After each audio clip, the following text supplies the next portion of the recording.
What should I do if every woman suddenly wants me? I was just a regular waiter, making a living and saving up money. But in the last 2 days, my life has completely turned upside down. First, a wealthy woman walked into the restaurant 10 minutes before closing, slammed a stack of cash on the table and calmly said, "Be my little man, I'll take care of you." I thought she was just joking, but when I refused, she grabbed me by the collar, pulled me close, and tried to kiss me. I ran away, but when I got home, my neighbor was already waiting for me. She always looked after me, made dinner. But that evening she suddenly said something strange. Neighbors should be closer, much closer. I tried to ignore it, but the next morning, I realized someone was following me. A girl in sunglasses was clumsily trailing behind me, not even trying to hide. And then she showed up at the restaurant and bluntly asked, "Can I have dinner with you?"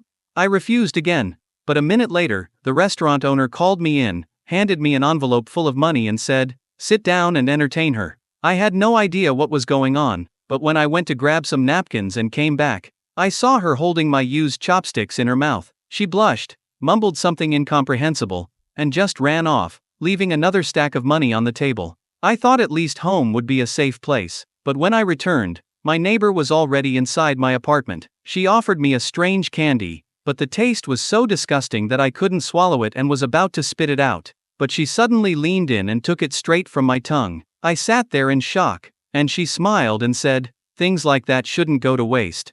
What the hell is going on? Why are all the women around me suddenly acting so weird? And it all started when And Faye's part-time job at the hot pot restaurant ended at 10 in the evening. Barring any special circumstances, he would always finish work on time. As someone who was capable of socializing but disliked it, a member of the low social need group, he had to work hard to earn money to avoid being crammed together with his roommates once school started again. A little hardship and exhaustion were nothing. As long as he got paid, it was enough. At 9:50 p.m., a woman dressed in a navy blue suit pushed open the door and entered. She wore a hat, her face half hidden as she lowered her head slightly, and she requested a large private dining room. And Faye's face immediately fell. This was precisely the kind of special circumstance that would delay his shift from ending on time. And she had booked the largest private room, meaning he would have to work overtime for at least 2 more hours. "Hello, what would you like to eat?" And Faye handed the woman a tablet, forcing a polite smile. The woman removed her hat, looking at him with interest before casually pointing at a set meal. "I will have this." "Understood. How many guests will be dining?" And Faye nodded, then looked at the woman. She was beautiful, seemingly around 30 years old, with long hair cascading down to her waist. Her skin was fair and smooth, and she wore an exquisitely applied Pure Desire style of makeup. Her chest was full, yet her body remained slender, and her graceful demeanor exuded an air of elegance, giving off the impression of a mature and successful businesswoman. "Just me," the woman spoke softly. "Please wait a moment." Fortunately, there was only one guest. That made things easier. As he retrieved the tablet, Faye breathed a small sigh of relief and turned to leave. Seeing his indifferent reaction, a hint of surprise flashed across the woman's face. She quickly reached out to stop him. "I heard that when someone dines alone in your restaurant, you place a teddy bear across from them as a companion?" "That is correct." And Faye paused at the doorway and nodded. The woman's lips curved into a faint smile as she continued, "Then, if I want a staff member to accompany me instead, would that be possible?" Well, and Faye was momentarily at a loss. He had been working at the restaurant part-time for nearly 2 months and had never encountered such a request. Usually, people dining alone wanted to be left alone. Before he could answer, the woman pulled out a stack of cash from her handbag and placed it on the table, a neat pile of bright red 100 yuan bills. "I will pay a tip. Go ask the manager."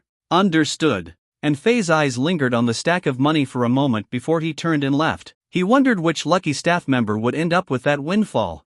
A few minutes later, Faye returned with a pot of tomato butter hot pot broth. The woman's gaze instantly locked onto him, staring intently, making him feel slightly self-conscious.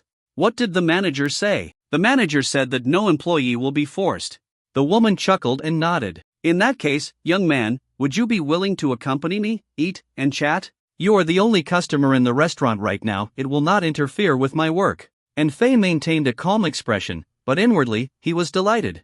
Working overtime was fine, as long as the pay was right. That stack of cash had to be at least 2,000 yuan, equivalent to more than half a month's part-time wages. The woman propped her chin up with both hands and gestured toward the seat across from her. "My name is Lin Wani. What about you, young man?" "My surname is In, as in safe, and my given name is Faye, as in right and wrong." And Fei? That is a nice name. Lin Wani repeated it twice with a smile. Do you have a driver's license? I do. Lin Wani took out a car key and placed it on the table, pushing it toward him. I would like to have some beer. If you can be my driver afterward. I actually. Do not worry. Money is not an issue. Lin Wani fished out another stack of cash from her bag. I just do not like strangers driving my car. And Fei hesitated. He had only gotten his license less than a week ago, so refusing felt awkward. The dishes and drinks were soon served, but Lin Wani barely touched the food. She only sipped her beer and kept chatting with Fei. The conversation was filled with trivial topics, mostly sounding like small talk, yet she seemed to be subtly probing for details about his personal life. So, it was the neighborly auntie who took care of him all these years. He must have had a tough time, Lin Wani murmured, as if feeling sorry for Fei's circumstances. Suddenly, a cold sweat trickled down her forehead. Her expression darkened, and she clutched her chest, speaking in a low voice. Ugh, this dipping sauce is too greasy. Could you get me a plate of sesame sauce? It is no trouble at all. You do not have to be so polite. The dipping station was not far from the private room. It did not take long for Fei to prepare a delicate plate of sesame sauce. Just as he was about to leave, he realized someone was standing uncomfortably close behind him. Instinctively, he stepped aside, but the sudden movement caused the plate to tilt, spilling sauce all over his uniform. Oh dear. Sorry. I did not notice you turning around. Lin Wani covered her lips, her previously pained expression now tinged with a blush. I am really sorry. It is fine. As long as no one is hurt. I will have to trouble you to mix your own dipping sauce. I need to go change. And Fei was not upset. Such accidents were not uncommon in a hot pot restaurant, and it was just a uniform, nothing serious. Once in the changing room, he glanced at the clock on the wall. It was nearly 10:30 p.m. Thinking it over, he decided to just change into his own clothes. Just as he was down to only his underwear, he suddenly heard the doorknob turning. Wait, someone is in here. And Fei called out hastily. But the door swung open without hesitation. Ha? Miss Lin Wani? Why was she not eating properly? What was she doing in the changing room? Lin Wani immediately covered her cheeks, but her eyes remained wide open, peeking through her fingers. Ha? Is this the men's changing room? My apologies, I think I walked into the wrong place? And Fei was speechless as he pointed toward the door. Hurry up, and do not forget to close the door behind you. Click. Are you planning to stand there and watch me change? Obviously, you should close the door after you leave. So drunk people really do have scrambled brains? Oh. I was distracted. No, I drank too much, so. At this moment, Lin Wani's breathing was rapid, and her face was completely flushed. Her speech was slurred, she was clearly intoxicated. There was nothing Fei could say. There was no point in arguing with a drunk woman. Forget it. Being looked at would not kill him. Covering his vital areas, Fei quickly put on his clothes and pulled Lin Wani out of the staff changing room. As soon as they reached the private room, Lin Wani's body started to sway, looking as if she could barely stand. No more. I will settle the bill. I want to go home. And Fei helped Lin Wani out of the restaurant and pressed the car key. A luxury two-seater sports car parked by the entrance beeped twice. As expected, she was a rich woman. Although he was not particularly knowledgeable about high-end car brands, Lin Wani's car was quite famous. It was worth at least 2 million yuan. The interior of the car had a pleasant fragrance, not as strong as perfume, yet not as faint as natural body scent. When inhaled, it inexplicably made his heart race. What was he even thinking? Just finish this task and go home. After placing her handbag in the front trunk, he leaned in to fasten Lin Wani's seatbelt. Just as he was about to buckle it, Lin Wani suddenly opened her eyes and grabbed Fei's collar. Fei, do you believe in love at first sight? What? Before Fei could react, Lin Wani swiftly wrapped her arms around his waist and pulled him up. Caught off guard, he fell straight into her lap. Their foreheads touched, and for a moment, their gazes locked. The air between them seemed to freeze. Lin Wani's face was still flushed, but the drunken daze was completely gone. So, she had been faking it all along? Gulp. Fei swallowed nervously. At this close distance, her beauty was even more striking. Her delicate features, smooth and fair skin tinged with a soft pink hue, bright and clear eyes with a touch of seductiveness at the corners, a small and refined nose, and full, rosy lips, she looked like a living work of art. From this proximity, he could also feel the warmth of her body, and the faint fragrance from before was now overwhelmingly strong, like an intoxicating poison that relentlessly invaded his senses. But what did she mean by love at first sight? Was she confessing her feelings to him? Beneath him, Lin Wani shifted slightly, her smooth nose brushing against An Fei's. In a hushed, almost whisper-like voice, she murmured, "From the moment I first saw you at that traffic light, I was deeply drawn to you. Your silhouette, your smile, your voice, everything about you is etched into my mind. Every single detail, I adore it all. Every day after work, I take a detour just to pass by here, stopping my car outside, just to catch a glimpse of you. I know it is silly, but with every glance, my feelings for you only deepen." And Fei was utterly stunned. This was not just a confession, it was a carefully planned, long-standing infatuation? For a brief moment, a flicker of joy flashed through him. After all, being admired by such a beautiful woman was undeniably flattering. It was, in a way, an acknowledgement of his charm. But that fleeting joy was quickly replaced by confusion and doubt. There is no such thing as love without reason, nor hatred without cause. Could someone as wealthy and stunning as Lin Wani really develop such intense feelings for him before even truly knowing him? It seemed a little too far-fetched. But if she was not after his money, then what could she possibly want from him? Lin Wani's lips slowly inched closer to his, her half-lidded eyes filled with a hunter's patience, as though she were watching prey she had finally cornered. In a soft, seductive tone, she whispered, "Be my little man. I will take care of you for a lifetime." A sudden wave of humiliation crashed over An Fei. What kind of joke is this? A little man? Auntie, I actually want to work hard for a few more years. In a flash, An Fei shot his hand up to block her lips, struggling to push himself away. A faint warmth brushed against the back of his hand, as light as a dragonfly skimming the water. "This is your money. As for the chauffeur request, I suggest you find someone else. Goodbye." Shoving Lin Wani away, An Fei bolted from the car as if fleeing for his life. Lin Wani did not chase after him. Instead, she gently touched her lips, the same spot that had briefly met the back of his hand. Her gaze lingered in the direction he had run, eyes hazy and unfocused. "Auntie, huh? No one has ever called me that before. But I like it, you little troublemaker." On the way back home, Lin Wani's car did not catch up, and only then did An Fei breathe a sigh of relief. At least she wasn't a creep. An Fei carefully turned the key in the lock, trying to make as little noise as possible. It was already past 11, and Aunt Goo, who lived next door, was probably asleep by now. Click. Not even 10 seconds after opening the door, the neighboring door opened as well. "Xiao Fei, back from work?" Aunt Goo was wearing a purple silk nightgown, revealing half of her fair, snow-white thigh. Her equally fair, bare feet were slipped into a pair of cooling slippers. She leaned halfway out of the doorframe, her face carrying a trace of drowsiness, like a sleepy fairy queen. Despite her simple attire and casual posture, she exuded a noble and elegant maturity that made it impossible to look away. "Haven't gone to bed yet, Aunt Goo?" An Fei blurted out the obvious, but at least he didn't lose his composure. "Just bored, watching some TV." Aunt Goo yawned lazily and then waved at him. "Are you hungry? I saved some food for you."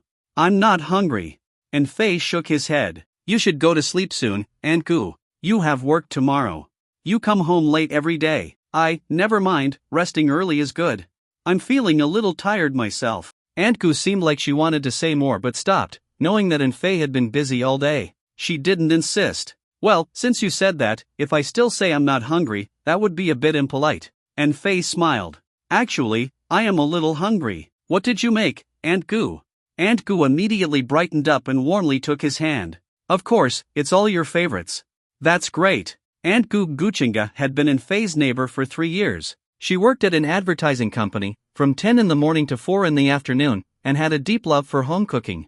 After getting to know An Fei, she often shared her cooking with him. In return, he helped her with small chores like taking out the trash or picking up her packages. Over time, they became familiar with each other. Watching An Fei devour the food she had prepared, Guchinga couldn't help but feel delighted. Her eyes curved into crescent moons. "Eat slowly, no one's going to take it from you. Aunt Goo's cooking is as amazing as ever. If I slurp, if my cooking were this good, I wouldn't need to go to college. I'd just open a restaurant and make a fortune." Slurp. "You sure know how to flatter me. It's not that good." Guchinga stepped behind him and started massaging his shoulders. A sudden blush crept up her cheeks. "Xiao Fei, we're just like family, aren't we?" "Yeah." And Fei nodded. "You've been mentioning that a lot lately." Over the past week, Aunt Goo had been getting closer and closer to him, her actions becoming more intimate. Massaging shoulders and legs had become a regular thing. Guchinga removed her apron and sat beside An Fei, gently draping an arm over his shoulder. "Family members should be close, A little intimacy helps strengthen family bonds." And Fei took another bite. "I don't think there's anything that needs strengthening." It's not like we fight or anything. Gu Chinga avoided his gaze and hinted, but it could be even better, just like in a normal family. Closer, happier. A normal family. And Faye repeated the phrase, slightly hesitant. Like what? Like, hugs, kisses, things like that, Aunt Goo answered immediately. And Faye turned to look at her. Hugging is fine, but kissing, isn't that something only couples do? Well, So families do that too? Of course. In family relationships, this is all very normal. Gu Chinga was so flustered that she curled her toes inside her slippers, her face turning crimson. And Faye thought back to some scenes he had seen on TV, adults kissing their children on the forehead or cheek, like bedtime stories and goodnight kisses. Thinking about it that way, a little kiss didn't seem like a big deal. And Faye nodded casually. Alright, let's do it then. Keeping things normal is good. Yeah, right, haha. How does Aunt Goo want to do it? Just, something simple. Finish eating first. After clearing the table and washing the dishes, Gu Chinga pulled in Faye onto the living room sofa, then picked up the remote and pressed a few buttons. The lighting in the room gradually dimmed, shifting from bright to something more ambiguous. The temperature in the room also seemed to rise by a few degrees. Gu Chinga's palms were already covered in a fine layer of sweat, and her heartbeat pounded like a drum. But she did not care. Lately, she had been feeling off. She was constantly restless, unable to focus, and her heart rate was abnormally fast, making it impossible to concentrate on work. She had even gone to the hospital for a checkup, but the results showed nothing unusual.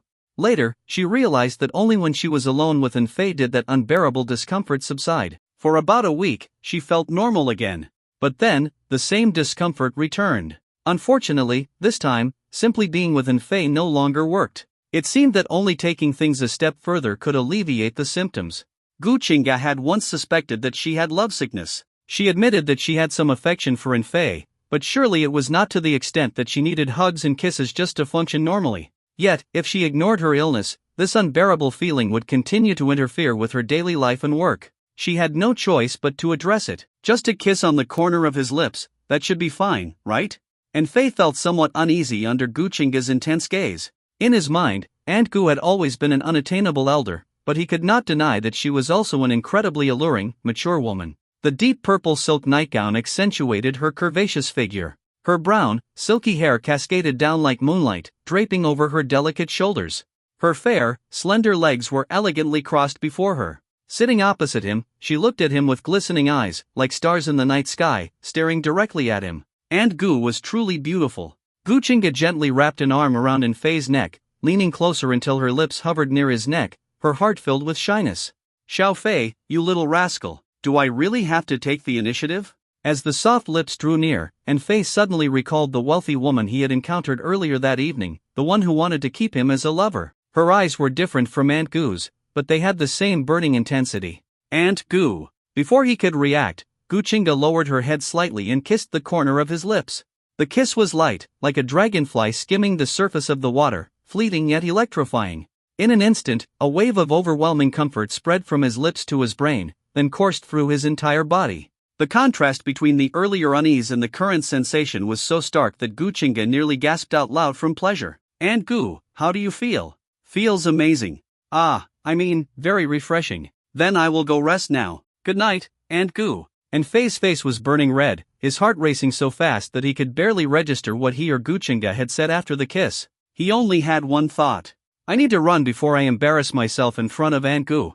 How could I have such impure thoughts about her? Aunt Goo had always been so good to him, waiting for him to come home from work, preparing meals for him like family, yet he had reacted with such shameful, filthy instincts. This is a disgrace to Aunt Goo. It seemed that finding a girlfriend needed to become a priority. Otherwise, if he kept having close interactions with Aunt Goo, but to get a girlfriend, he needed both money and time. Lying in bed, Faye tossed and turned, his thoughts spiraling, until he finally drifted into sleep. That night, he had a dream. In the dream, he had become an irresistibly charming bachelor, adored by many women. Among them were Aunt Goo, his classmates, and even his classmates' aunts. Some of them enjoyed engaging in shameful role-playing in front of him, some liked giving him orders, some preferred being ordered by him, and some wanted him to spank them hard. Eventually, they all turned against each other and started fighting. And Faye wanted to say something, but they ganged up on him, tied him to a chair. Then, a Yandere girl approached, secretly slipping a small knife into his heart, and Faye woke up in shock. Staring at the ceiling, he finally realized he had been having a nightmare. The dream had been so bizarre that his pillow was damp with sweat on both sides. Lately, I have been watching too many harem and yandere-themed anime. Maybe it is time to change things up, but seriously, who in their right mind would bring a yandere into their harem? Keeping a ticking time bomb around, what kind of fun is that?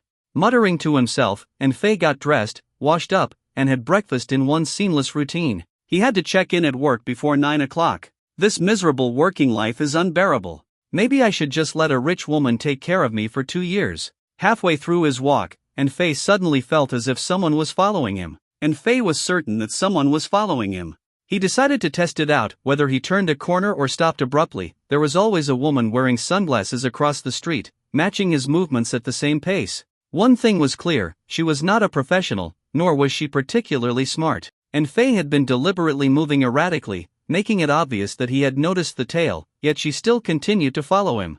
There was a 90% chance that she was the same woman from last night who had tried to make him her kept man. Enfei wanted to shake her off, but apart from the hot pot restaurant, he had nowhere else to go.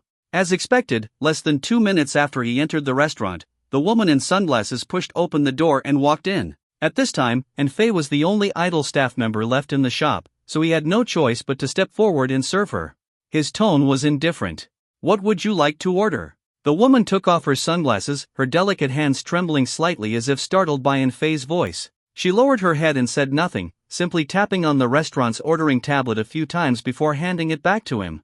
It was only then that Enfei took a good look at her. She had a slender figure and was dressed in elegant, luxurious clothing. She looked like a little princess who had descended into the mortal world, nothing like the wealthy, middle-aged woman from last night. Her voice was barely above a whisper, shy and hesitant. "Can you keep me company?" "Sorry, I have other customers to attend to." Enfei refused immediately. The same trick was not going to work on him twice. But there are no other customers in the shop. If you are dining alone, I can place a teddy bear across from you. "Alright, no need for the teddy bear." The woman seemed to have expected this outcome. She did not look too disappointed. After Enfei left, she quickly took out her phone and typed at lightning speed, sending a location pin and a long message to an unknown contact. Meanwhile, Enfei returned to the bar counter with the tablet, planning to tidy up. The other employees never cared about the state of the counter, only he would take the time to clean it up whenever he had a spare moment. Preparing the hot pot broth usually took 7 to 8 minutes. However, before even half that time had passed, a woman in a fitted suit stormed into the shop, looking like she was in a hurry. Enfei quickly stepped forward to greet her. "Hello, may I?" Huff, huff. Who is Enfei?" The woman was panting heavily, her chest rising and falling with each breath. Even Enfei, who had developed a certain resistance to beautiful women, was momentarily stunned. May I ask?" "Never mind that for now. I am the owner of this restaurant, my surname is Lee. Go and accompany the guest in private room number 4. Remember, you must take good care of them." Boss Lee was about to continue speaking when she suddenly paused, staring at Enfei's face. As if realizing something, she forcefully swallowed the rest of her words. Then, she stepped behind the bar counter, wrapped an arm around Enfei's shoulders, and gave him a knowing wink. "Listen, this is a good opportunity, alright?" The warmth of her body, heightened from her rushed arrival, mixed with her natural fragrance, instantly triggering a primal response in the human brain. Enfei instinctively shifted slightly to the side. "Oh, come on, do not be so tense. It is just a small favor, nothing to stress about. If you do a good job, there will be a reward." "No, actually, just going there will earn you a reward." "Shawan, right? How long have you been working here part-time?" Boss Lee continued speaking as if she were having a casual chat. Enfei was completely lost but answered honestly, "Almost 2 months." 2 months already? That makes you practically a veteran employee. "Alright, after your shift, go to accounting and collect 6 months' worth of salary. Consider it a bonus for this task." Boss Lee gave Enfei a friendly pat on the back. To an outsider, it might have looked like the two of them were old friends. To be honest, Enfei did not like physical contact with strangers. But 6 months' salary? That would be close to 10,000 after taxes. With that money, he could cover 3 semesters of rent. And the woman in sunglasses looked like nothing more than a timid rich girl. Accompanying her for a meal, how bad could it be? "I will do my best to complete the task." "Good, go on then. I am counting on you." As soon as Enfei left, Boss Lee turned to another employee and barked out orders. "Go, lock the front door and put up the closed sign. And get the food for private room number 4 served immediately." "And you are?" "I am the real owner of this place." Now hurry up and get to work. Yes, right away. You came. The woman in sunglasses lowered her head, quietly observing Enfei. Enfei felt a bit awkward and did not know how to respond for a moment. Saying I did felt redundant, but saying nothing seemed impolite. The woman spoke again. My name is Ling Xiaoxiao. I am sorry for disturbing your work and causing trouble. Not at all. Keeping you company for a meal is my job right now, and I am getting paid for it. To his surprise, the girl was unexpectedly easy to talk to, polite, and carried the demeanor of a well-bred lady. Is that so? Then that is good. Yes. A tense silence filled the air. The two of them sat there in the private room, one staring at the ceiling, the other at the floor, waiting as the dishes were gradually served. Bosley had told him to take good care of the guest, which probably just meant making conversation and sharing a meal. Business should be handled with a sense of contractual responsibility, so he needed to find a topic to discuss. Judging from Bosley's attitude, Lin Xiaoxiao was likely the daughter of a shareholder or business partner, meaning he could not afford to be negligent. Could he have been mistaken about the stalking this morning? Maybe she had just happened to be going in the same direction? Or perhaps she thought he was acting strange, stopping and starting like that? Today. Ladies first, you go ahead. Lin Xiaoxiao twirled a strand of her hair. I actually do not have much to say. There is so much food. Let us eat together. I cannot finish it all by myself. Of course, no problem. And Fei smiled and nodded. He placed a small stack of fatty lamb slices into the boiling pot, using the communal chopsticks to swirl them around. The meat quickly changed from red to white, and he promptly scooped up a piece, placing it into Lin Xiaoxiao's dipping sauce. Just like her name, Lin Xiaoxiao's mouth was very small, and her eating movements were also delicate, restrained but not affected or artificial. Is this what they call elegance? As time passed, the two of them ate a fair amount, and Fei still felt fine, but Lin Xiaoxiao's complexion was steadily worsening. Lin Xiaoxiao seemed to have made up her mind about something. She kept her head down, not daring to look at Enfei. Could you bring me some napkins, please? Thank you. Sure. As soon as Enfei left his seat, Lin Xiaoxiao immediately moved over and sat where he had been sitting, her eyes fixed on the bowl and chopsticks he had been using. There was still some leftover sauce at the bottom of his bowl. The tips of his chopsticks gleamed under the light. Lin Xiaoxiao swallowed involuntarily, her flushed cheeks carrying a hint of sickly fragility. Should I do it? If I do not, this feeling might never go away. But if I do, it is just too. As if something deep inside her had been awakened by the sight before her, Lin Xiaoxiao's discomfort grew more intense. She even felt as if her heart might leap out of her chest at any moment. If this continued, she might collapse right here and now. Her small hands clenched. She grabbed Enfei's chopsticks, brought them to her lips, and gently placed them in her mouth. The moment she did, the pain and distress washed away like a receding tide. Oh my god, this is unbelievably effective. I should have done this a long time ago.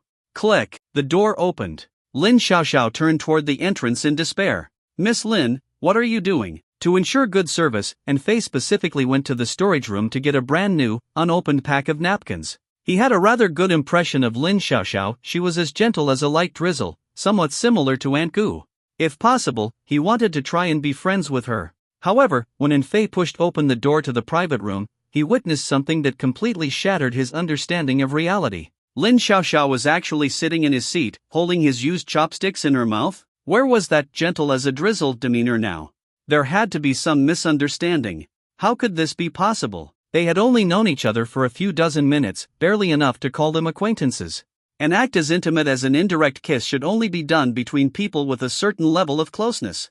And Fei imagined for a moment if it were him and Aunt Goo, no matter who was holding whose chopsticks, neither of them would find it unpleasant. On the contrary, it might even feel a bit delightful. Miss Lin, you. Lin Xiaoxiao calmly removed the chopsticks from her mouth and picked up a piece of cabbage with them, placing it into her mouth. I could not reach this dish from my seat. Those chopsticks. Oh, your chopsticks? Lin Xiaoxiao casually touched her forehead, secretly wiping away a bit of sweat. I accidentally knocked them over. Sorry about that, could you get me a new pair? Oh, I see.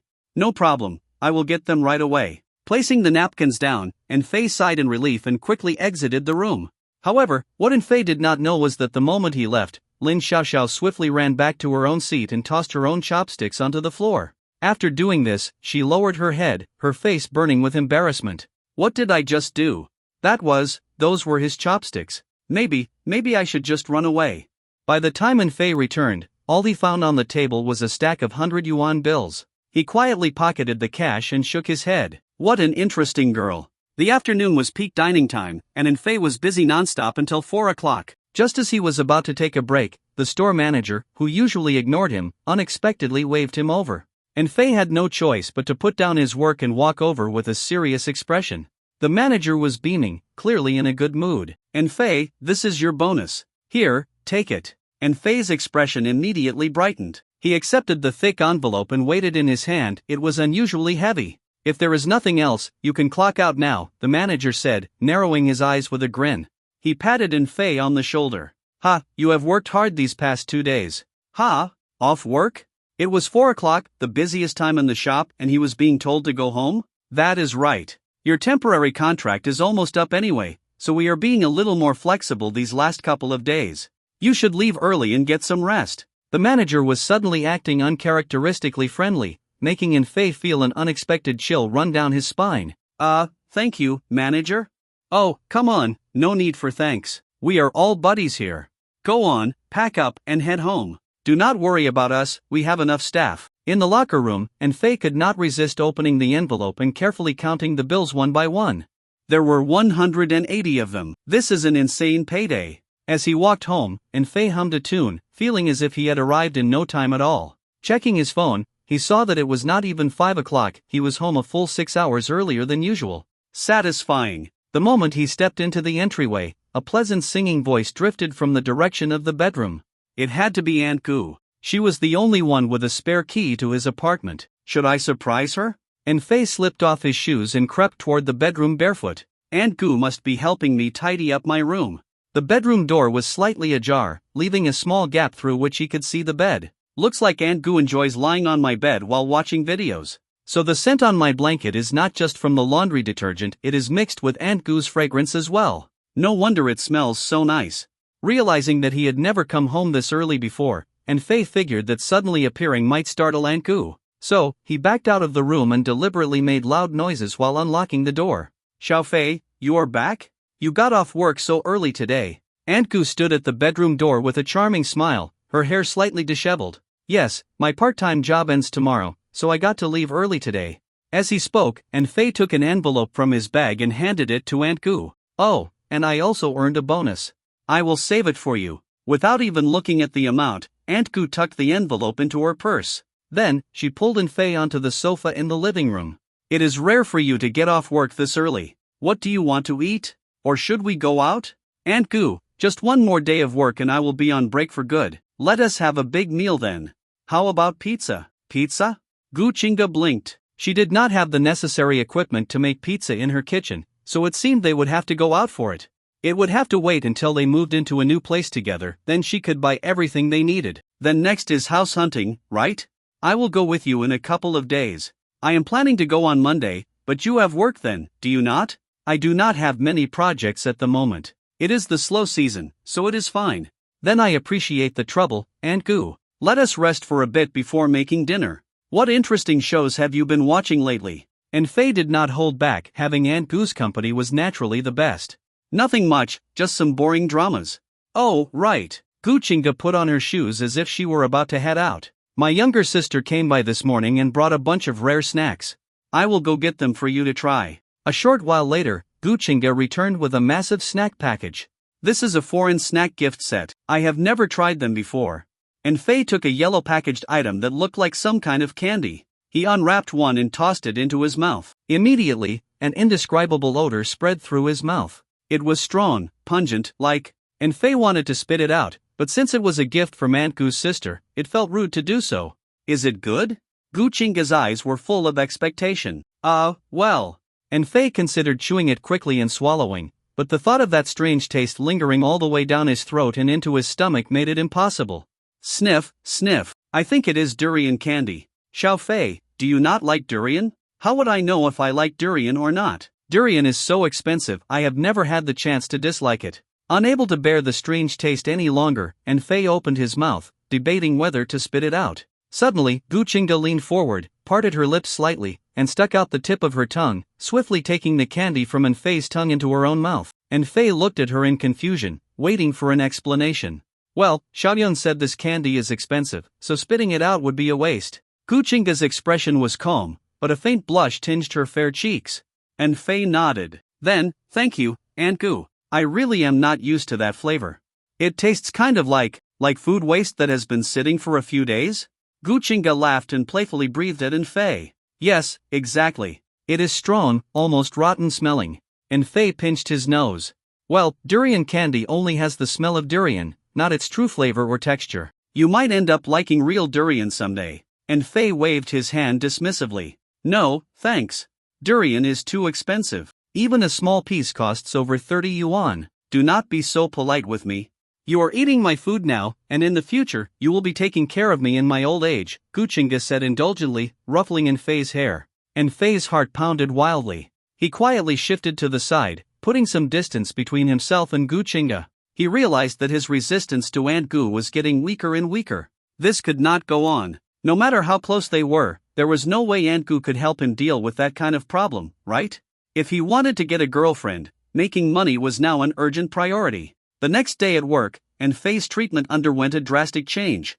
After just 2 hours into his shift, right around noon, the store manager cheerfully told him he could collect his wages and leave. And Fei knew that the manager had most likely misunderstood his relationship with the owner and was now trying to curry favor with him. There were still half a month left of his break, and he had a lot to take care of. First, he needed to secure a new place to live since he would be commuting to university for the next 3 years. Then, he needed to find some kind of job to keep earning money for the remainder of the break. Daily wage jobs paid too little and were highly competitive, while standard summer jobs rarely offered half-month pay periods. After thinking it over, setting up a small stall at the night market seemed to be the only viable option. When he got home, and Fei opened his online banking app, Aunt Goo had already deposited his bonus into his account. His current balance was 51,098 yuan. Should I put it into a fixed deposit and live off the interest? That would give me around 4 yuan per day. Too little. Lying on his desk, and Fei thought through various plans, but they either required too much investment or carried too much risk. Time passed quickly, and soon the clock read 4:15. Right on time, Gu Qingge got off work. The sound of her high heels clicking against the pavement echoed as she arrived at Aunt Fei's door, and Fei had already opened the door before she could knock. Oh, Xiao Fei got off work early today too? I was planning to come and tidy up your place. Gu Qingge took his hand, smiling warmly. I have not eaten anything since noon, so this time, I am definitely going to make you treat me to a feast. I actually have not eaten either. And Fei smiled, taking her bag and hanging it on the rack. Then should we just change and head out? Oh, did you make a reservation? And Fei let out a wry chuckle and waved his hand. Aunt Goo, it is a casual pizza place. There is no need for a reservation, it is not that crowded. 5 minutes later, Gu Qingge appeared before him completely transformed. A white long-sleeved blouse paired with a black ruched bodycon skirt, black polka-dot stockings, and knee-high leather boots. Xiao Fei, does this outfit look good? Gu Qingge placed one hand on her hip and twirled in place with a look of satisfaction. The outfit was not revealing, but it exuded a mature and elegant charm. That was simply her style. However, the combination of sheer stockings and knee-high boots was something Aunt Fei had never seen her wear before. He liked this look on her, but knowing they would soon be out in public, where every diner could admire Aunt Goo's beauty, made him feel a bit annoyed. It is Aunt Goo who is beautiful, the outfit barely does justice to your charm. It is passable, I suppose. And Fei gave an honest response. Gu Qingge laughed, her whole body shaking with amusement, and pulled Aunt Fei into an embrace. Our Xiao Fei has such a sweet tongue. In the future, I wonder how many girls will lose their hearts to you. Nestled in Aunt Goo's arms, the feeling of displeasure in Aunt Fei's heart only grew stronger. Aunt Goo, I do not feel like going out to eat anymore. What is wrong? Are you feeling unwell? Gu Qingge immediately released him, scanning him up and down with concern. And Fei hesitated, struggling to find the right words. No, I just do not feel like going out. Did you see bad reviews of the pizza place and get cold feet? It is fine, I can take you to a nicer restaurant. I just do not want to eat out. Let us stay home instead. And Fei stared at the floor decisively. Gu Qingge gradually sensed something different in his reaction. A faint blush crept onto her cheeks, and she smiled. Then, I will listen to you. What kind of pizza do you want? I will order takeout. In an obviously good mood, Gu Qingge kicked off her heels and flopped onto the couch, stretching out her legs and playfully tapping Aunt Fei with her foot like a child acting spoiled. I want durian pizza. You can pick the rest. And Fei's throat suddenly felt dry, and his voice turned hoarse. Got it. For the first time ever, he selected the express delivery option when placing the order, spending an extra 8 yuan on the delivery fee not just to keep the food fresher but also to finish eating as quickly as possible and send Aunt Goo home to rest. Until he got a girlfriend, he really could not afford to be alone with her for too long. Guchinga lay on the narrow side of the L-shaped sofa, her small feet clad in black polka dot stockings resting right beside Fei. Every now and then, she would wiggle her toes slightly, making their presence impossible to ignore. The stockings were sheer, allowing a glimpse of her delicate toes, painted with a soft pink nail polish. They curled slightly inside the fabric, looking almost like a carefully crafted piece of art. Aunt Goo, who seemed to have no concept of personal boundaries, clearly enjoyed their interactions just the way they were. Just then, Fei's phone rang. Thinking it was the delivery, he picked it up only to see that the call was from his store manager. "Fei, are you busy?" On the other end, the manager's voice was ingratiating, completely shattering his usual stingy and demanding persona. "Manager, do you need something from me?" And Fei got straight to the point. Nothing major, just that we have a certain customer in the shop, you know who I mean." "What do you mean? Since when were we buddies? How would I just know who it is? Anyway, I was hoping you could work some extra hours. It will not be for nothing, you will get triple pay for a holiday shift." Triple pay meant 300 yuan, not a small amount. But Aunt Goo, quadruple pay. Seeing Fei hesitate, the manager upped the offer. After a brief moment of thought, Fei still refused. "It is not about the money. I already have plans today. Sorry, manager." "Wait, beep beep beep." Fei hung up immediately. "Xiao Fei, was it something urgent?" Guchinga lazily turned over and asked softly. Fei quickly averted his gaze. "No, the manager wanted me to go back for overtime. I turned him down." "That does not sound like you at all. Because I already promised you. Besides, no more talking about it. Let me finish ordering the food." "All right." Guchinga turned her face away, switching TV channels repeatedly to hide the happiness she felt inside. Fei's decision to refuse extra pay was actually a carefully thought-out one. He knew exactly what kind of person his manager was: stingy, mean-spirited, and running the restaurant like his own personal business. Any bonuses or benefits, despite coming from the company, always seemed like money straight out of the manager's pocket. For such a person to willingly offer quadruple pay, there had to be more to the story. Most likely, this was not about the shy girl from yesterday, but rather that wealthy woman from the day before. If he was not careful, he could get tangled up with her. Rich, domineering women like that were the most troublesome. If he got involved, his peaceful life would be over. And sure enough, in a private room at the hot pot restaurant, Lin Wani sat in her chair, drenched in sweat, her body trembling uncontrollably. She looked as if she were suffering from an acute medical episode. Is he not supposed to be desperate for money? Lin Wani gripped her phone, barely suppressing her anger. "What exactly did you say to him?" "I followed your instructions and offered him quadruple pay for the overtime, but he still refused." "Quadruple pay? How much is that?" 400 yuan. "You?" Lin Wani could no longer hold back her fury. 400 yuan? Are you trying to pay off a beggar? It is not even your money, so why are you being stingy? I am not even your damn boss." Her smartphone slipped from her hand, hitting the floor with a sharp crack, chipping one of its edges. Suddenly, her mind became hazy, and her vision blurred. The unbearable discomfort she had felt from not being able to force Fei into overtime began to fade. Is this my final burst of energy before I die? Am I really about to drop dead just because I failed to force Fei to work? Just like Guchinga, Lin Wani had developed a strange condition that made her need to interact with Fei. However, what she suffered from was not lovesickness, it was obsession. 2 weeks ago, shortly after meeting Fei, she started feeling unwell. She accidentally discovered that compelling Fei to work overtime would alleviate her symptoms. Now, after going too long without forcing Fei to do something, her suffering had intensified to the point of crisis. If this continued, it might trigger a catastrophic transformation. The world around her spun, and before she could react, Lin Wani lost consciousness completely. She had no idea how much time had passed when she slowly regained awareness. Where am I? Am I dead? A vast darkness surrounded Lin Wani. She could not even see her own hand in front of her face. Wait. She suddenly realized that she could not move her fingers. She tried again, nothing. Even her eyes refused to move. She could only shift her field of vision slightly. Is this what happens when I stop forcing Fei? Had she actually worried herself into a vegetative state? And not just that, was she blind as well? This damned condition. The price is way too high. The endless blackness engulfed her, and fear slowly crept in. The restaurant staff should notice me, right? Then they will take me to the hospital. The feeling of being completely unable to control her own body was utterly terrifying. Lin Wani swore to herself if she somehow recovered from this, she would never let Fei out of her sight again. She would bind him to her side, force him to do things he disliked every single day, and ensure she never got sick again.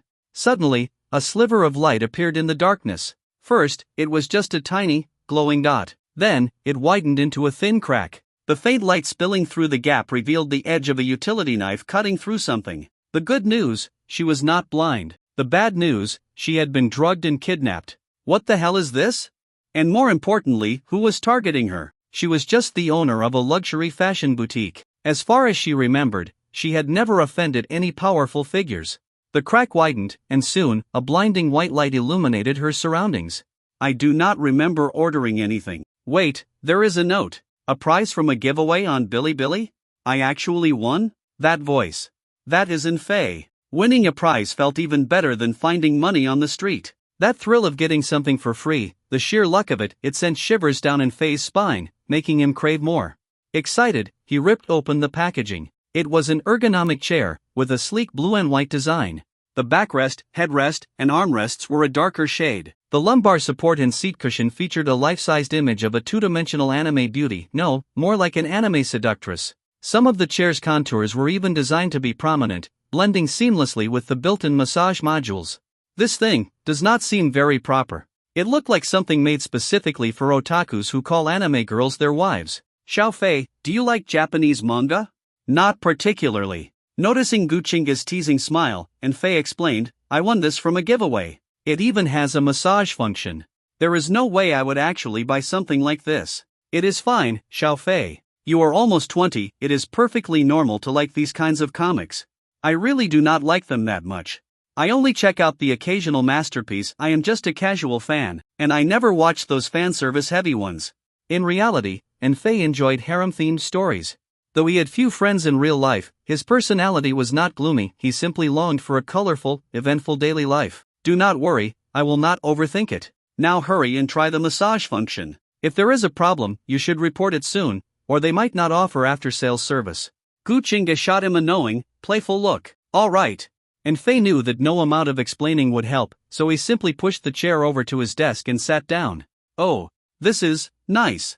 There was something about this chair. As an ergonomic chair, the first thing it offered was perfect support. It felt as if someone were embracing him, keeping him secure while requiring zero effort. Then there were the armrests, incredibly smooth to the touch.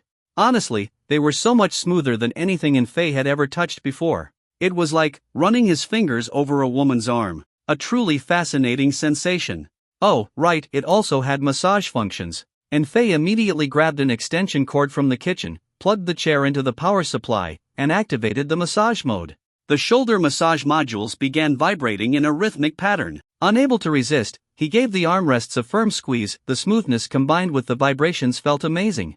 Then he adjusted the backrest angle, reclining slightly so the massage function could reach his neck. It seemed that half reclining was the best way to use the massage feature. The seat cushion, lumbar support, and even the footrest all activated different levels of massage intensity. Fei had not even felt tired before sitting down. But now, thanks to the chair, he realized what true relaxation felt like. So this is the luxury of the wealthy. This is beyond incredible. Honestly, even if he had a professional masseuse, the experience probably would not be much better than this. Feeling so good that he could not help but let out a satisfied sigh, Fei completely melted into the chair. Meanwhile, Lin Wani was completely dumbfounded. She had actually turned into the anime girl printed on the seat of an ergonomic massage chair. Who am I? Where am I? And, most importantly, what the fuck is happening? Was this a hallucination? That little bastard Fei was sitting on her lap, using her as a headrest. Before she could even begin to process her situation, her body suddenly started vibrating uncontrollably. This feeling. There were no words to describe it. Or rather, this was not something a normal human should ever experience. If she had to compare it to something, it felt like her entire body had been implanted with high-powered linear motors, capable of producing deep, multi-layered vibrations. Not some basic 6-axis trembling, no, this was full-fledged HD haptic feedback. Lin Wani's face grew hot. If her current form even had a way to blush, she was sure her entire face would be burning red. She had been born into wealth, doted on since childhood, a spoiled daughter of a prestigious family. And now, she was Massaging a random university student like some kind of human chair? The sheer contrast, the absurdity, the helplessness, all of it blended into a strange, electrifying mix of emotions. Honestly, she had been serious about keeping in Faye as a lover. Her confession that day was not just empty words. Until now, she had thought that her obsession was simply a psychological need to dominate him. But looking at things now, this was far beyond a mental fixation. Being so frustrated that she fried her own brain was already ridiculous enough. But getting so desperate that she transformed into a massage chair? This was completely outside the realm of reason. And then, there was that woman. The one in Faye called Aunt Goo. Why, did she seem so familiar? Lin Wani did not have time to think further because suddenly, Faye turned on the chair's heating function. A gentle warmth spread through the seat, wrapping Faye in comforting heat. But for Lin Wani, it was an entirely different experience. An overwhelming heat surged through her, spreading to every corner of her being. And the scent of Faye, so close, was making her dizzy with a strange excitement. This sensation, it was not unpleasant. In fact, it was addictive. And just as she was about to reach a critical point, Faye suddenly shut off the power. The abrupt loss of sensation, this horrible, unbearable limbo. It was pure torture. Something about this chair feels off. Faye stared at the anime girl printed on the seat, sensing that something was very, very strange. Was it just his imagination, or did the anime girl on the chair look shy? Must be a mistake. A two-dimensional illustration could not possibly change expressions. Faye did not dwell on it and reclined back into the chair, then turned the vibration intensity to maximum to continue testing. His expression immediately changed. The massage strength had significantly increased, and the modules inside the chair were now shaking so violently that they were clashing against each other, producing a sharp crackling sound. That sound. It was hard not to let one's mind wander. Less than a minute in, Faye quickly shut the whole thing off. Not for any reason other than it was too much. His shoulders had nearly gone numb. Level 3 was definitely not meant for humans. Who could possibly endure a massage that intense? Calling it a beating would not be an exaggeration. How is it? Everything working fine? Aunt Goo leaned against the doorframe, watching the anime-themed massage chair with great amusement. Faye jumped out of the chair like a child showing off a new toy. It is really good, especially the massage function. It is amazing. Aunt Goo, do you want to try it? It is great for relaxing. Is that so? Then I will give it a try. She had already taken note of how comfortable Faye looked earlier, so she had relatively high expectations for the chair's effects. However, once she actually sat down, she found it to be just average. The seat was soft, but it did not fit the body well. The lumbar support failed to provide proper support, and the heating function was incredibly uneven. The armrest cushions had an odd texture, not exactly bad, but definitely not good either. Xiao Fei must have suffered too much hardship in the past. If such an ordinary chair could make him show that kind of blissful expression. Thinking this, Gu Qingda's eyes grew slightly red. Aunt Goo, if you like it, you can have it. I do not really need it since I do not get tired from classes. Faye was startled. He knew the chair's massage function was impressive, but he never expected it would move Aunt Goo to tears. As soon as she heard this, the tears she had been holding back streamed down her cheeks. She quickly turned away and wiped them, muttering, "You really know how to say sweet things to coax me. I do not want it." At that moment, there was a knock at the door. The food delivery had arrived. Lin Wani's experience could only be described as bizarre. She was so ashamed that she wanted to die. She had completely humiliated herself, and it had happened inside someone else's bedroom, with a man and a woman right in front of her. Even if they did not realize the chair was actually her, just knowing what had happened was humiliating enough. The more she thought about it, the angrier she became. The more she thought, the more agitated she grew until, overwhelmed with shame and frustration, she suddenly blacked out. I should be going back now. That was Lin Wani's final thought before losing consciousness. At the same time, back at the hot pot restaurant, Lin Wani's real body was slumped over the table, looking as though she had simply dozed off. A server stood outside the private room, listening to his radio before pushing open the door. Just as he stepped in, Lin Wani groggily opened her eyes. The moment she saw him, relief flooded her. She was back. During the morning hours, did anyone enter this private room? She immediately checked her clothes, worried that someone might have taken advantage of her. The server, looking confused, seemed not to hear her at all. He pressed his radio button. Wrong room number, right? Room 04 is empty. There was a brief silence on the other end before a reply came. Ah, yeah, my bad, it is room 07 across the hall. Sorry, man. Muttering something under his breath, the server shut the door and left. Lin Wani was completely baffled. What is going on? Are they pretending they cannot see me? She grabbed her purse and left the private room, waving at another server. Excuse me, this morning in room 04, hey, why are you walking away? Wait, can you not hear me? After circling the restaurant and failing to get anyone to acknowledge her, Lin Wani dejectedly walked outside and sat on a bench by the street. She fell into deep thought. She was certain of it now, nobody could see her. Not her shadow, not her voice, nothing about her registered to the people around her. Which meant, even her own family probably could not see her either. This bizarre compulsion disorder has already gone far beyond my understanding. First, I turned into a massage chair. Now, I am invisible. Who the hell knows what kind of logic-defying nightmare is coming next? Just then, a young couple walked by, arms wrapped around each other, clearly in love. A wicked impulse surged in Lin Wani's heart. On a whim, she stuck her foot out in front of the guy's path. The moment his foot caught on hers, he completely lost balance, dragging his girlfriend down with him as they both crashed onto the pavement. What the hell? What is wrong with you? That hurt. Wait.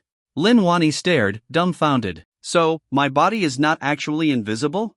They just cannot perceive me? A sudden realization struck her like lightning. Before she could process it further, her limbs suddenly went weak, and she collapsed onto the bench.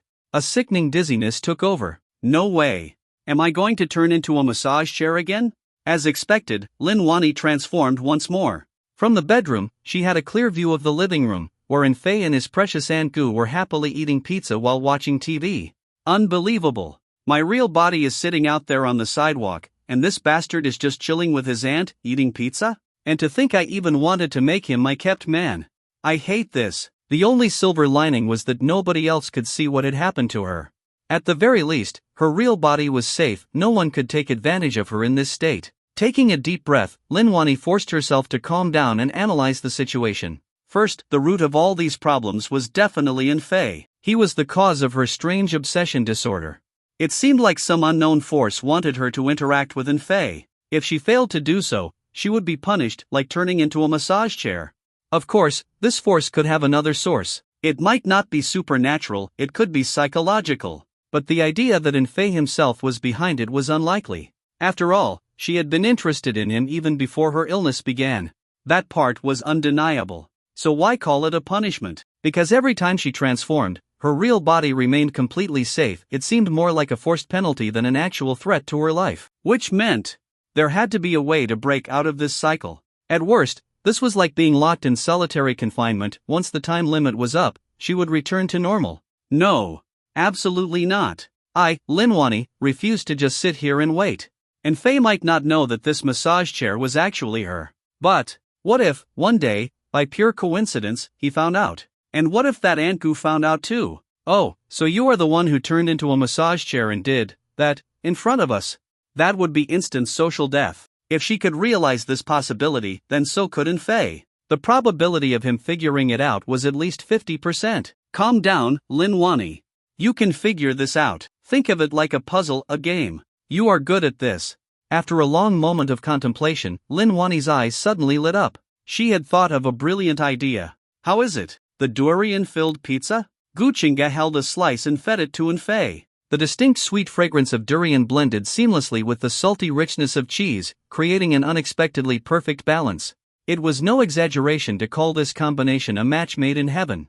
Faye could not resist taking another bite. The delicious filling danced across his taste buds, at times sweet, at times rich, sometimes creamy and milky.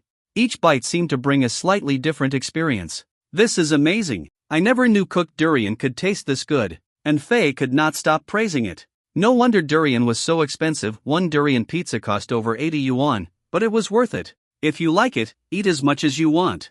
Guchinga only took a single bite before leaving the remaining 5 slices for Faye. Looks like we will have to keep durian stocked at home from now on. As Faye took big bites of the pizza, he casually brought up his future plans. Aunt Goo, what do you think would be the most profitable thing to sell at a night market? Did you not just finish your part-time job? You still have half a month left, why not relax and have some fun for a few days? Guchinga's smiling lips slowly pressed into a thin line. Faye answered lightly, I can enjoy myself during the day. But I have free time at night, so I might as well earn some money. Guchinga wanted to say, if you are short on money, stop working and let me cover your university expenses. But when the words reached her lips, all that came out was a sigh. and Fei had always been proud and independent. Over the past 3 years, he had refused her financial support more times than she could count. He had finally gotten into a top university, yet instead of enjoying campus life, he was constantly thinking about money. The hardships of his past must have been truly unbearable. After a long silence, Guchinga finally admitted, "You might laugh, but I have never actually been to a night market before. I have no idea what sells well." Seeing her slightly downcast expression, Fei assumed she was regretting never experiencing one. So, he suggested, "If you do not mind the work, you can come and run a stall with me, Aunt Goo." "That sounds great." Guchinga's eyes lit up, and she immediately smiled again. "Then once everything is ready, we will start our little business together." And Fei tore off a piece of pizza and handed it to her. Not wanting to spoil the mood, Guchinga took a bite without hesitation and gave a small compliment. The meal stretched on for 2 hours before they finally finished. After cleaning up the table, Guchinga left, and for the first time in a long while, Fei gave his apartment a thorough cleaning before sitting down in his massage chair. For some reason, the moment he sat down, he felt a faint vibration beneath him. Weird. He had not turned on the massage function. Ignoring it, he opened his second-hand laptop and began researching potential night market businesses. Going out to survey the market would take too much time and probably yield unreliable information. No vendor would honestly tell him what was most profitable. So, Fei took a different approach. He scrolled through short video platforms to see what locals were discussing, what they liked, and what they wanted to buy. The night market in this city did not have many product categories, mostly food, handicrafts, accessories, and small games. While most of these had low startup costs, Fei's own options were limited. Food. The market was already saturated with trendy snacks. There was no untapped niche, and he lacked the sales charisma to attract customers. Handicrafts? He had no supply chain. If he bought products online and resold them, customers could just order directly themselves. Why would they pay extra to buy from him? Accessories?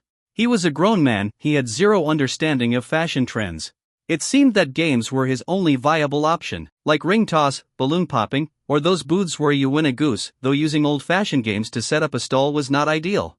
The profits were too low. Even working an entire day, he might not break 100 yuan. He needed something better. Beneath him, the massage chair was filled with complicated emotions. Just moments ago, Lin Wani had a breakthrough. She had finally thought of a way to break free. But then, that brat Fei suddenly sat down on her lap and her mind went completely blank. Is this bastard some kind of succubus in human form? Lin Wani knew herself well. She had always been the type of woman who held ridiculously high standards.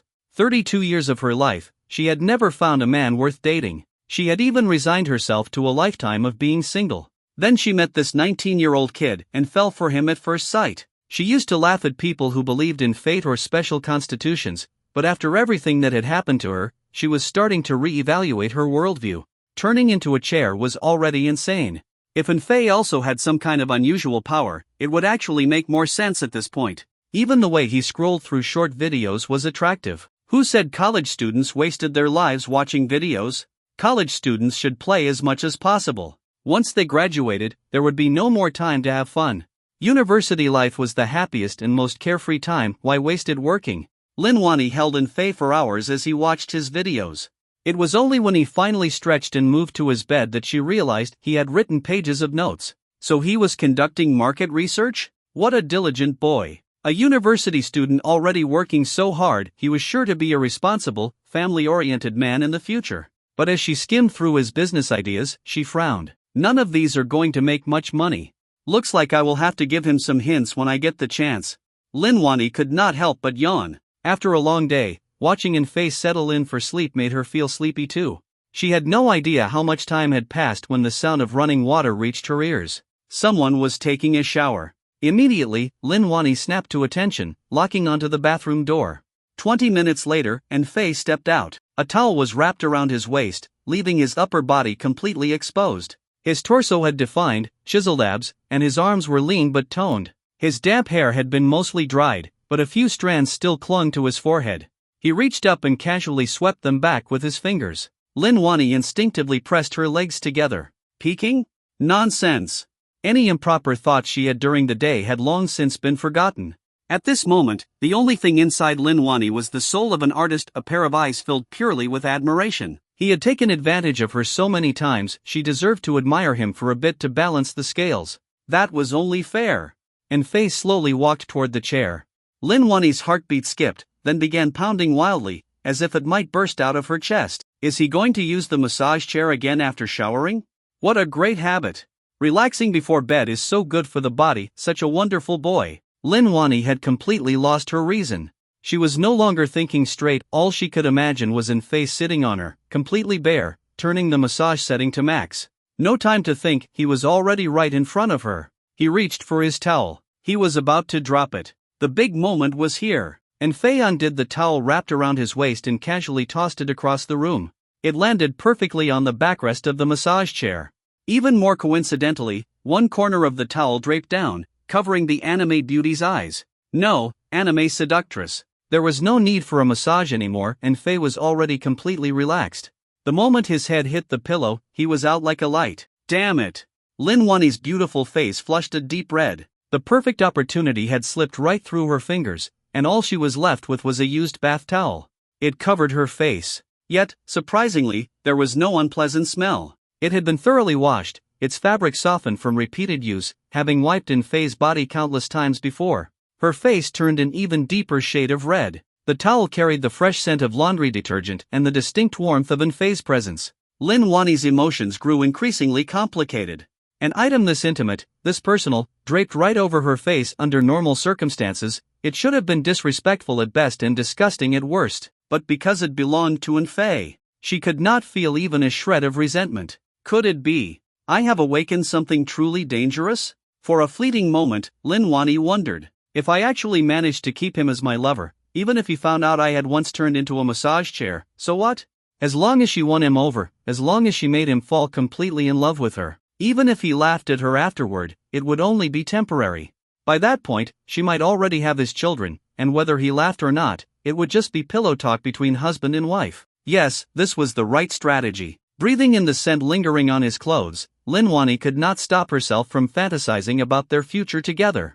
Lying in bed every night, forcing In-Fae to cuddle her to sleep, forcing him to tell her ghost stories, forcing him to wear the women's clothing she personally designed, forcing him to model for her fashion company. Oh, and of course, forcing him to feed her snacks, mouth to mouth. How embarrassing, but also, how blissful. As for that Aunt Goo, kicking her out would not be appropriate. After all, she had taken care of In-Fae for 3 years, but living together would be too inconvenient. They were not even related by blood.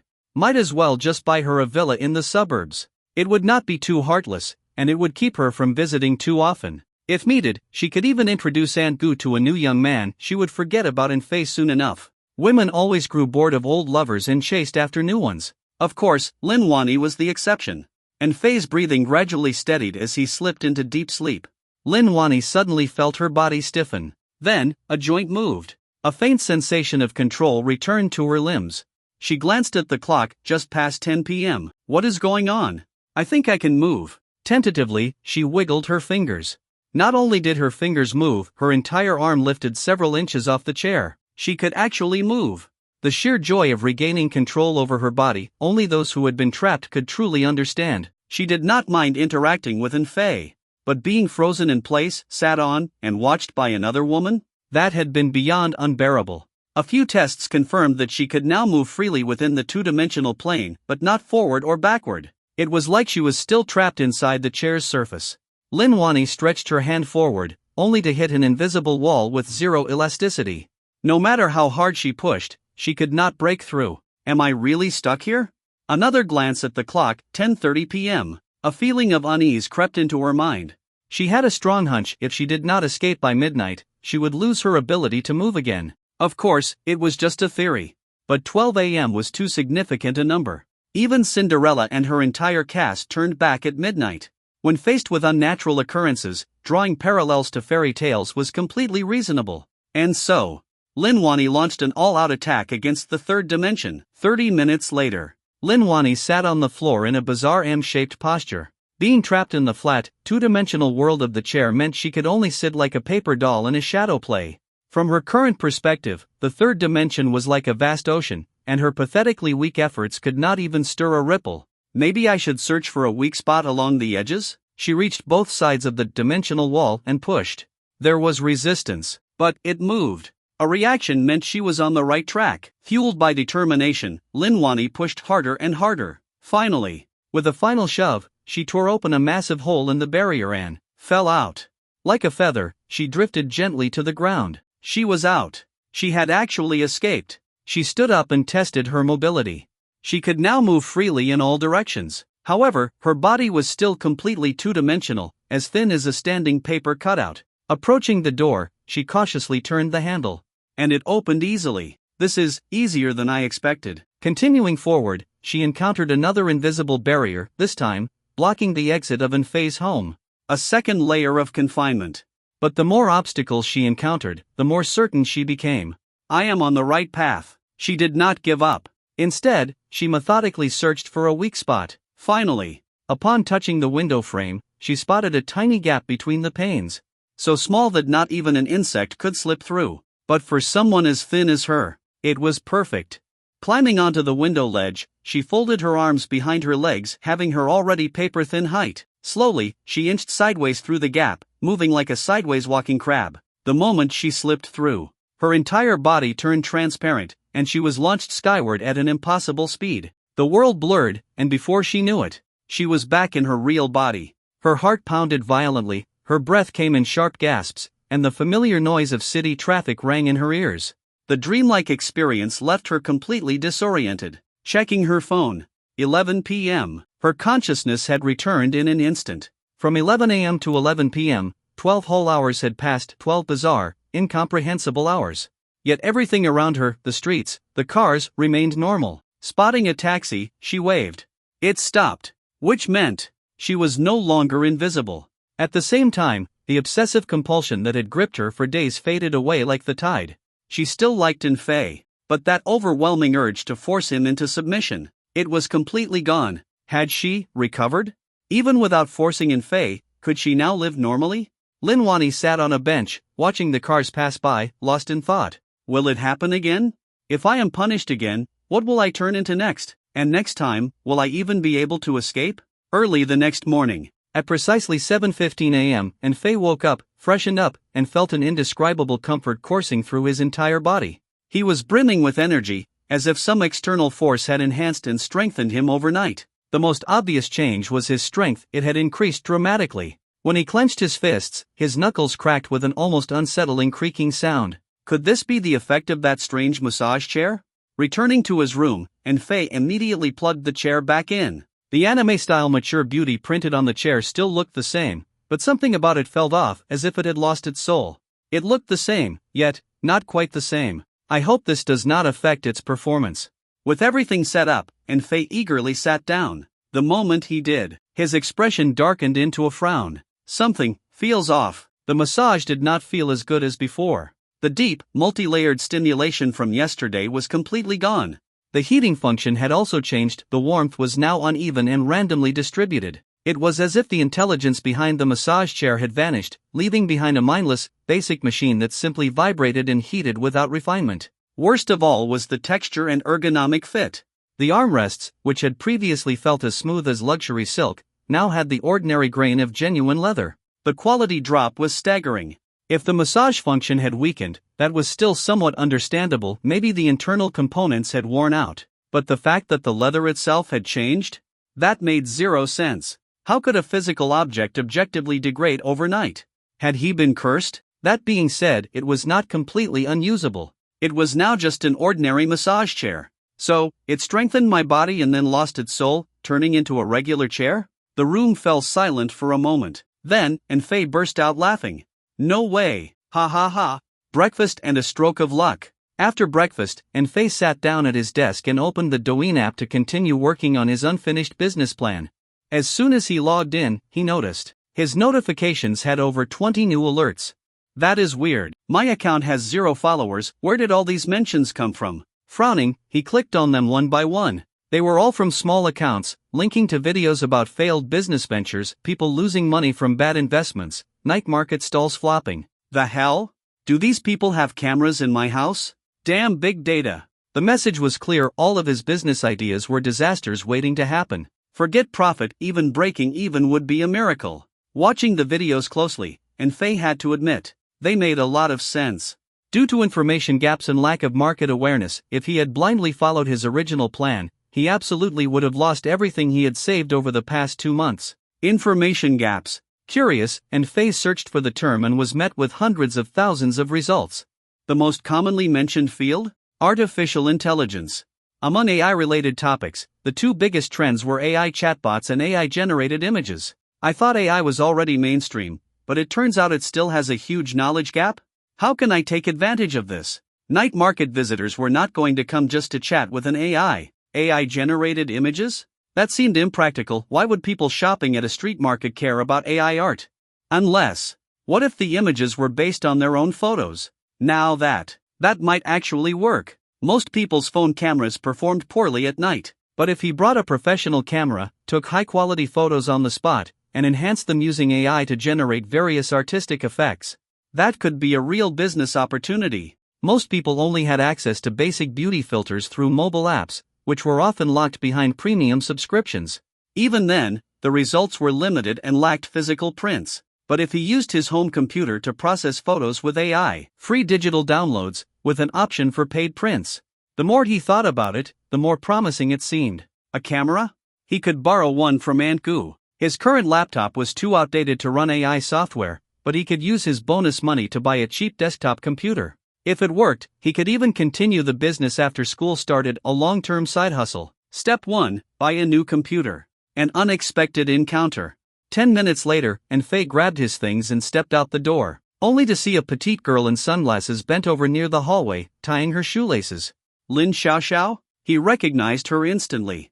After all, thanks to her, he had earned an extra 20,000 yuan, a gentle goddess of fortune. Yes, and you are in Faye? What a coincidence, ah!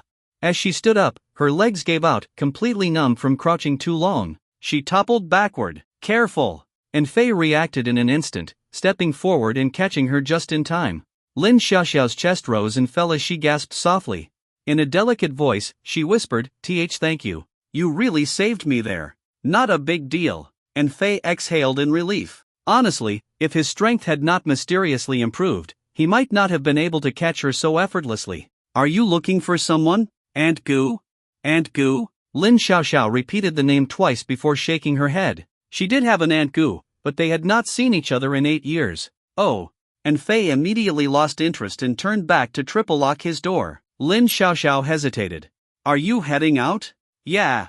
He pocketed his keys. Anyway, I will let you get back to whatever you are doing. See you. Without another word, he walked off. Lin Xiaoxiao reached out instinctively but froze, unable to find an excuse to make him stay.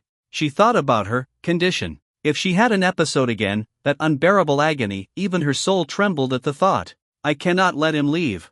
At the very least, I have to get his WeChat contact. Summoning all her courage, Lin Xiaoxiao called out. Mr. and Faye, please wait a moment. And Faye stopped. What is it? My business here is already done. Oh, so? And Faye stared at her in confusion. Fidgeting with a strand of her hair, Lin Xiaoxiao blurted out, you saved me just now, so I would like to treat you to a meal as thanks. Saved you? And Faye chuckled. Come on, I just helped you stand up, that hardly counts as saving your life. Lin Xiaoxiao did not argue. The moment the elevator doors opened, she darted inside. And Faye sighed and followed, deliberately keeping his distance. But then, he thought about Aunt Goo. And changed his mind. If he did not take the initiative, he would never meet new women.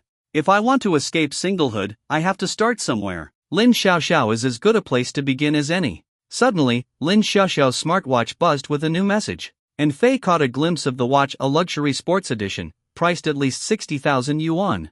Even if he sold everything he owned, he could not afford it. Silently, he stepped back, returning to his original distance. I have not seen Aunt Lin in 2 days, and she is already searching the world for me again. Lin Xiaoxiao sighed. Then, changing the subject, she asked, Mr. and Faye, you are not working at the hot pot restaurant anymore? Nope. Why? School is starting soon. Ah, you are still a student? Lin Xiaoxiao practically shrieked, staring at him in shock. And Faye was still in school? That was fantastic news. She had been considering dropping out just so she could find him in case she had another episode. But if he was already in school, then. And Faye sighed. Is that really so surprising? I did not mean it like that. Lin Xiaoxiao quickly lowered her head in apology. And Faye just waved it off and walked away. No, she could not let him go. The Xinli Digital Mall is the largest computer retail market in Deshi City. It's like a treasure chest filled with all kinds of computers, old, used, new, and flashy. You can find them all here. Lin Xiaoxiao observed that Fei didn't seem genuinely angry, so she shamelessly followed him. Walking so close to Fei, she felt a sense of shame rise in her heart, yet her body tingled with a faint trace of pleasure. She had unlocked a new piece of knowledge: when she wasn't having an episode, feeling ashamed could actually be enjoyable. Fei, are you here to buy a computer? Well, this is a computer mall. Would you believe me if I said I was here to buy a camera? Again, I'm sorry, no need to apologize. The two of them chatted intermittently as they walked to the entrance of a second-hand store. The shop owner put away his folding fan and greeted them with a smile. What are you two looking for? New or second-hand? We just got a new batch of stock, everything here is. We'll just look around first. To Fei, one of the most annoying things about physical stores was the chatty salespeople and store owners. But due to the particular nature of second-hand goods, he had no choice but to come to a brick-and-mortar shop. On one of the shelves, dozens of brand-new graphics card boxes were neatly arranged. Among them, the most eye-catching one was the Shuahua RTT 4090. Fei couldn't help but take a box down, his large hand gently stroking the surface as if he were touching a piece of fine art. His eyes sparkled, as if saying, "This is amazing. If only it were mine, that would be even better." Lin Xiaoxiao stood to the side, looking at Fei with a puzzled expression. After confirming several times, she was sure that the graphics card in Fei's hands was just an ordinary one. It wasn't a limited edition or discontinued model. Its boxed version cost 21,000 yuan and was readily available online. But the way Fei gazed at it with such passion, one might mistake it for him admiring his own woman. Do all guys like this kind of thing? Lin Xiaoxiao pulled out her phone and searched online. Is RTT 4090 a good gift for a boyfriend? The search results nearly made her jaw drop. If you give this to him, you may meet someone he loves more in the future, but he will never be able to let go of you. Even if you don't marry him, when he grows old, he will still keep your photo in his wallet. If you gift your boyfriend this card, your relationship will instantly level up from a couple to a mother and son dynamic. Congratulations on gaining a new good son. Can this really bring men such happiness? Is it magic? Lin Xiaoxiao wasn't stupid. She knew most of these comments were exaggerated, but calling it a holy relic for men didn't seem like much of an overstatement. If she were to give this thing to Fei, she suddenly had a vision of Fei holding the RTT 4090 in his hands, kneeling on one knee before her, and loudly proposing. Her legs went weak, and she nearly stumbled. Lin Xiaoxiao didn't have much pocket money in her account, so she pulled out her phone and messaged Aunt Lin. Instead of replying via text, Aunt Lin immediately sent a video call request. Aunt Lin, Lin Xiaoxiao greeted nervously. "Xiaoxiao, what do you need that much money for?" A dignified voice came from the other end of the call. "It's not that I don't want to give you money, 50,000 yuan isn't a big deal, but I'm just worried you'll waste it, understand? I want to buy a computer." "A computer? What kind of computer costs 50,000 yuan?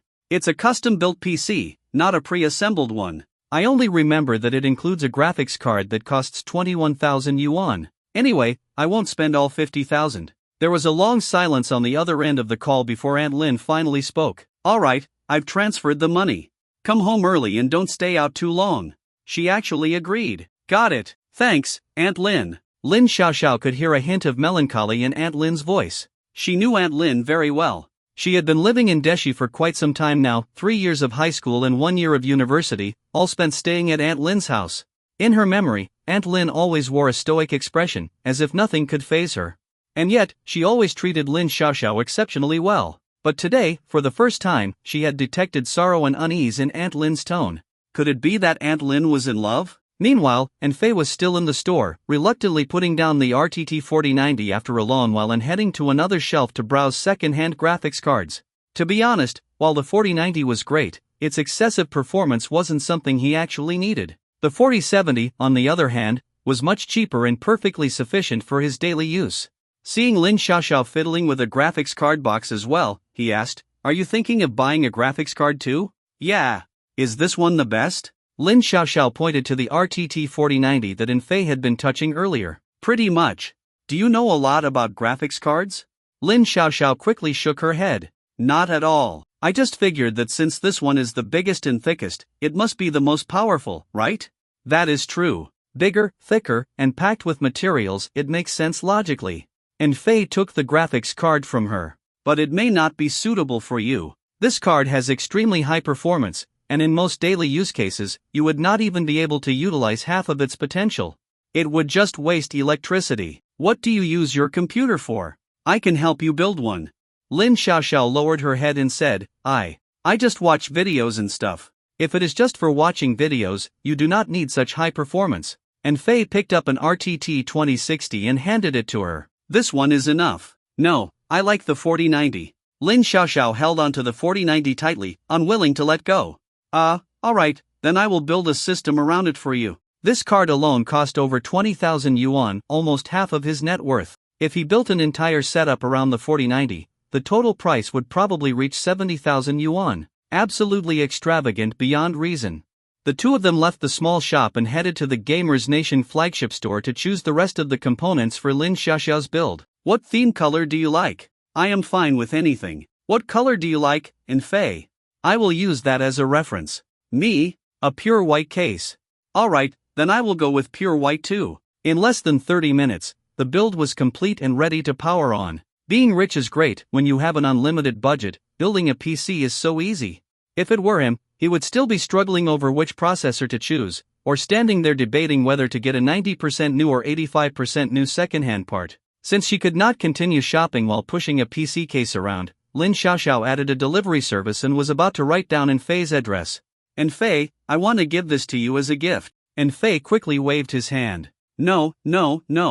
I told you, I just helped you up. Even if I had not caught you, at most, you would have just taken a fall and gotten a few bruises. You really do not need to feel any obligation. But, if I do not give you something, I will not feel right about it. Then, how about a computer case? After thinking for a moment, Fei made this suggestion. Sometimes, it was better to redirect rather than outright refuse. If he kept rejecting her, Lin Xiaoxiao would keep dwelling on it. The case was one of the cheapest computer parts, so it would put her mind at ease without being too much of a loss.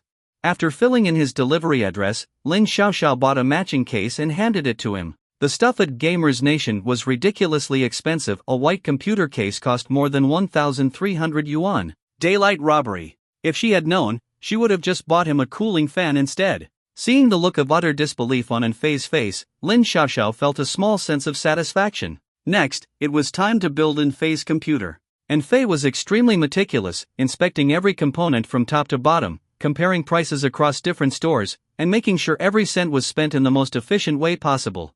Lin Xiaoxiao had never seen someone shop like this before. It made her realize just how much money she had wasted over the years. Just like that, the entire afternoon passed. As she waited for her car to arrive, Lin Xiaoxiao gathered her courage and said, "We are friends now, right?" And Fei was stunned for a moment. After thinking about it, he finally said, "I suppose so." Before he could finish speaking, Lin Xiaoxiao immediately pulled out her phone and showed him her WeChat QR code. Aside from Aunt Goo, this was probably the first male friend she had ever added. Too bad they were from two completely different worlds. After Lin Xiaoxiao left, Fei called for a ride-hailing car. While waiting, something interesting at the mall entrance caught his eye. This idea might actually make me a little money. To be precise, it was not a thing but a person who worked hard. On a scorching summer day, cool air drifted from the entrance of the mall. That person was dressed in a fluffy bear cosplay costume, leisurely lying on the ground to enjoy the cool breeze. The oversized bear head rested on a thick stack of flyers, while his right hand lazily extended outward, holding a flyer precariously between his index and middle fingers. He seemed to have completely given up on actively handing out flyers. However, passers-by, intrigued by the sight of the slacking bear, were drawn in and voluntarily took a flyer from him. Fei set down the computer case in his hands and fell into deep thought. If he dressed up as a fun character or did some cosplay, would people approach him on their own to take pictures? This flyer bear was built around the persona of laziness and idleness, which did not align with the concept of photography. If he wanted to use this approach, he would need to redesign it. It had to both attract people to come over and be strongly tied to photography. Fei took out his phone and cancelled his ride-hailing order, then sat down across from the flyer bear, lost in thought. It seemed he could only test this out by looking at the photo results. Wearing an interesting cosplay outfit while carrying a screen displaying photo previews, this would surely turn heads. After all, this was a world where even a dog with oddly shaped spots could become an internet celebrity. Fei's vision grew clearer.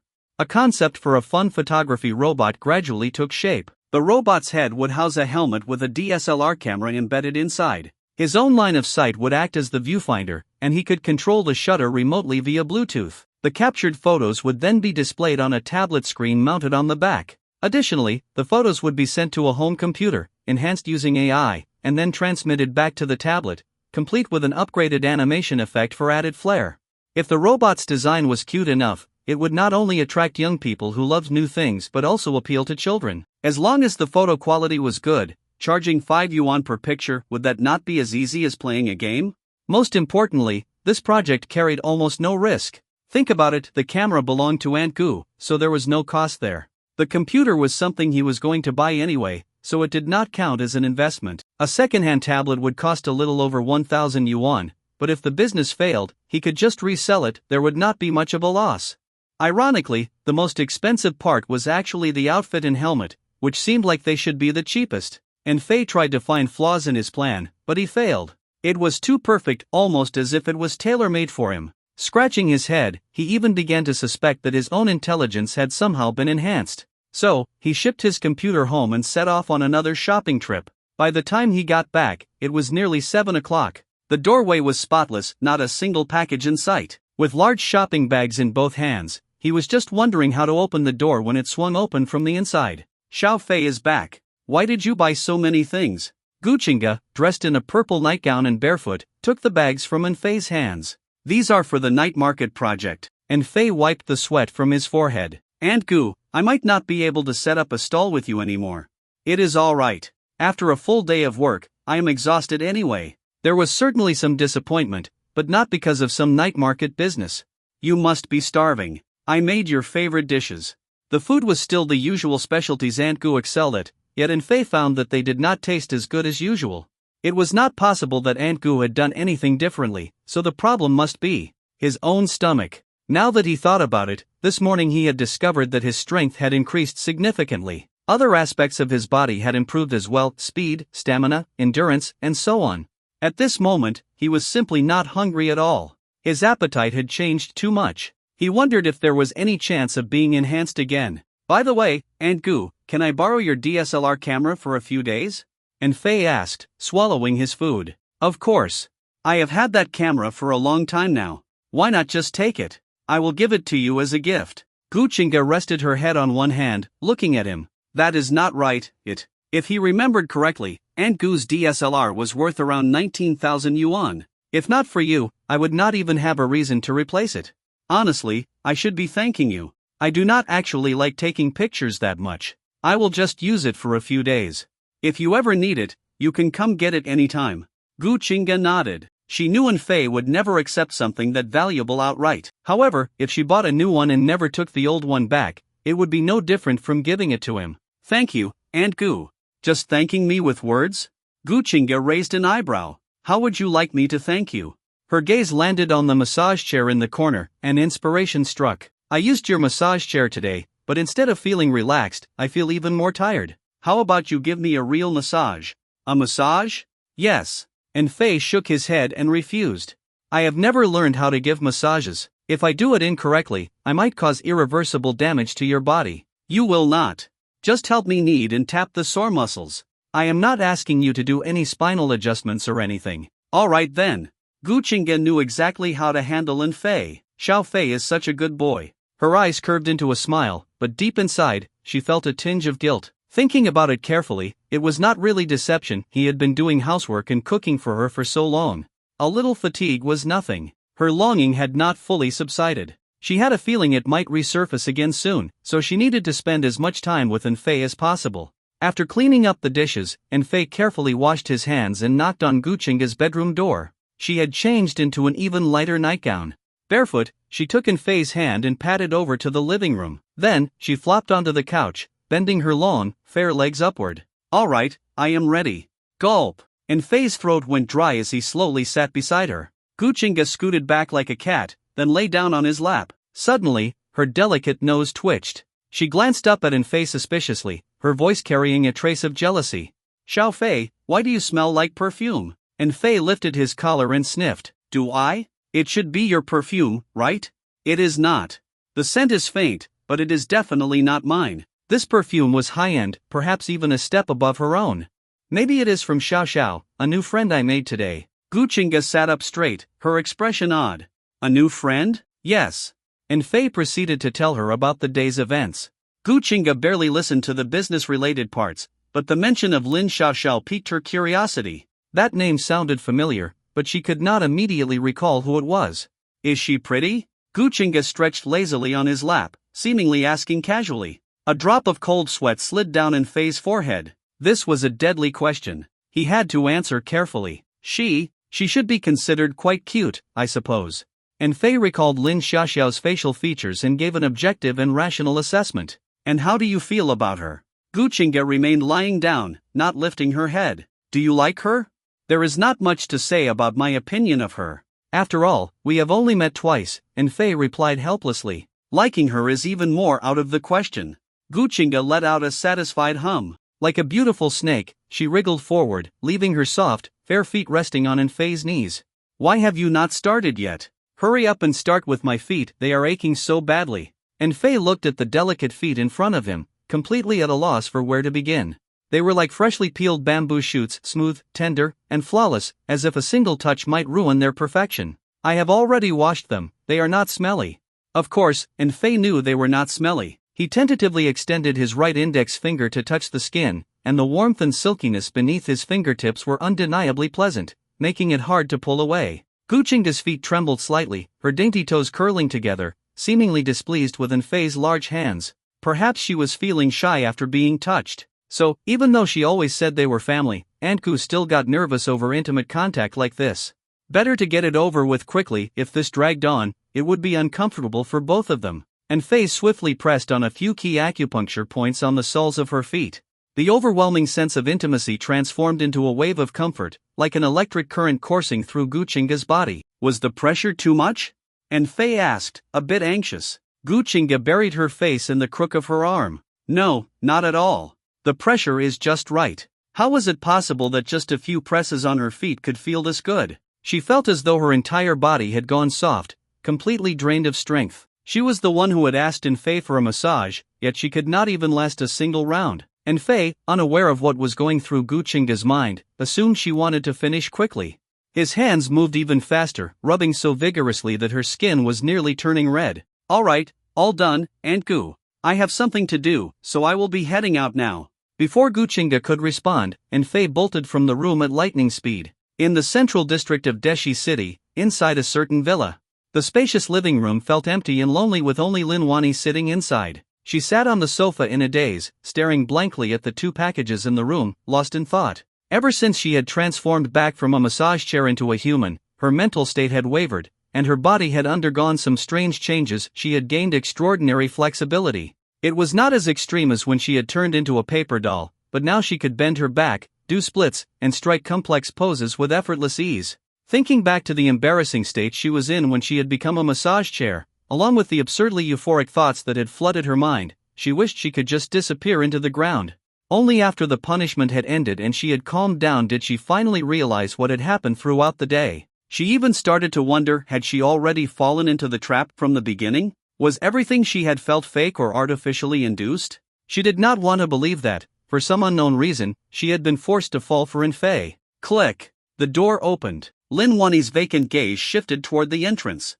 Aunt Lin, I am back. The person entering was none other than Lin Xiaoxiao, who had just finished assembling a computer with Fei. So, this is the 50,000 yuan computer? Lin Wani asked casually, her interest clearly lacking. Yes. Lin Xiaoxiao hesitated for a moment. I spent about 70,000 in total. The rest is still in my account. You are all grown up now. Just keep the rest as pocket money. Lin Wani yawned and got up to leave. Aunt Lin, is something on your mind?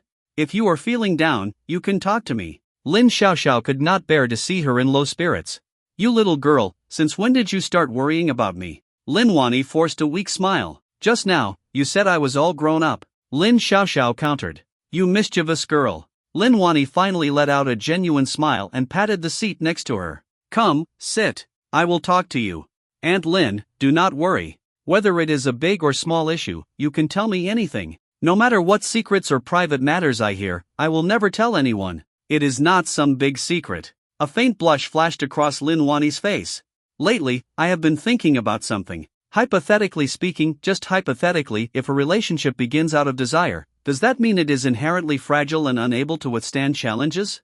Lin Xiaoxiao had not expected this at all. Her eyes lit up with a teasing smile. So Aunt Lin really was in love. However, she did not dare to tease her too much, so she cleared her throat and said, "Desire is a natural instinct, no one can escape it. There is even a saying, all love at first sight is merely lust at first sight." "There is nothing wrong with it." Lin Wani glared at her. "That is nonsense. If that were true, what would be the difference between people and animals?" "That is not what I meant," Lin Xiaoxiao quickly explained. "Love at first sight does not mean you immediately get married and spend your life together. So, the reason why you fall for someone does not really matter. It is like a century-old tree, no one cares why it was planted in the first place. If it grows well, then it is a good tree." Lin Wani took a deep breath. That actually made a lot of sense. Yes.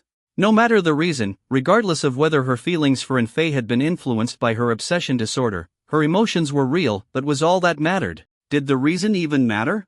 It was just an excuse to meet him. Now that her obsessive tendencies had subsided, she should just focus on properly getting along with Fei. There was no need to trap herself in unnecessary worries. Lin Xiaoxiao actually had some wisdom in her. That being said, since when did this girl develop such clear and logical views on relationships? Did she have someone she liked too? You really have grown up, Xiaoxiao. Lin Wani affectionately flicked Lin Xiaoxiao's nose. "I never expected you to be a relationship guru." "It is nothing." Lin Xiaoxiao giggled. "Aunt Lin, I will let you get back to work. I need to set up my computer, so I will be going now." "Alright, off you go." Lin Wani straightened her posture and crossed her legs. Now that she had resolved her inner turmoil, she quickly regained her usual dominant demeanor. No longer overthinking, Lin Wani shifted back into conquering and fame mode. Loving fearlessly and hating decisively, that was her life philosophy. Her last confession had failed, she had underestimated Fei's resistance and acted too hastily. Perhaps, because he had a close relationship with his older female neighbor, he had developed some level of immunity to women in her age group. Using seduction alone was not going to work anymore. She needed to adjust her strategy. He loved money, or rather, he lacked money. She had previously noticed his plans to set up a night market stall. She had even secretly left him some suggestions. She wondered if he had seen them. If she wanted to capture him step by step, she could not rush. Lin Wani pulled out her phone and dialed a number she knew all too well. The summer days were long, and at 8 in the evening, night had only just fallen. Fei walked through the night market wearing a gray and white inflatable suit with a large camera-shaped helmet on his head, striding confidently. At the back of the camera model, where the rear of the head should be, there was a hollowed-out section with an embedded tablet screen. From a distance, he looked just like a camera robot, a surprisingly convincing one at that. At this moment, he had become the most eye-catching person in the night market. People walking toward him, passing by, adults, children, men, women, every single one of them turned their heads to look. "What is that thing, cameraman? Never heard of it. Can it actually take pictures? That has to be fake. No one has a camera that big, it is obviously just for show. It is so chubby and cute. Is it from a comic?" Fei did not speak or call out to customers. Like others in mascot costumes, he only used body language to interact with people, greeting those who looked his way. In situations like this, there were always curious individuals who could not resist coming over to ask questions. Sure enough, within 2 minutes of setting up, a young woman could not hold back and approached him. "Excuse me, can I take a photo with you?" Fei was momentarily stunned. Someone actually wanted to take a picture with a camera? The young woman held up her phone, likely recording a video, probably planning to make a short clip for social media. He nodded vigorously in an exaggerated manner. After taking a picture with her, Fei gestured for her to wait a moment. The woman, as if understanding his intent, fished out her wallet from her purse and handed him a 5 yuan bill. She actually thought he charged 5 yuan per photo? Fei shook his head. The woman's expression turned uneasy. 50 yuan is a bit much, do not you think? Still, he did not speak. Instead, he took a step back and crouched down slightly. The crowd's gaze followed his movement, and suddenly, the massive camera emitted a click-click sound, startling everyone. Could it actually take pictures? Inside the helmet, Fei was pleased with their reaction. Now came the real selling point. The cameraman slowly turned around, and to everyone's amazement, a large display screen was revealed on its back, showing an image of the slightly annoyed young woman. It really could take pictures. Some onlookers stepped closer, intrigued. Others, unimpressed, walked away. The atmosphere instantly became lively. The young woman realized she had misunderstood him.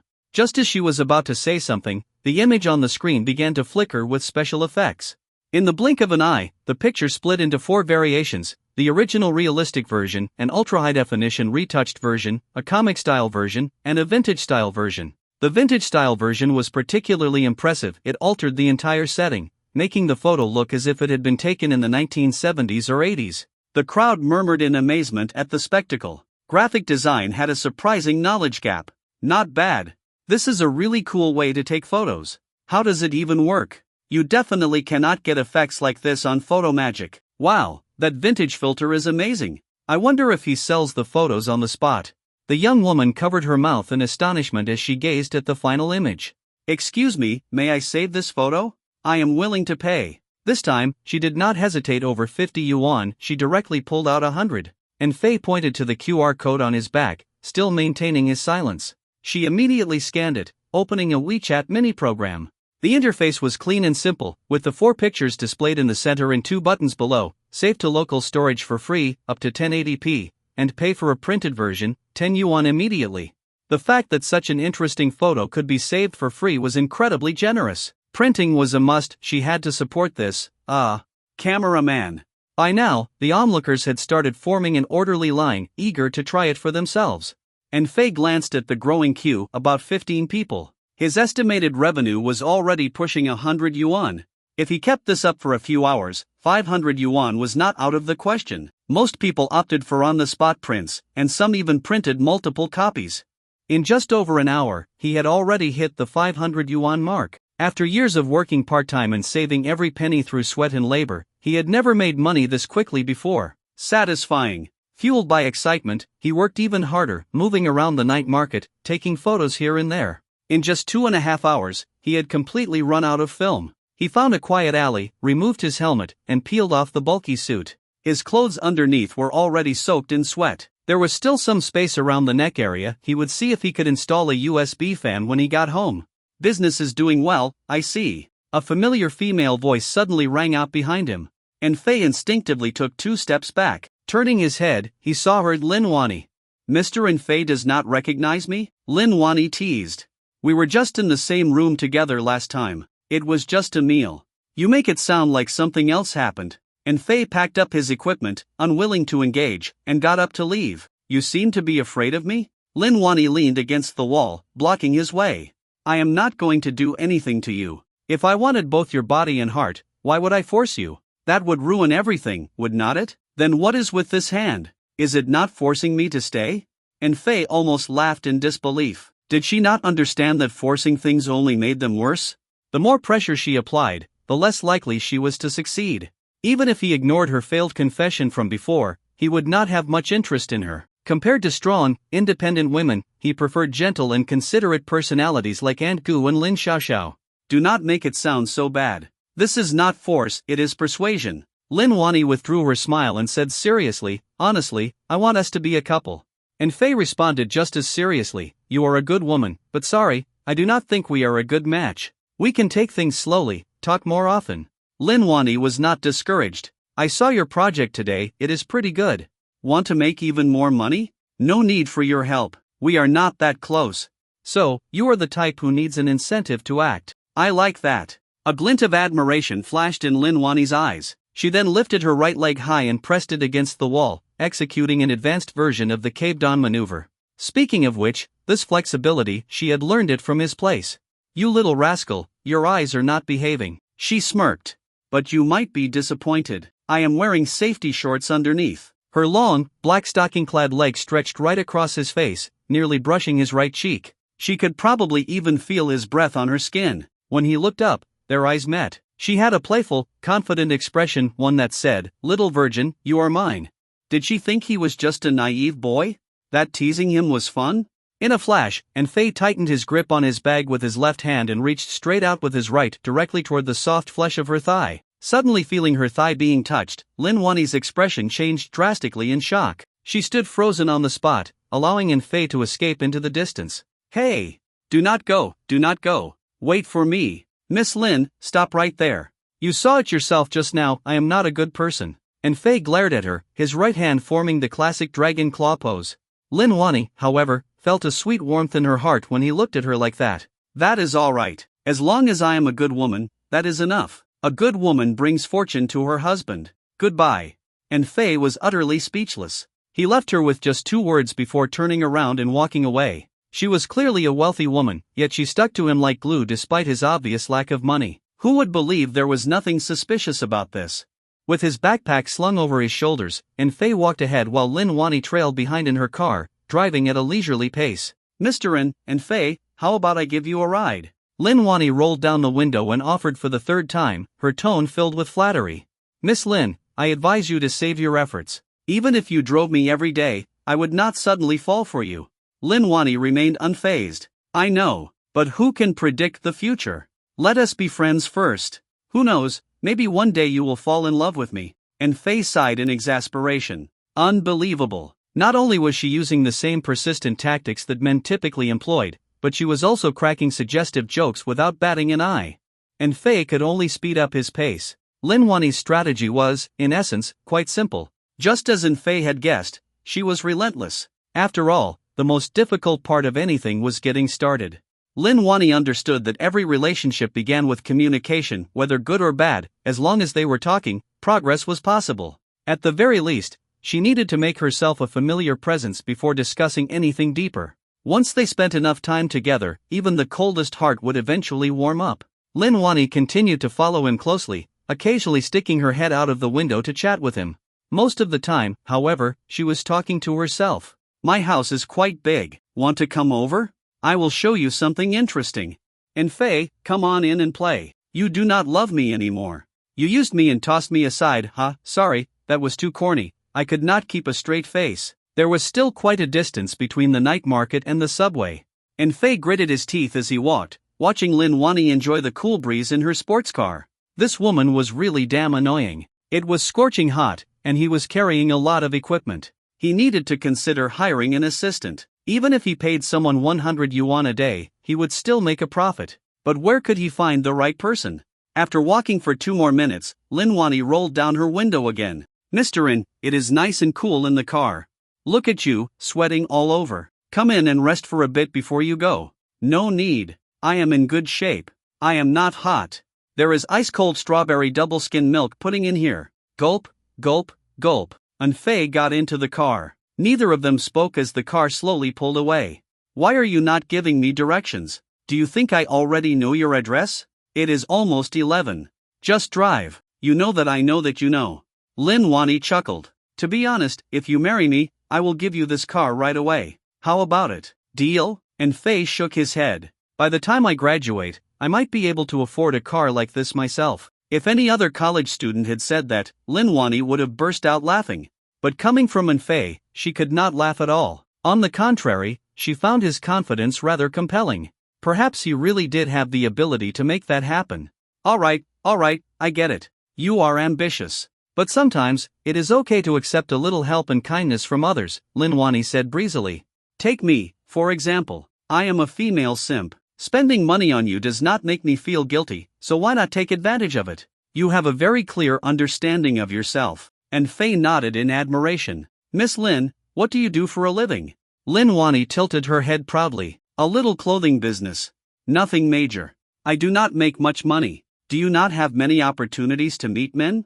I do, but not often. Our headquarters only hires female employees. So, Miss Lin, have you considered going on a blind date? Maybe meeting some successful professionals. Enough. I know exactly what you are trying to say. Lin Wani suddenly became serious. You can question my feelings for you, but you cannot question my sexual orientation. And Faye shrugged and turned to look out the window. The atmosphere in the car suddenly grew cold, and for the first time, Faye felt a bit uncomfortable. He stole a glance at Lin Wani's profile. Her expression was grim, and her eyes seemed to glisten as if she were holding back tears.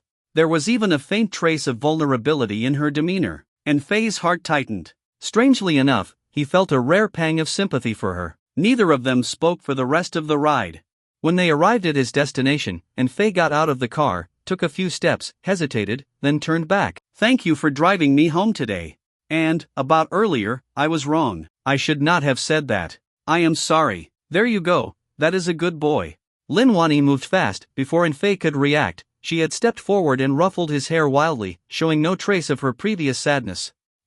Good night. With that, she floored the gas pedal and sped off, leaving Fei standing there in confusion. Then, it hit him, why was a broke guy like him feeling sorry for a wealthy woman? It was all just another tactic of hers. Damn it. He had fallen for the same trick again. The night passed without further incident. The next morning, Friday, Fei slept in until 10. There would not be many days like this left. School was starting in 10 days. He had only one task left, finding a new place to live. Friday, Saturday, and Sunday were peak days for house hunting and moving. By Monday, there would be fewer people looking at apartments, so he had decided to go then. As he scrolled through housing listings on his phone, someone knocked on the door. When he opened it, all he saw was the back of a departing delivery worker. After confirming that the package was addressed to him, Fei took it inside. He had not ordered anything recently. Could it be another giveaway prize? Suspiciously, he opened the package. It was small, narrow, and rectangular, similar to a box for storing cutlery. Inside, there was a note with 3 bold words. Trial product. It seemed like a promotion from a shop he had previously bought from, a reward for loyal customers. Not bad. Free stuff was always welcome. He lifted the note, revealing the actual trial product beneath it. It was a gel pen. Disappointment flashed across Fei's face. This was not valuable at all, and he already had plenty of pens. But as soon as he removed the packaging and held it, his expression changed again. The texture, the temperature, hiss. Fei inhaled sharply. If he was not mistaken, this pen felt exactly like that massage chair from before. There was no doubt about it. The pen had a solid exterior, yet it felt unnaturally smooth, even warm to the touch. No mistake, this pen was from the same manufacturer as the massage chair. Which meant, he was about to be enhanced again. Friday, 10 a.m., Luosher Advertising and Design Company, Ltd. Good morning, Assistant Guan. Gu Qingge greeted with a smile as she sat down at her workstation. Good morning. Manager Gu, you seem to be in a great mood. Is there something worth celebrating? The one responding was Guan Xian, Gu Qingge's assistant, a petite and adorable woman. Both of them worked in the marketing and sales department, holding the positions of marketing manager and assistant manager. When busy, their workload was overwhelming, but during the off-season, there was barely anything to do. Do I? I do not feel particularly happy, haha. Gu Qingge opened her computer and clicked on a rental listing platform, showing no intention of working. Guan Xian held her forehead in exasperation. She was smiling so much that she even made a sound, yet she claimed she was not happy. Oh, right, Xian. I need to take a day off the day after tomorrow. I will leave things to you. I will treat you to a big meal another day, Gu Qingge suddenly said. A day off? Guan Xian was momentarily surprised, then quickly realized, is it because of your neighbor across the hall? Gu Qingge nodded. Yes. I am going with him to look at apartments. Oh? He is moving out? Guan Xian asked with delight. Yes. Gu Qingge also smiled happily. Logically speaking, if he was moving out, Manager Gu should not be so pleased about it. Could it be? Do not tell me, you are moving with him? Yes, staying his neighbor. I knew it. Guan Xian rolled her chair over to Gu Qingge's workstation and spoke with a serious tone. Manager Gu, following your neighbor every time he moves, it does not sound good. If you are just feeling lonely, once he moves, I can move in and keep you company. No need. My relationship with Xiaofei is not what you think. Oh? And what exactly do you think I am thinking? Is it not just that you think I like him? Or that we are secretly dating? Not exactly. Guan Xian said awkwardly. I was actually thinking that maybe he might. Gu Qingge's eyes narrowed into slits, a sharp glint flashing in them. He might what?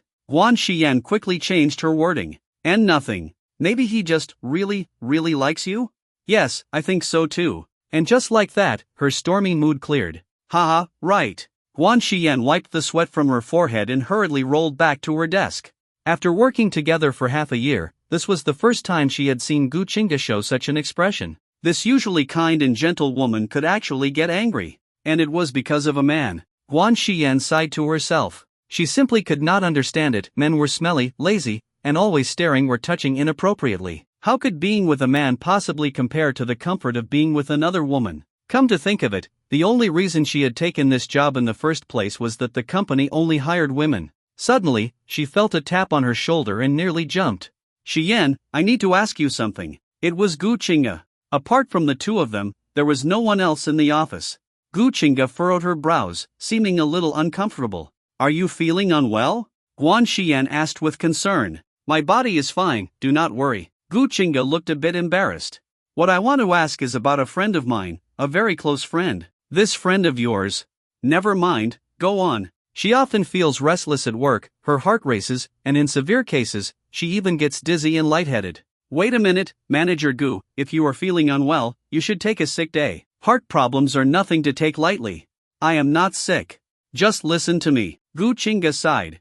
My friend already went to the hospital. They did all kinds of tests, x-rays, ECGs, everything, but they found nothing wrong. Was it a big hospital? Guan Xian paused. Now she was starting to believe that Gu Qingge really was talking about a friend. Gu Qingge nodded. Yes, a major hospital. A small one would not even have the equipment to do an MRI. That is true. But if her heart has been racing non-stop, she should not even be functioning properly by now. Gu Qingge lowered her voice. Well, my friend, whenever she is with a certain person, her heart goes back to normal. Manager Gu, does your friend's healing presence happen to be a man? Yes. Guan Xian wanted to ask if this man happened to live across from her friend, but that would be too obvious. She already had enough clues to piece together the whole mysterious illness case. Asking more would just be impolite. The so-called best friend was obviously Gu Qingge herself, and the one with the healing presence was her neighbor across the hall. As for the rapid heartbeat? Most likely, she liked her neighbor so much that she felt anxious when she had not seen him for a while. If a perfectly healthy heart could show problems on a hospital test, that would be the real mystery. It all made perfect sense. I am a genius. Now, what should she do? Tell Gu Qingge the truth, or, no way. How could she let this delicate beauty fall into the hands of that wicked male neighbor? As long as Guan Xian was around, she would never allow such a thing to happen. So, do you think my friend is in love? Absolutely not. Ah, then what is it? It is just a psychological illusion. An illusion? Yes, exactly. Guan Xian nodded sagely, adopting the air of a wise master. Love is not as simple as you think. Have you heard of the suspension bridge effect? When a man and a woman walk on a swaying rope bridge, the potential danger makes their hearts race. They try to determine the cause of their fast heartbeat, whether it is due to fear of the bridge or attraction to the other person. Since the real cause is unclear, their brain misattributes the physiological response to romantic feelings, making them mistakenly believe they have fallen in love. But that does not make sense. I have never. My friend has never. Has your friend been dealing with stress or worries lately? Seems like it. Then that is it. This is just a variant of the suspension bridge effect. If the heart palpitations are undetectable by medical tests, it is just an illusion. So, that was an illusion too? Yes. It is just the brain sending the wrong signals. Think about it, if your friend really had a heart condition, do you think the hospital would not have found something? They would be eager to keep her in for months of treatment. That actually made a lot of sense. Could it be that she was simply influenced by external factors and developed a mistaken attachment to Xiaofei? A perfectly rational Gu Qingge would have immediately seen through Guan Xian's poor attempt at manipulation. This was a classic logical fallacy, taking an easily accepted premise and leading it to a completely erroneous conclusion, forcibly linking two unrelated things. But in her current state of lovesickness, Gu Qingge was too dazed to recognize the trap. Soon, her head spun with dizziness. Guan Xian smirked triumphantly, but in the next second, her expression froze. Wait, who was I just talking to? Gu Qingge was awakened by a loud noise. She instinctively tried to move but quickly realized that she was firmly trapped by some kind of transparent, solid material, unable to budge an inch. I should be at work. Where am I? This does not seem like a hospital? Kidnapped? Emergency treatment? Or, am I dead? Countless thoughts flooded her mind in that instant, but in the end, only fear remained. Damn that Guan Xian, always spouting nonsense. Because of her, I fainted and got taken away. Ugh. As Gu Qingge mumbled complaints to herself, a blinding light suddenly struck her. The transparent material covering her was violently ripped away. The abrupt motion startled her. Slowly, her vision adjusted. And what she saw was an enormous human face. A very enormous face. Judging by its scale, her entire body probably was not even as big as one of his hands. Am I still in the country? Did I somehow sleepwalk my way into the land of giants? I thought only princesses could go to the land of giants. The giant in front of her looked displeased, staring down at her with an expression full of disdain. Surprisingly, Gu Qingge was not afraid of the giant at all. In fact, she felt a strange sense of familiarity. She quickly realized why this giant looked exactly like Fei. She had not noticed at first because she was looking up at him from a terrifying death angle, which distorted his features. With that realization, she felt a little more at ease. Now that she had calmed down, she began observing her surroundings. The clean floor, the plain decor, the broken TV that had been sitting there for 3 years.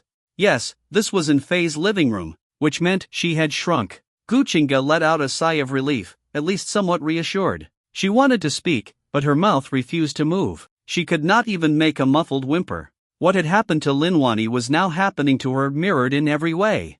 The same shock, the same expression, the same fear. Only now did she truly grasp the sheer absurdity of the situation. Whether she had shrunk or traveled to a land of giants, neither possibility made any logical sense. At least Kudo Shinichi had to drink a villain's drug to become a kid. But she? She had merely not seen In-Fei for a while, and her lovesickness had apparently shrunk her body to a fraction of its original size. That was simply illogical. Who would even believe such a thing? Sometimes, reality was far more bizarre than fantasy. Compared to what she was experiencing, alien corpses, crop circles, and the mysteries of the Great Pyramid of Khufu all seemed perfectly reasonable. Just how many secrets in this world am I unaware of? Her thoughts were interrupted by the deep murmur of the giant In-Fei. I have no idea how to use this thing. Guchinga was completely shaken. And now, she was angry. Use me? You brat! Even if I have shrunk, I am still your aunt. You have no sense of respect, this is complete lawlessness. In-Fei casually cleaned up the packaging trash, then happily carried her into his bedroom. Guchinga was placed carefully on the desk before he left the room for some unknown reason. She was baffled. Seeing a shrunken version of someone, would that not normally warrant a phone call or something? This was an unbelievable event, yet In-Fei's reaction was oddly calm. That was not right. Could it be that In-Fei was not ordinary either? A tiny seed of curiosity took root in her mind. Now that she was small, his bedroom looked incredibly spacious. She had been here countless times before, both before and after her illness. Lately, she had even been frequently using his pillows and blankets. Everything in this room felt just as familiar as her own. Her vision could still move freely, so she idly looked around. One had to admire her courage. Despite the bizarre and supernatural circumstances, she had managed to calm down in record time and was now even feeling a bit bored. On the desk, there was a small mirror, conveniently placed at her eye level. Perfect, I can check what I look like now that I am tiny. Ha! Why is there nothing in the mirror? A cold shiver ran down Guchinga's spine. The mirror naturally reflected the desk, the stationery, the objects, but not her. That is not right. If I were invisible, how did In-Fei notice me? Just then, In-Fei re-entered the room, having washed his hands. He gently picked up a gel pen in his palm. Guchinga's eyes widened in shock. Through the mirror, she clearly saw In-Fei lifting a pen. Then, her field of vision tilted. She felt weightless, spinning, disoriented. She had become the gel pen. The pen now lay in In-Fei's enormous left palm, while his right index finger gently stroked its surface. Ah, that silky feeling again. It is as smooth as fine silk. Stroking it gives an entirely different sensation. It is like touching a woman's cheek or holding her hand. This level of sophisticated, multi-layered design is insanely addicting. Could there be a spirit sealed inside this thing? In-Fei decided to test his theory. System? Golden finger? Dimensional space? Pen spirit? The gel pen remained motionless, lying silently in his palm. For a moment, he had the illusion that it was mocking him. Forget it. Novels are unreliable anyway. As long as this benefits me, who cares how strange it is? Keeping it in his hand forever was impractical. Since it was a pen, perhaps writing would activate its abilities. After all, the massage chair had only shown its effects after multiple uses. So, In-Fei grabbed a notebook and wrote his name, In-Fei. Then, he paused and added another name, Guchinga. Staring at the words on the page, In-Fei fell into deep thought. He had never written such beautiful handwriting in his entire academic life. Each character was structured with precise balance, powerful yet elegant, meticulously crafted, truly the work of a master. So this is its power? Damn, this is amazing. Just like the massage chair, this was another product of insane quality, far beyond ordinary goods.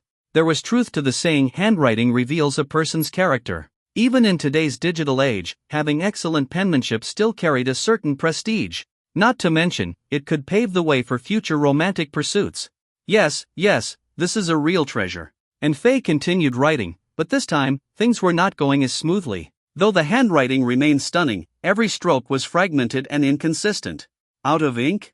Examining the pen closely, he noticed it had no replaceable ink cartridge. The pen's body was sleek and streamlined, with only a tiny air hole at the end. What the hell? Such poor durability, it ran out of ink after just a few words? Maybe the factory left some air inside the ink chamber. I will shake it a few times. Meanwhile, after all her writing duties, Guchinga was left utterly drained. Finally, she could rest. But suddenly, a chilling sensation crawled up her spine. She had a terrible feeling that something bad was about to happen. Who knows what kind of torment Guchinga had endured in the past few minutes while Fei was writing. When you become a pen, you gain a 360-degree rotating field of vision. You can shift your perspective without moving, you do not need to breathe, you do not feel thirst or hunger. However, your sense of touch and smell remain just as they were when you were human. But the moment someone starts writing with you, it feels like thousands, no, tens of thousands of ants are crawling all over your feet, an unbearable itch that makes you want to cut them off on the spot. It is the 21st century, the year 2024. You have computers and smartphones. Why on earth are you still using a pen to write? A gel pen this beautiful, it would be so much better to collect it or give it to Aunt Goo as a gift. Guchinga was fuming. She silently vowed that if she ever returned to her human form, the first thing she would do was buy Fei the most high-end tablet and stylus and force him to abandon his vile habit of handwriting forever. When Fei finally stopped writing, Guchinga let out a breath of relief. Finally, a break. But then, without warning, Fei suddenly grabbed Guchinga, now the gel pen, tightly in his hand, pulled back his arm, and gave it a fierce shake. After shaking it twice, the pen feels much cooler. Fei tested it on his notebook, but sure enough, there was still no ink. No problem. Time for Plan B, blowing on it. Since gel ink expands with heat, warming it up should make the ink flow better. The temperature of the pen immediately rose, turning noticeably warm. Fei quickly took advantage of the heat and wrote a few more words. The calligraphy was elegant, the ink smooth, it was another perfect writing experience. Amazing, this old trick still works like a charm. With such an incredible pen, not writing something would be a waste. By tomorrow, it would probably just be an ordinary pen, so he needed to make the most of it now. But of course, ideas only flood your mind when you do not need them. The moment you actively try to think of something, your brain turns into an empty void. At that moment, the doorbell rang. Through the peephole, Lin Xiaoxiao stood at the door, holding a notebook-sized sketchbook. Hello, Fei. Sorry for bothering you. Lin Xiaoxiao bowed slightly and spoke in a soft voice. Hello, you are not bothering me. Fei ran a hand through his hair, unsure of how to host a guest. Lin Xiaoxiao held out the gift without saying another word. Fei quickly took it and invited her inside. You do not need to change shoes. I do not have guest slippers, so just come in as you are. All right. Lin Xiaoxiao acknowledged him but ignored his words, removing her shoes and walking into the living room in just her socks. Such a well-mannered girl. Meanwhile, Guchinga, still clipped onto his collar, had complicated feelings. At least Fei was finally done writing, spinning, and blowing on the pen. But this Lin Xiaoxiao, something about her seemed off. Yesterday, when Guchinga had asked Fei about her, his answer had been, "She is fairly cute." In Guchinga's understanding, that was just a polite way of saying someone was not attractive. It was the same as calling someone unique or cheerful, the less specific the compliment, the worse the reality. Fei was being naughty. This girl was obviously very pretty, so why had he not told her that? It was not like she would have gotten mad over it. Well, maybe a little mad. Showing up at a guy's place first thing in the morning, their relationship was not ordinary. Guchinga felt a growing sense of loss. You came specifically to see me? Yes.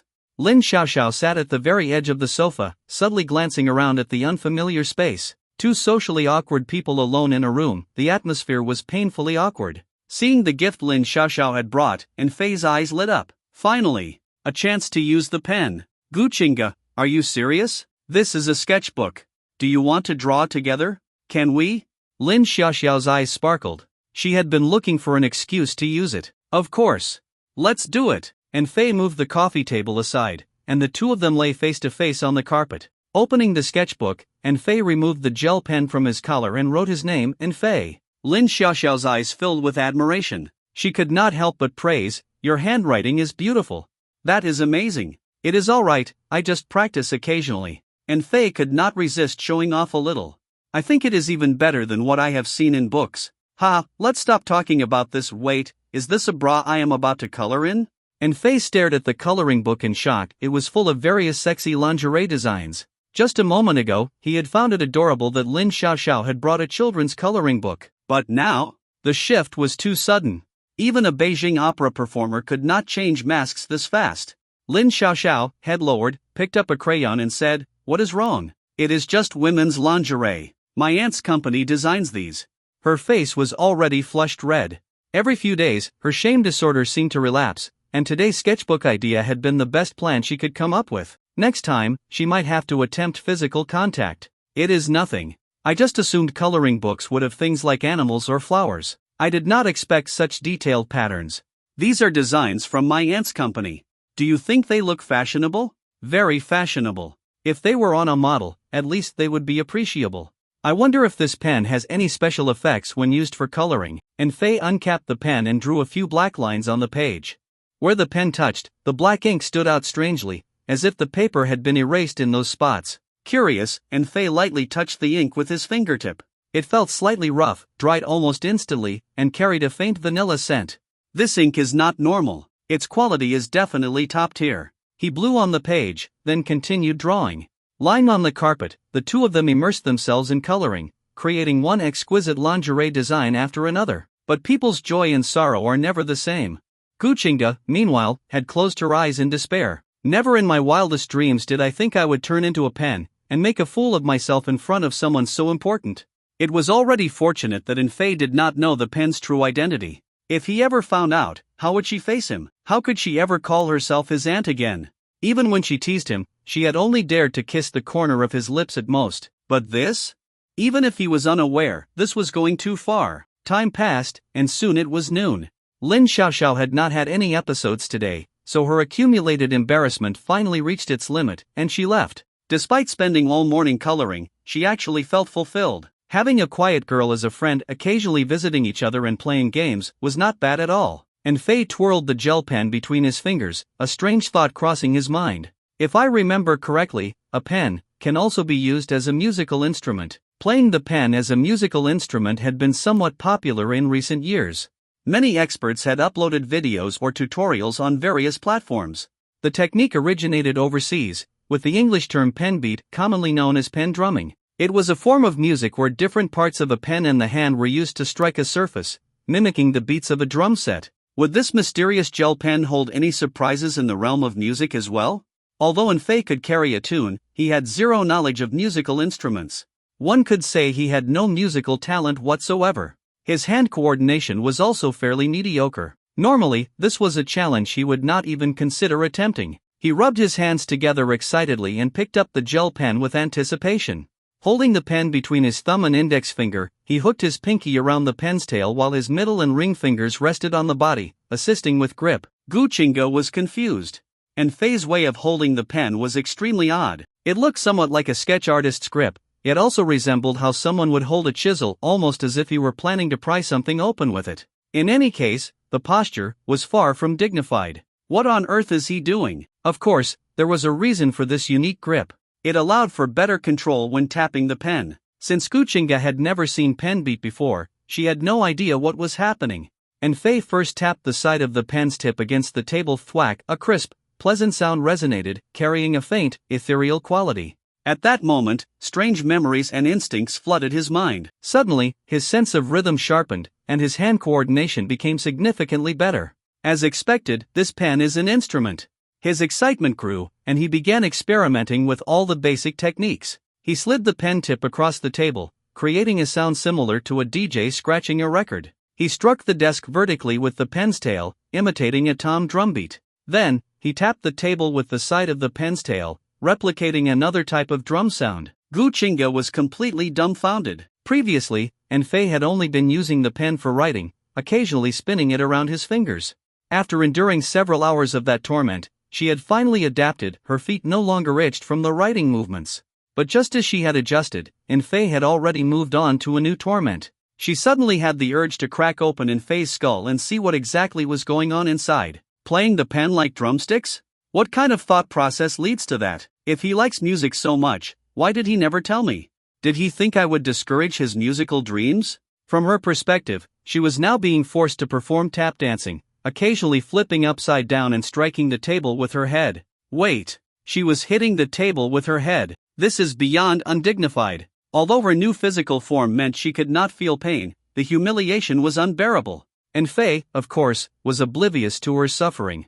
He was having too much fun, even humming along to the rhythm. I stay true to my style, I live in my own world, no one can cut in, contradicting is my nature, being unpredictable is my personality. Hearing his voice, Goo Chinga's dull expression suddenly lit up with joy. It was her first time hearing In Fei sing. She had no idea that his favorite musician was Jiu Jieluan, the same as hers. Through her constantly shifting field of vision, she could still see In Fei's beaming face. A pure, childlike, utterly joyful expression. Once upon a time, she too had a smile like that. Despite being endlessly tossed around, her head rhythmically banging against the desk, her feet unwillingly performing an unceasing tap dance, Goo Chinga felt her growing resentment gradually dissipate. Perhaps she would remain a gel pen for the rest of her life. Once her ink ran dry, and once In Fei saved up enough money to buy a Rael drum set, he would throw her away. That girl, Lin Xiaoxiao, seemed well-mannered. Hopefully, she would take good care of In Fei, making sure he did not suffer, did not feel heartbroken, and never had to experience someone suddenly disappearing without a trace, like she had. Goo Chinga then thought of her sister, Goo Qingyun, her last living relative in this world. She was a strong girl. Even without her, she would surely manage just fine. But she did not dwell on those thoughts for long, because she could not take it anymore. Damn this brat. Can he not sit still for one moment? Is banging on a table with a pen really that fun? He has been at it for nearly 15 minutes. At this rate, he is going to scramble my brains. And Fei kept drumming for a full 20 minutes, playing the backing tracks to 5 different songs before finally stopping. If not for his hands going numb and his stomach growling, he probably would have kept going. After making himself a quick meal, and Fei began modifying his camera bot suit. As he listed out everything he needed to adjust, he realized there was quite a lot to do. Solving the helmet's overheating issue, improving the suit's breathability, adding 2 more AI photo editing models, stocking up on extra instant film rolls. Meanwhile, Goo Chinga was carefully placed inside a drawer, and then, it was locked. Goo Chinga was devastated. Given the choice between being locked in a drawer for hours and continuing the tap dance routine, she would have gladly chosen the latter. As she sat there sulking, something flickered in her left eye like a sharp glint of light. Then, she saw something strange. A long, jet-black rectangular object. Something about it seemed familiar. Goo Chinga's mind spiraled into confusion. At this point, she could no longer distinguish what was real and what was illusion. Then, she recognized it. It looked suspiciously like my own thigh? Looking closer at the details, yes, it was the exact pair of black stockings she had put on that morning. Goo Chinga felt as though all the shock she had experienced in her entire 32 years of life could not compare to what she had been through just today. Right now, with her left eye, she could see herself, her actual body, still seated at her workstation. Which meant, she had not become a gel pen. Her soul was merely attached to it. In other words, she might have a way to return. Determination reignited within her. She refused to spend the rest of her life as a gel pen. She refused to let some other woman take care of In Fei in her place. Wait. Had she forgotten someone? Oh well. If she forgot, then it probably was not important. Now, the real problem was how to escape. Her limbs could not move. She could not speak. The only thing she could control, her left eye, could only blink. Given these conditions, escape seemed impossible. But why had her left eye suddenly regained a connection to her real body? After much thought, she concluded that there were only 3 possibilities. It was a sign not to give up, proof that she still had a chance to escape. It was the key to breaking free, a crucial clue. It was a trap, meant to mislead her. In such an already bizarre situation, the most bizarre option was always the most tempting. It played into human nature, the desire to use illogic to counteract illogic. But realistically, what could she do? Blink in Morse code? Strategy was key. If she did not choose the right path forward, no amount of effort would matter. Stay calm. Stay rational. Think carefully. At the same time, Goo Chinga was well aware that under such limited conditions, any deductions she made would be of little practical use. Right now, it was not about what she wanted to do, it was about what she could do. She decided to set aside the bizarre situation with her left eye and focus on herself first. She began recalling everything that had happened to her throughout the day. As a gel pen, being unable to move was perfectly logical. Being unable to speak also made sense. But there had to be something she could move, something she had overlooked. The pen tip? The cap? No, those were beyond her control. She was surrounded by darkness, but that very darkness sparked an idea. The ink inside her, that was also black. And the only thing that might be able to move was the ink itself. She had found a new clue.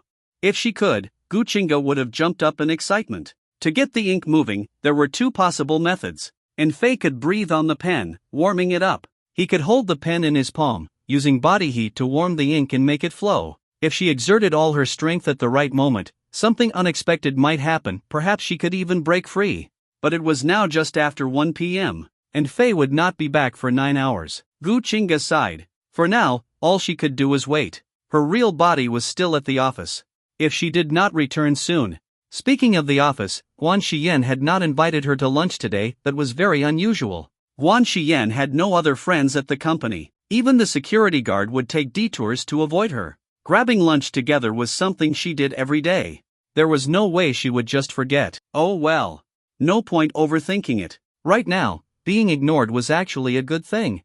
9 p.m. Time flew by, and soon it was 9 p.m. And Fei was humming that same Jiu Jieluan song, clearly in an excellent mood. Tonight's earnings had been insane. Not only had he been able to pack up early, but he had also run out of backup film rolls.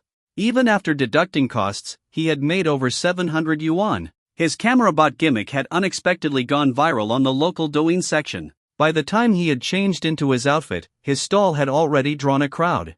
Yes, and Fei was still operating solo. He had no way to carry all his equipment with him, so he still had to run his business as a street vendor. About 90% of his customers tonight had come specifically because of his Douyin fame, eager to take a check-in selfie with him. Even though Fei was not much of a Douyin user himself, he could not deny its insane reach. If something went viral there, making money was way too easy. After getting home, Fei took a shower and sprawled comfortably on his bed, scrolling through his phone. When he checked his balance, it was at 60,313.5 yuan. He was one step closer to his goal of 100,000 yuan. Suddenly, he remembered his mysterious gel pen was still in the drawer. He quickly unlocked it and carefully took it out. At least it was not stolen. He lay back down with the pen in hand, placing it beside his pillow.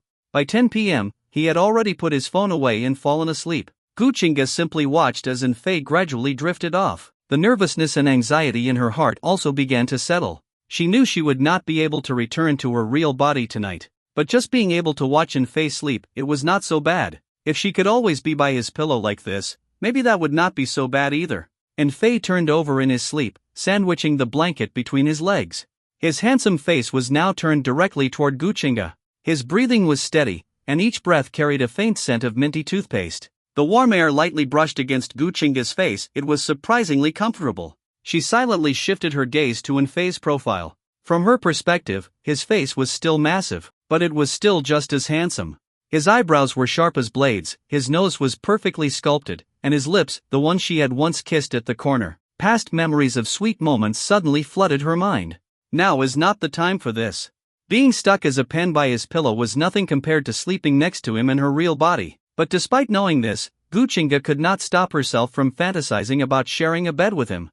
Her heartbeat suddenly quickened, and to her shock, the ink inside her became noticeably smoother. Wait, could this actually work? After an entire day of use, there was barely any ink left inside her.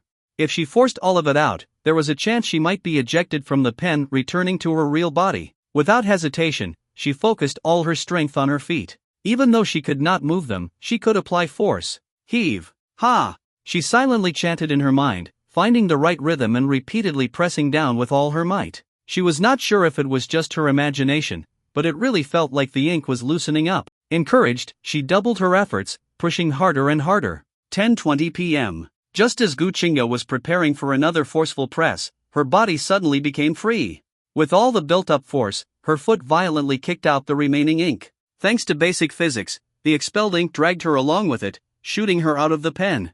It seemed her true form as a pen had always been the ink itself. If Fei had written just a few more words, she would have escaped automatically. But regardless, breaking free earlier was even better.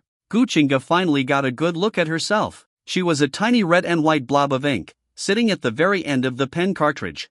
That is disgusting. A massive ink stain now covered the pillow. Her former pen body lay lifelessly beside it. Looking at the scene from an outside perspective, it was almost creepy, as if she had left behind a corpse. Sorry, Xiaofei. Once I turn back, I will buy you a new bed, a new blanket, hell, I will replace all the furniture in your bedroom. The office was about a 15-minute walk away. If she went back now, she would have to sleep there for the night. She needed to act fast, who knew what else could go wrong.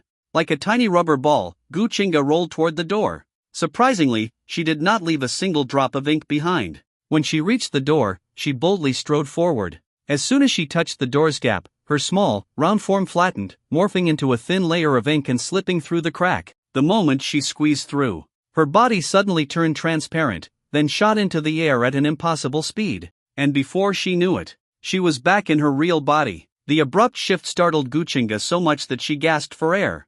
She immediately turned on the office lights. The room was completely empty. A strange sense of unreality washed over her. Ha! I made it back? Everything that had happened today. It felt like a dream. She looked down at her legs, the same ones that had written countless characters, colored endless pages, and tap-danced 4 minutes on end. Her emotions were complicated. Recalling scenes of tap dancing, she hesitantly tried to replicate the movements. Her steps were flawless. Each strike of her heel and toe landed perfectly on beat, producing crisp, rhythmic sounds. Her footwork was precise, agile, executing spins and jumps effortlessly. There was no denying it now. Just like in Faye, her coordination had been enhanced. Thinking back on the entire day, Goo Chinga's eyes welled up with tears. Xiaofei, my poor little one. You were so happy just playing with a pen. Auntie is going to properly spoil you from now on. Early on Saturday morning, and Faye was awakened by the ringing of a phone. Who is this? Brother, it's me. And Faye hung up immediately. Beep beep beep, dong dong beep beep. What do you want? Speak. Last night's earnings were pretty good, right? Hee hee, I contributed to that. Shouldn't you thank me? The money I worked hard for, what does it have to do with you? I searched for your videos on Douyin, edited a clip, and created a cameraman account. Otherwise, where do you think those customers came from? And Faye frowned. Did you pay for promotions on the account? No, I just edited a video. Honestly, the popularity mainly comes from your creativity, but I put in some effort too. Got it. And Faye nodded, his brows relaxing. 50% of the video account's earnings go to me. Wow, so generous. You actually appreciate my hard work. How about we split the profits 50-50? Anything else? If not, I'm hanging up. Wait. Let's have a meal together. My treat. I have food at home. No need to waste your money. Hanging up now. A celebration banquet, come on. A good start is a great sign. I think it's worth celebrating. If it was a celebration, he could bring Aunt Goo along. That made sense. All right. I want durian pizza. Can you arrange that? The most important thing about the cameraman brand was Aunt Goo's DSLR camera. She contributed the most, so taking her along was only fair. Of course. I know a great place. I'll send you the location later. As for the time, how about tonight? And Faye thought for a moment and then said, all right. Aunt Goo usually got home at 4:15 and stayed in. She should have time for dinner. Since it was Saturday, she'd be even more available. The voice on the other end kept rambling, but Faye didn't bother listening. Instead of hanging up, he just turned the volume down to the lowest setting and went to wash up. As he squeezed toothpaste onto his brush, he glanced at his reflection in the mirror. Half of his face was covered in a large black stain ink. Damn, that gel pen. Shoving the toothbrush into his mouth, he rushed back to his bedroom. As soon as he entered, he saw the mess. His bed was in complete disarray, his pillow was heavily stained with ink, and there were large ink smudges on his blanket too. His previously grinning mouth immediately tightened. He had completely forgotten that he left the pen by his pillow. Now, he regretted it immensely. Carefully picking up the pen, he scribbled a few strokes in his notebook. The neatly written hard pen characters were placed next to the chaotic, wildly scrawled handwriting from yesterday. It was like the difference between elegant calligraphy and ink trails left by a spider crawling across the page. Terrible. Absolutely unbearable. As expected, the enhanced sensation from before had completely disappeared. Which meant, his body's enhancement was permanent. And Faye rushed back to the bathroom, quickly finished brushing his teeth, then sprawled out on the living room sofa. Closing his eyes, he carefully tried to sense any changes in his body. 10 minutes later, he opened his eyes in confusion. No change at all. So, was it just a strength enhancement? And Faye grabbed a thick notebook from storage, gripped one side, and tried to tear it apart with all his strength. The notebook didn't budge. Something was off. His strength hadn't changed at all. He couldn't rip this notebook last time either. Guess he'd have to test everything. Jumping ability? Normal. Running speed? Normal. Reaction time? Normal. Sweating profusely, and Faye sat on the floor in frustration. There had to be something he was missing. What was it? His gaze slowly shifted downward towards his lower abdomen. If it was that, and Faye instantly recovered, rushing into the bathroom. Holy shit, he hit the jackpot. It had grown by approximately 15%. His confidence had increased by at least 500%, no, 1000%. He definitely needed to buy some new underwear. Ha ha. As noon approached, and Faye went to a convenience store and bought a boxed set of men's underwear. XXL size, loose, breathable, perfect for a growing man. After changing into his new underwear, he knocked on the door of the apartment across from his. He waited a few minutes, but there was no response. Shaking his head, he turned to leave when he suddenly heard the sound of high heels clicking against the floor. Goo emerged from the elevator, pushing a fully loaded shopping cart, and Faye quickly stepped forward to steady the items in the cart. Aunt Goo, why did you buy so much? Did you even bring the supermarket's cart back with you? I didn't buy the cart, I just paid a 500 yuan deposit. They'll come to pick it up later. Goo grinned, pushing the cart toward Faye's door. Why didn't you call me to pick you up? I wanted to get back early. Come on, let's go inside. Oh, okay. The cart was piled with boxes of all sizes, most of them in pairs. Judging by the packaging, they were either electronics or shoes. Goo took a box slightly larger than a shoebox from the top and handed it to Faye. This is an NS gaming console, an imported one. Faye instinctively wanted to refuse. This one's just for you to borrow. You'll need to help me build my island in the game. She then handed him 2 brand new cartridges. The covers were filled with animals. It was that popular life simulation game. And Faye understood that borrowing was just another way of saying giving. He suddenly remembered something Lin Wani once said. Sometimes, accepting help from others is a form of respect. Aunt Goo had even specifically bought an imported version with international cartridges. She must have done quite a bit of research. Taking the console, Faye smiled at her. Aunt Goo, why don't you just give this to me? You can't play 2 consoles at the same time anyway. Goo froze for a moment, her arm stiff in midair. For 3 years, aside from food, Faye had never accepted anything from her. At most, he would borrow things. She knew he was independent and self-reliant, but she still felt a little regretful. Today, this stubborn kid finally got it. He finally stopped being so reserved around her. Alright, then keep it. After a brief moment of surprise, Goo smiled. This is the latest tablet. You can use it to watch shows or take notes in class. This is a smartphone. This is an ultra-thin business laptop. This is a smartwatch. These are wireless Bluetooth earbuds. Goo, like a door-to-door appliance saleswoman, handed him one item after another. Now that the floodgates were open, she wasn't stopping. Aunt Goo, are all of these for me?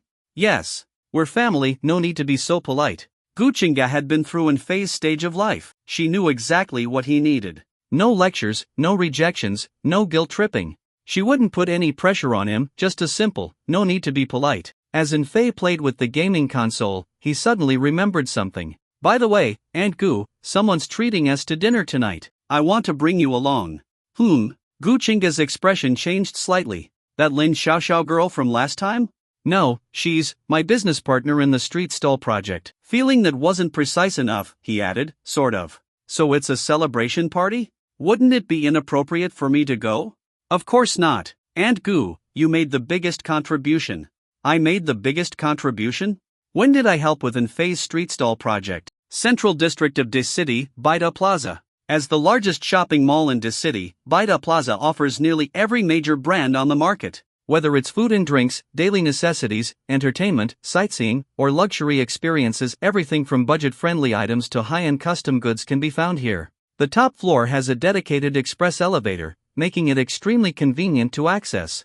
However, there are far fewer customers here than on the lower levels. The place feels almost empty, with store employees outnumbering the shoppers. Goo affectionately held onto Faye's arm as they stepped into a Western-style restaurant. At the entrance, Lin Wani stood tall, exuding a powerful and elegant aura.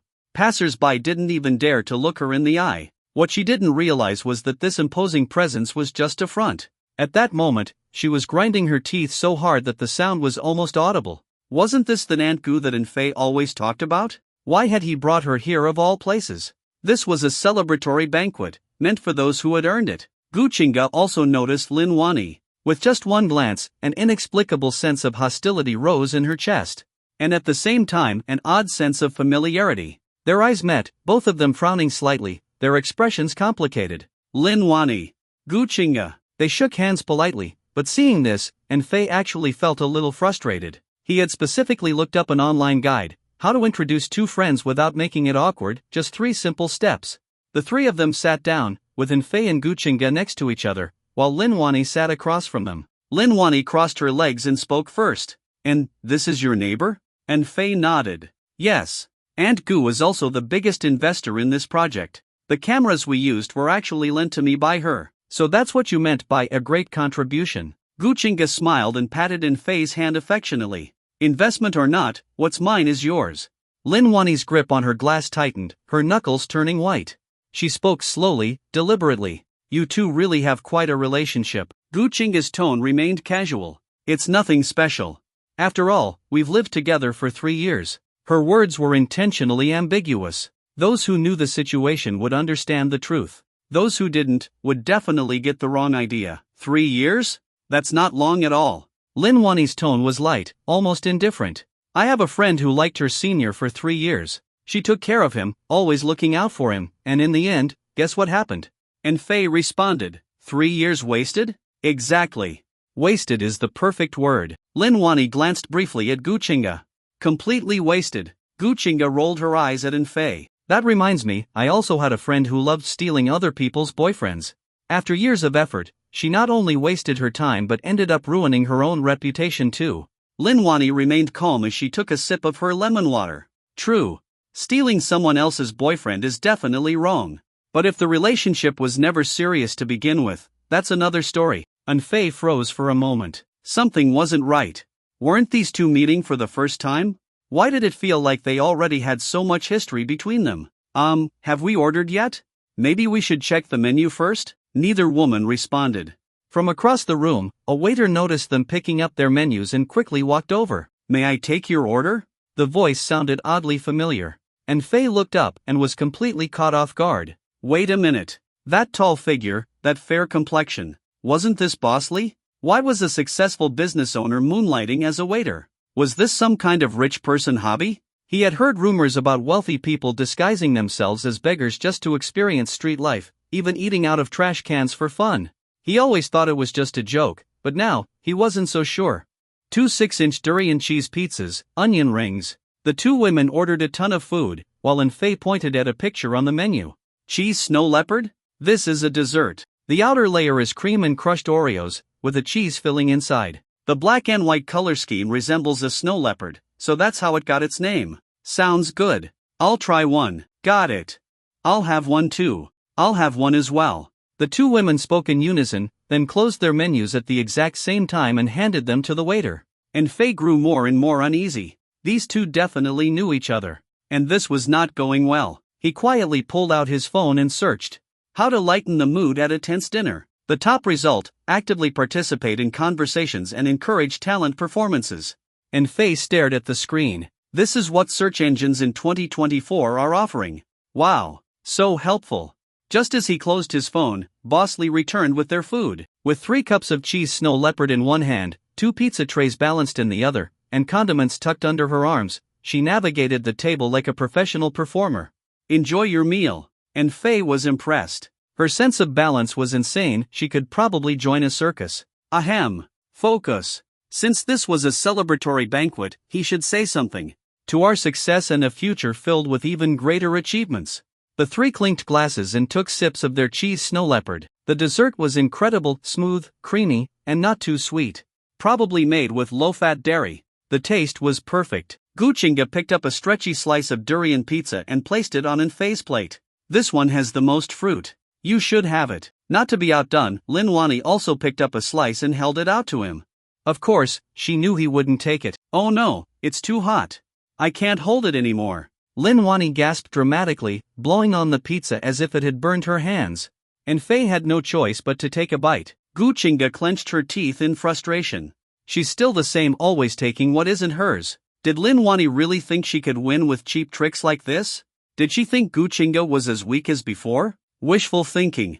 If it's too hot, let Auntie cool it for you, Guchinga said smoothly. She took the slice from Enfei, blew on it, then bit into the exact same spot he had just bitten. Lin Wani froze. She had thought her tactics were unbeatable. But who was this shameless warrior standing before her? Let Auntie cool it for you? Seriously? And yet, Goo Chinga wasn't finished. She casually handed the slice back. It's not hot anymore. Here, try again. And Faye, unfazed, took another bite. Thanks, Aunt Goo. I can manage on my own. You should be careful not to burn yourself too. Such a natural, effortless, indirect kiss. Could it be that this level of intimacy was just normal for them? Lin Wani dared not imagine further. If she kept thinking about it, she might just flip the entire table over. So this is how you take care of a neighbor, huh? You're really forcing me to go all out, aren't you? Lin Wani's strategy, seduction and tactics. Lin Wani's relentless pursuit of Fei was based on one fundamental assumption: he was an innocent young man with no experience in relationships. Surely, he would not want to embarrass himself in front of someone he knew. Xiao Ge, I want to eat shrimp. Can you peel one for me? Lin Wani cast him a flirtatious glance, her voice soft and alluring. Goo Chinga almost burst out laughing. Who do you think you are? You are just a business associate with some money, pathetic and laughable. Our Fei is independent and strong-willed, never afraid of wealth or power. Wait, he is actually peeling the shrimp for her? The table remained calm, but under it, a silent battle had begun. Lin Wani sat in a perfectly proper position, appearing normal and composed. However, beneath the table, her waist was arched, and her long, slender legs had stealthily reached toward Fei. This was her ultimate technique, supreme flexibility, the 1,000-mile targeting strike. Her socks had slipped off, revealing delicate, ivory-colored feet. Unlike her usual elegant and sophisticated attire, her bare toes looked playful and charming, striking an almost surreal balance between contrast and harmony. Between her slightly larger big toe and second toe, she left a small gap, then gently pinched the skin on Fei's calf. Just as Fei was about to refuse her improper request, he suddenly felt a sharp pinch. Lin Wani. It had to be her. But how? The table was large, and for her to reach this far while keeping her upper body still, such flexibility seemed nearly impossible for an ordinary person. She was already making another move. He had no choice but to agree. Aunt Goo was right beside him. Silently, Fei picked up a crayfish, peeled it, and placed it on Lin Wani's plate. She knew when to stop and did not push her luck by asking him to feed her. Xiao Fei, peel one for me too, Goo Chinga said with a sweet smile. Why did the air suddenly feel so cold? Was the air conditioning on too high? Just as Fei reached for another shrimp, he felt two cold fingers gently pinch his calf again. Again? Sorry, Aunt Goo. I need to use the restroom. Retreat was the best strategy. While Lin Wani's foot had not secured its grip, Fei quickly freed himself and slipped away. As soon as he left, Goo Chinga moved swiftly, reaching for the shrimp meat on Lin Wani's plate. But Lin Wani was just as quick. She lightly tapped her plate, causing Goo Chinga's hand to miss. The shrimp remained protected. Lifting the shrimp with her left hand, she placed it in her mouth and smirked. Xiao Gu, since when did you start snatching things from others? That is not like you. If hypocrisy were an art, you would be a masterpiece. Goo Chinga failed to take the shrimp but did not press further. Instead, she gave Lin Wani a contemptuous glance. Lin Wani's demeanor changed completely, as if her previous flirtatious behavior had been nothing more than an illusion. Still, I did not expect to run into you here. It has been 8 years, has it not? What is your relationship with Xiao Fei? Goo Chinga ignored the comment and went straight to the point. Do not tell me you actually like him? Lin Wani countered, you have taken care of him for 3 years. Do you find it strange that I like him? Are you asking if I am serious? I do not care whether you are serious or not. You are too old for Xiao Fei. You two are not a good match. I will never approve of your relationship. Stop pretending. You are the same age as me. Do not act superior. You are not even related to him by blood. Do you really think calling you aunt makes you his guardian? Lin Wani rolled her eyes. When I first met him, he also called me aunt. That was right. He had said, Auntie, I can still work harder for a few more years. Goo Chinga's eyes widened in fury. She raised her voice, you are lying. Xiao Fei only has one aunt, and that is me. If you keep spreading rumors, I will really get angry. Oh, and what will you do if you get angry? Let me guess. You will be very, very angry. Goo Chinga scoffed dismissively. I cannot do anything to you, of course, except perhaps tell Xiao Fei all about how wonderful you are. You. Lin Wani had not expected this move. Goo Chinga had struck right at her weak spot.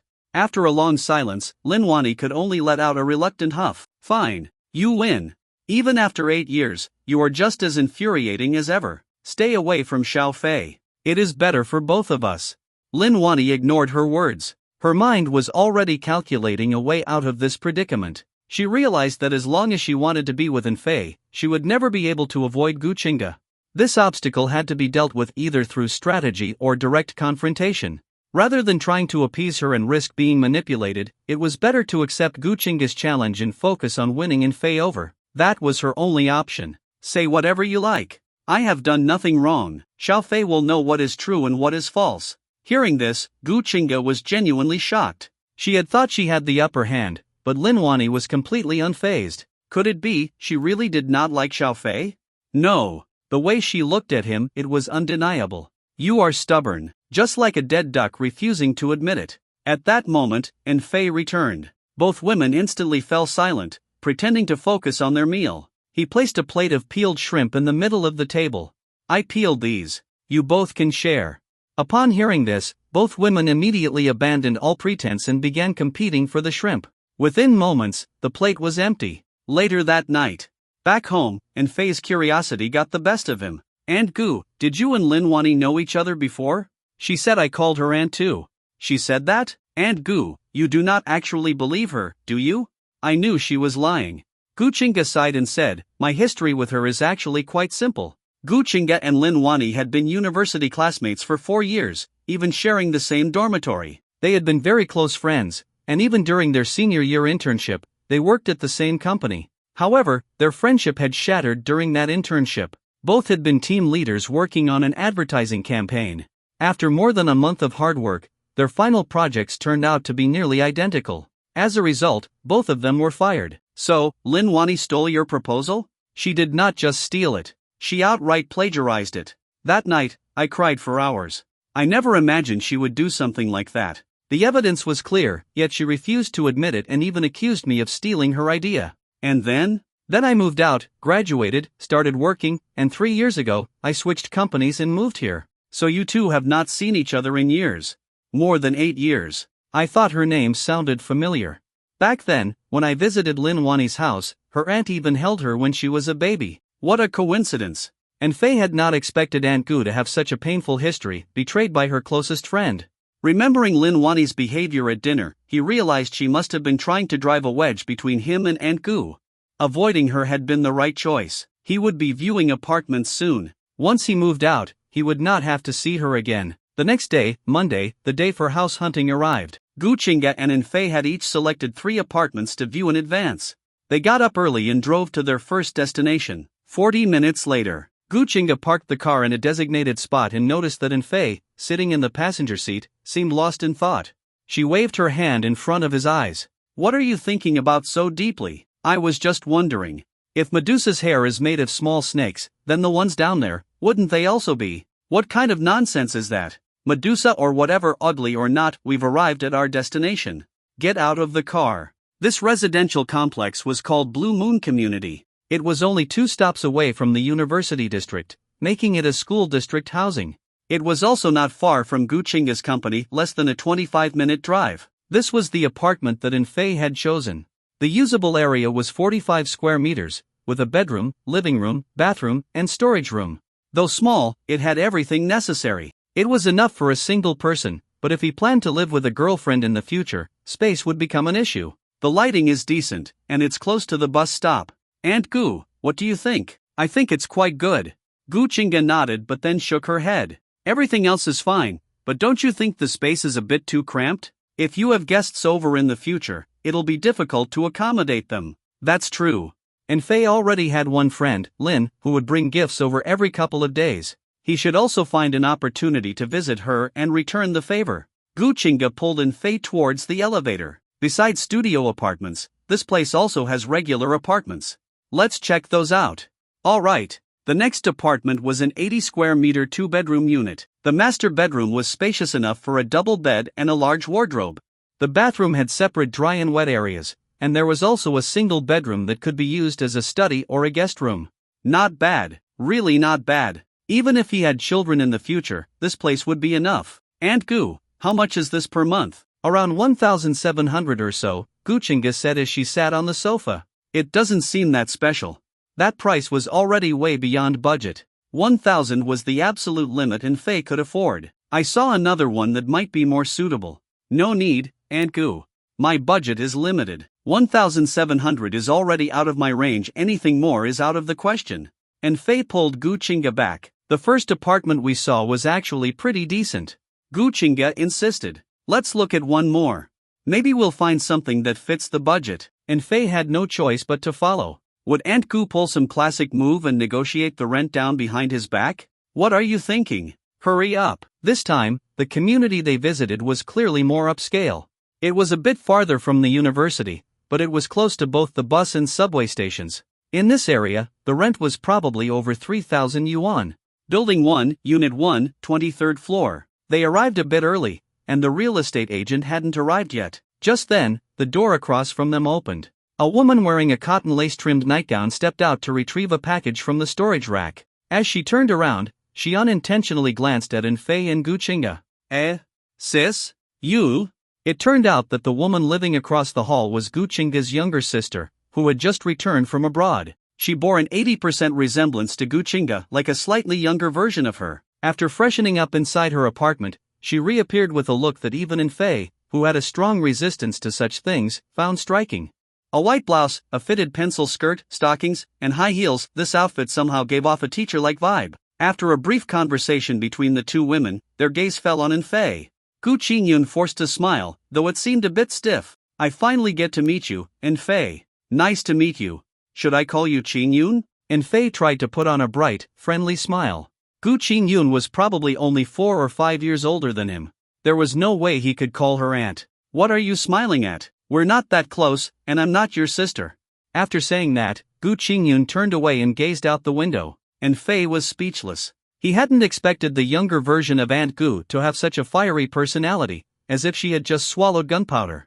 Gu Chinga quickly stepped in to smooth things over. Fei, don't take it to heart. She's just bad at expressing herself, and she only returned a few weeks ago. A lot has been going on, so she's probably not in a great mood. I'll apologize on her behalf. It's okay, Aunt Goo. I understand. That's good. Just call her by her name, don't call her sister. She doesn't like that. Doesn't like being called sister? That's perfect. If it weren't for Aunt Goo, did she really think he cared to interact with her? The apartment door opened, and Fei was almost shocked. The 23rd and 24th floors were actually connected, with an open space in between. It was a duplex apartment. Many residential buildings offered loft space on the 23rd floor, varying in size.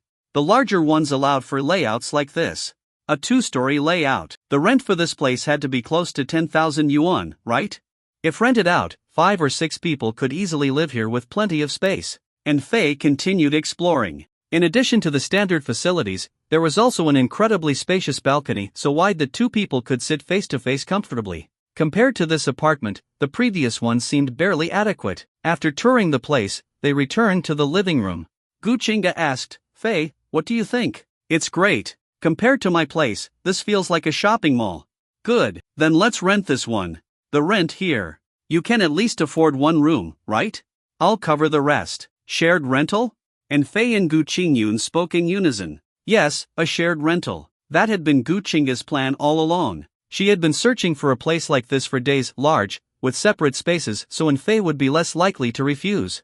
If necessary, she would even buy the place to make some modifications. For example, secretly installing a hidden door in Fei's bedroom that led to hers.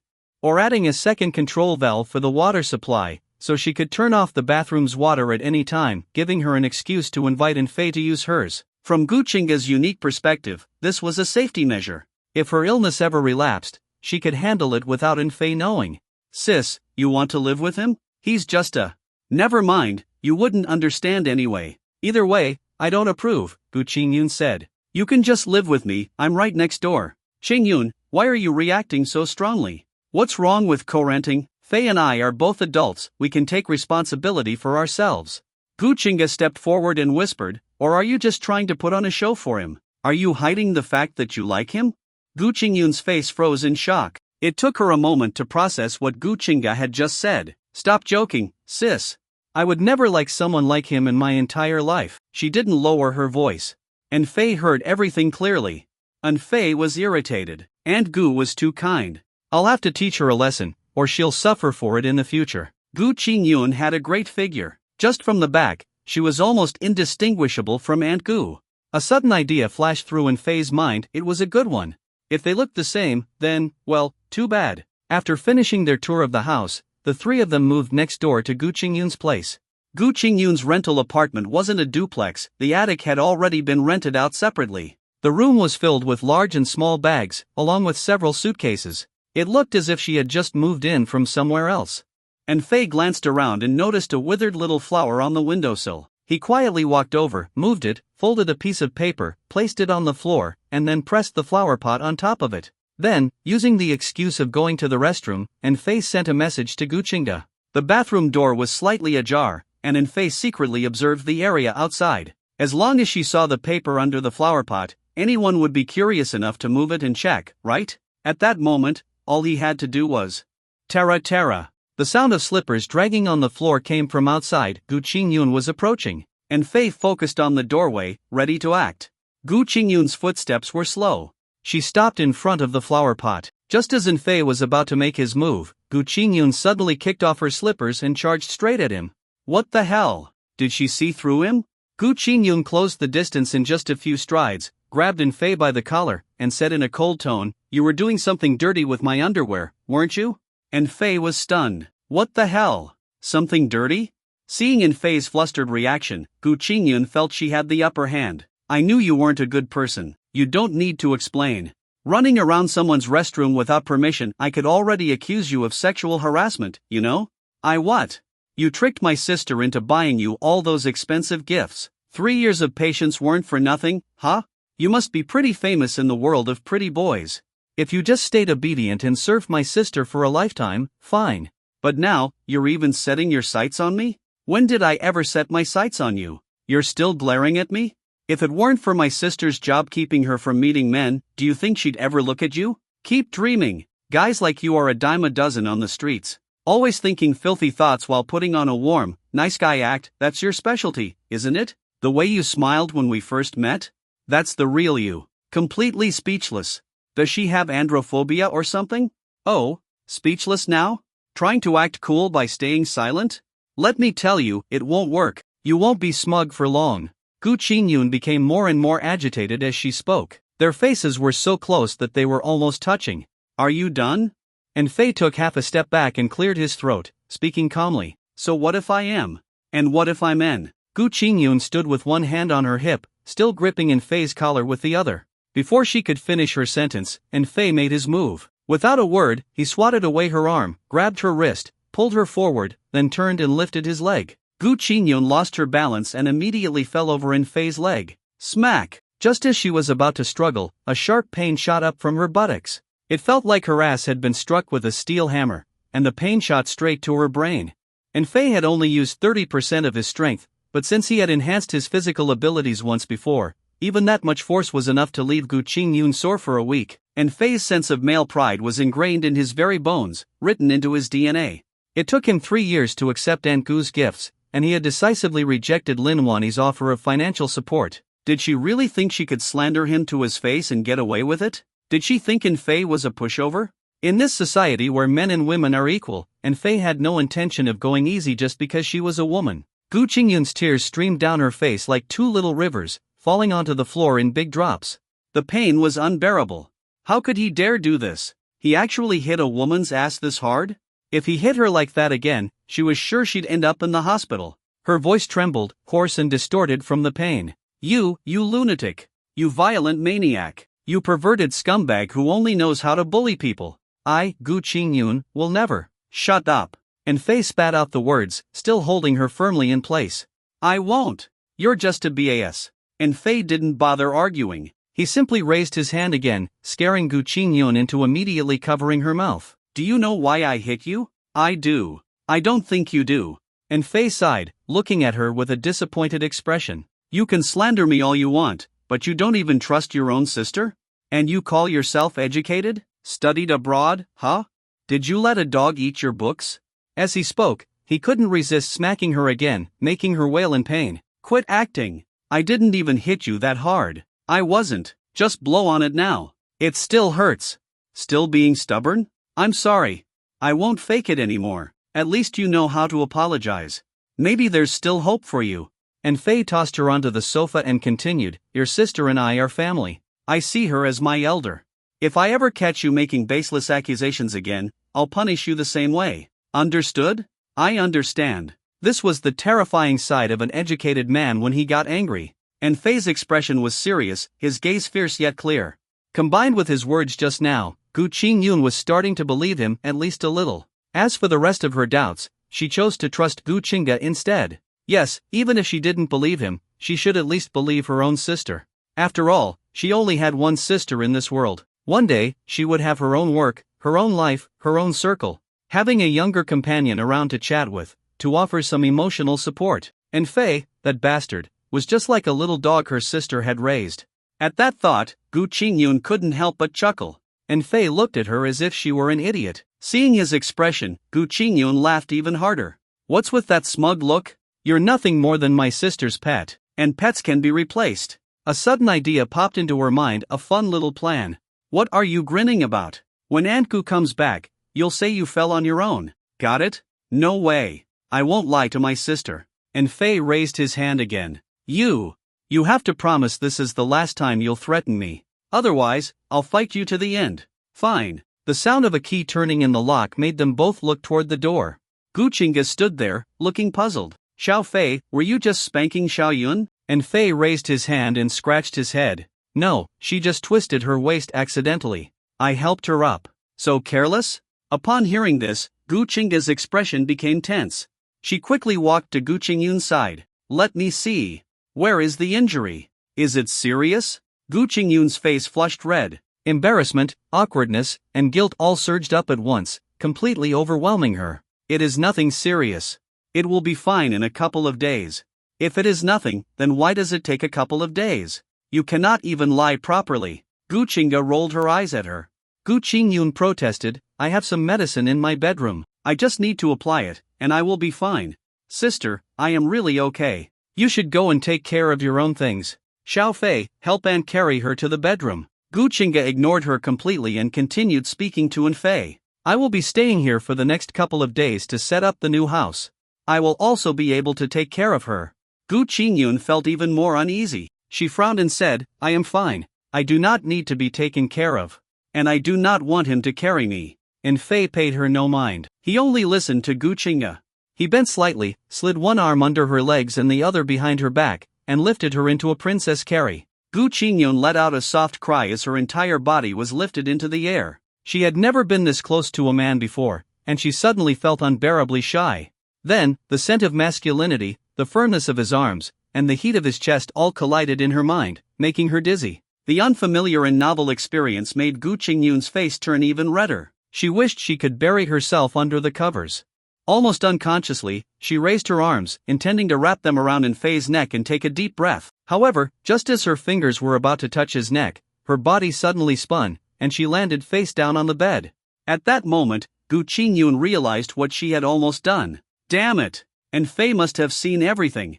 Overcome with shame and anger, she shouted furiously, You get out of here right now. I do not want to see you for the next 2 days.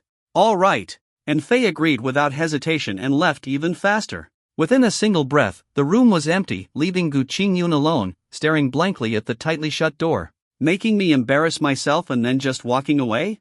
Sooner or later, I will make my sister get a new pet and make you regret everything you did today. After dinner, Gu Qingge pushed Aunt Fei out of the kitchen, urging him to set up his stall early so he could finish work sooner and rest. Half an hour later, as soon as he stepped out of the elevator, he saw Lin Xiaoxiao lurking suspiciously near his apartment door. Lately, Lin Xiaoxiao's condition had been worsening.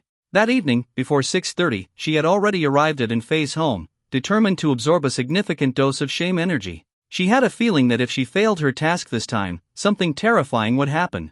Standing anxiously at Aunt Fei's door, Lin Xiaoxiao's face was filled with urgency. At this hour, Aunt Fei was not home? His social media updates said he would be setting up his stall today. Why was he not here? Lin Xiaoxiao's heartbeat quickened, and fine beads of sweat formed on her forehead, temples, and the tip of her nose. She was not going to make it. This was bad. Her vision started to blur. Just as she was about to lose sight completely, she saw Aunt Fei emerging from the elevator and walking toward her. Lin Xiaoxiao? What is wrong? You look pale. Are you? Lin Xiaoxiao could not hear a word he was saying. All she could see were his lips moving, and all she wanted to do was bite them. Seeing him gave her hope. Lin Xiaoxiao forced herself to think through the last shred of clarity she had left. Shame. She had to use Fei to generate shame, or the consequences would be unimaginable. However, her body refused to obey. Her legs felt like they were filled with lead, unable to take a step forward. She could not even lift her arms. Only her waist could still move, but if she used her waist, she might collapse on the spot. When a person is in extreme fear and anxiety, their adrenaline surges, and their brain operates at full speed. She had it. Lin Xiaoxiao arched her waist forward and let herself fall backward. Then, at the last moment, she twisted slightly so that her back was facing Fei as she fell. Blue and white striped underwear, very cute. But now was not the time to be thinking about that. Fei lunged forward in a flash, catching Lin Xiaoxiao's delicate frame just in time. Phew, he made it. Lin Xiaoxiao's shame level had reached its peak. The pain from her condition quickly faded, replaced by an overwhelming sense of relief. Silence. Fei's voice was somewhat nervous as he looked up at the ceiling. I have the keys to Aunt Goo's place. She should have some clean clothes for you to change into. Lin Xiaoxiao barely managed to whisper a response. After getting Gu Qingge's approval, Fei led Lin Xiaoxiao into her home. Lin Xiaoxiao fled straight into the bathroom, leaving a mess behind. Fei found some of Gu Qingge's clothes and placed them on the sink. Then, he picked up a mop and went to the entrance. As he mopped the floor, Fei frowned in confusion. Lin Xiaoxiao actually wet herself. It could not be that she got so scared from seeing me, right? He pulled out his phone and switched to the front camera. His face was not so handsome that it would make someone pee themselves out of fear, was it? It was probably some kind of medical condition. He had to make sure not to show even the slightest sign of disgust. He needed to do something. Inside the shower, Lin Xiaoxiao cried. What was social death? She had not known before, but now she understood it better than anyone. She regretted her decision so much. She should have just fainted. At least then, she would not be aware of anything. How was she supposed to face Fei after this? What would he think of her? A pervert? An idiot? Or just plain stupid? Tears rolled down her cheeks, dripping onto the bathroom tiles and vanishing without a trace. Suddenly, she remembered that Fei still had to go set up his stall.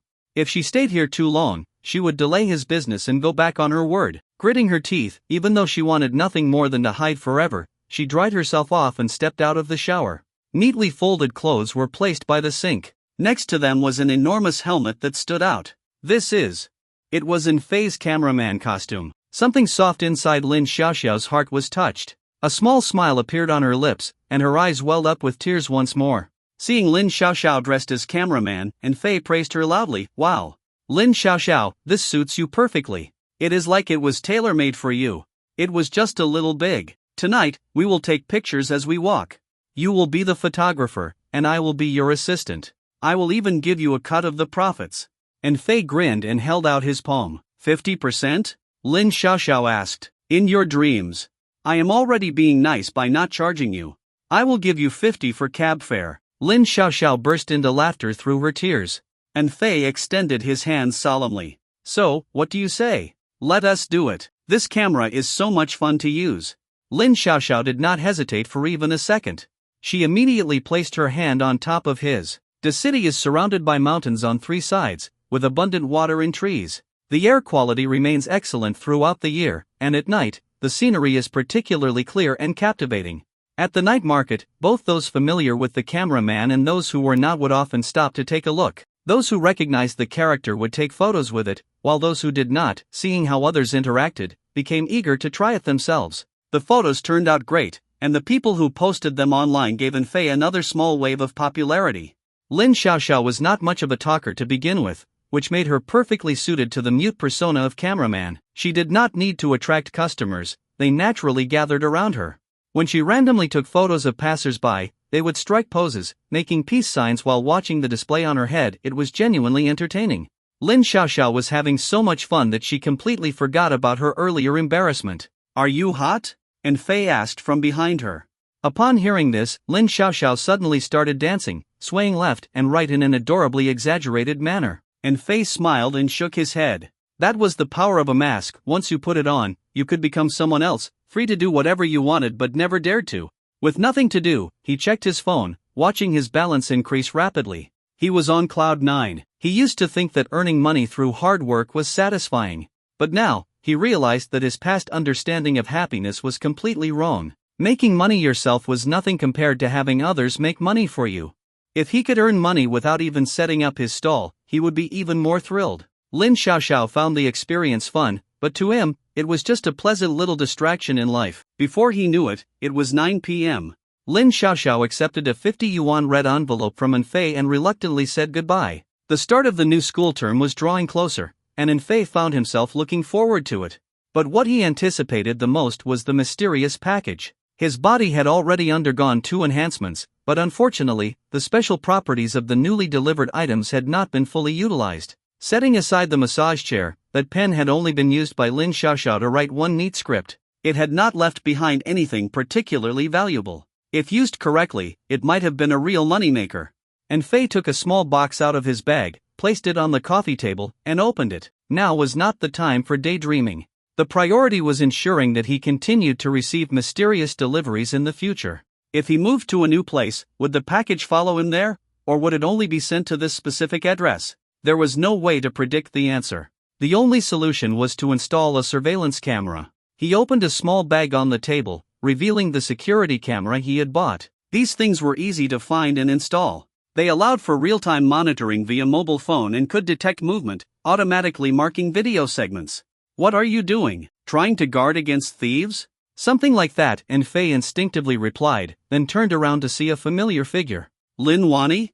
What are you doing here? Lin Wani was wearing the same outfit from their first meeting, even positioning her hat in the same way. She smiled playfully and greeted him. Good evening, little brother. Are you not going to invite me in for a chat? If you have something to say it quickly. I am about to rest. So cold. I just wanted to explain my past with your Aunt Goo. Lin Wani still had her usual flippant attitude, but the unwillingness in her voice was obvious. And Fei shook his head inside. There is no need to explain. Even if Aunt Goo were in the wrong, I would still stand firmly by her side. Listen to that. So touching. If only you were saying that about me instead. Sigh. Miss Lin Wani, could you please leave? I am preparing to rest. Oh, come on. Just let me in. I am not asking for much. Leaning against the doorframe, Fei looked displeased. I think I have made myself clear enough. I just finished a meeting and came straight here. Stop. I am begging you, do not pretend to be pitiful, alright?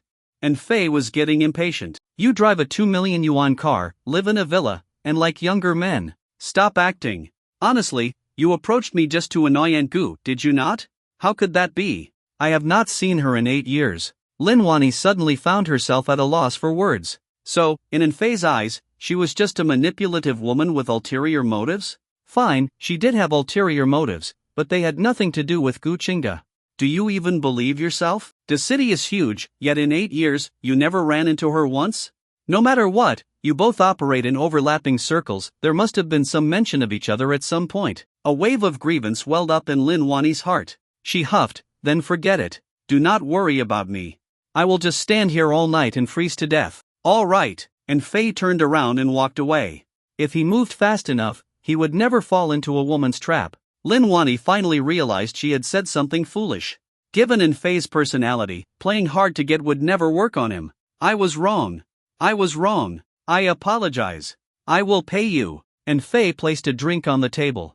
Finish this iced cocoa, then leave. Oh, you are being so serious. Lin Wani picked up the cup and took a big sip, smacking her lips. You have used this cup too, have you not? So sweet, really sweet. And Fei's expression darkened. Why is your Aunt Goo not staying at your place? Do you two not interact much? Why do you ask? Lin Wani suddenly lowered her head, her voice carrying a slight sob. I actually, woo. And Fei was baffled. The way women switched emotions was even faster than flipping through a book. How had she suddenly started crying? What is wrong? Do not cry. And Fei panicked. He had no idea how to comfort an adult. I actually miss Chinga. Upon hearing this, Fei frowned. Could there be more to their past than he had been told? Yesterday, when listening to Aunt Goo's account, he had already noticed several contradictions. But he had not been in a position to point them out in front of her. For instance, both Lin Wani and Gu Qingda were top graduates from prestigious universities. It made no sense for them to fall out over a mere job position. Moreover, they both simultaneously accused the other of plagiarizing their work, and both had acquired evidence immediately after the incident. It was too deliberate. Yet when they met, the hostility between them was undeniable. There was no sign of reconciliation. She missed her, but could not forgive her? Interpersonal relationships were far too complicated. Lin Wani sobbed, her shoulders trembling like a delicate rose swaying in the rain, evoking pity. And Faye sighed. Miss Lin, sometimes it is better to just say things out loud. Bottling everything up will only eat away at you. Sorry you had to see that. Lin Wani stopped crying. So, you actually came here to ask me to help smooth things over with Aunt Goo? Lin Wani wiped her tears and nodded. Yes, she must have said a lot of bad things about me, right? No. I just asked if you two knew each other, and she told me a bit about your past. After a brief silence, Fei made a suggestion. Tomorrow, I am moving. Join us for dinner. I will talk to Aunt Goo. If she refuses, then there is nothing I can do. All right. Hey, why are you lying down? Go home. Lin Wani casually took off her suit jacket and tossed it to Fei. Instinctively, he dropped his phone and caught her jacket. When you said lie down, what else could I do? Of course, I am going to sleep. It is only 10 p.m. What kind of sleep is that? Hurry up and leave. Oh dear, why are you so clueless? My aunt's house has rules, there is a curfew, understand? If I go back too late, I will have to stay outside for the night. Ah, what a miserable fate. What kind of convenient rule is that? Did you just make that up on the spot? So smart. I like that, but I do not want you to like it. You are just being dishonest with yourself. You are being completely unreasonable. They bickered back and forth for half an hour until Fei's mouth was dry, yet he still could not get Lin Wani to leave. If he tried to physically remove her, she would act shamelessly, jump up, wrap her arms around him, and stick to him like glue. How could a woman be this clingy?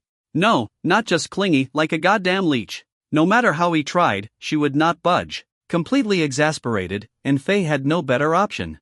He went to the bedroom, grabbed a blanket, and tossed it onto the bed. This is the first and last time. Now go to sleep. Lin Wani failed to catch it, and the thin blanket draped over her head. Her muffled voice came from underneath. Wow, it smells just like you. It feels like I am being hugged by you. Annoyed, Fei snapped, are you done? Go to sleep already. I have not even washed up yet. Are you going first, or should I? Lin Wani pulled out a small leather bag and began taking out various bottles and jars. Curious, Fei glanced over, wondering what women carried in their bags. Body wash, shampoo, body lotion, face masks, toothpaste, an electric toothbrush? This was not a small personal bag, this was a full-on bathhouse kit. Continuing to watch, he saw that she had even brought compressed towels. Ah, are we supposed to shower together? Get lost. Fei bolted into the bathroom, brushed his teeth, and returned to his room. Soon, the sound of rushing water came from the bathroom, particularly clear in the silence of the night. Fei picked up his handheld console, trying to distract himself with a game. The human brain is a strange thing, it constantly fills in gaps with imagination.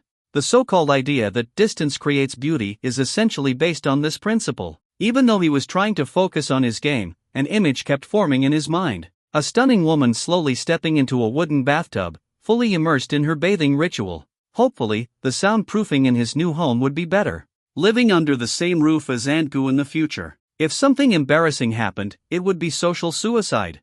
Worse than Lin Xiaoxiao's humiliation earlier today. Half an hour later, there was a crisp knock on the door. Little brother, are you asleep? You cannot sleep without showering, you know. If you sleep too early, your little brother will not grow properly. Furious, Fei yanked open the door. Lin Wani, caught off guard, stumbled forward, landing in his arms. Lin Wani was secretly pleased but still feigned innocence. Oh my, I am so sorry. It was not on purpose.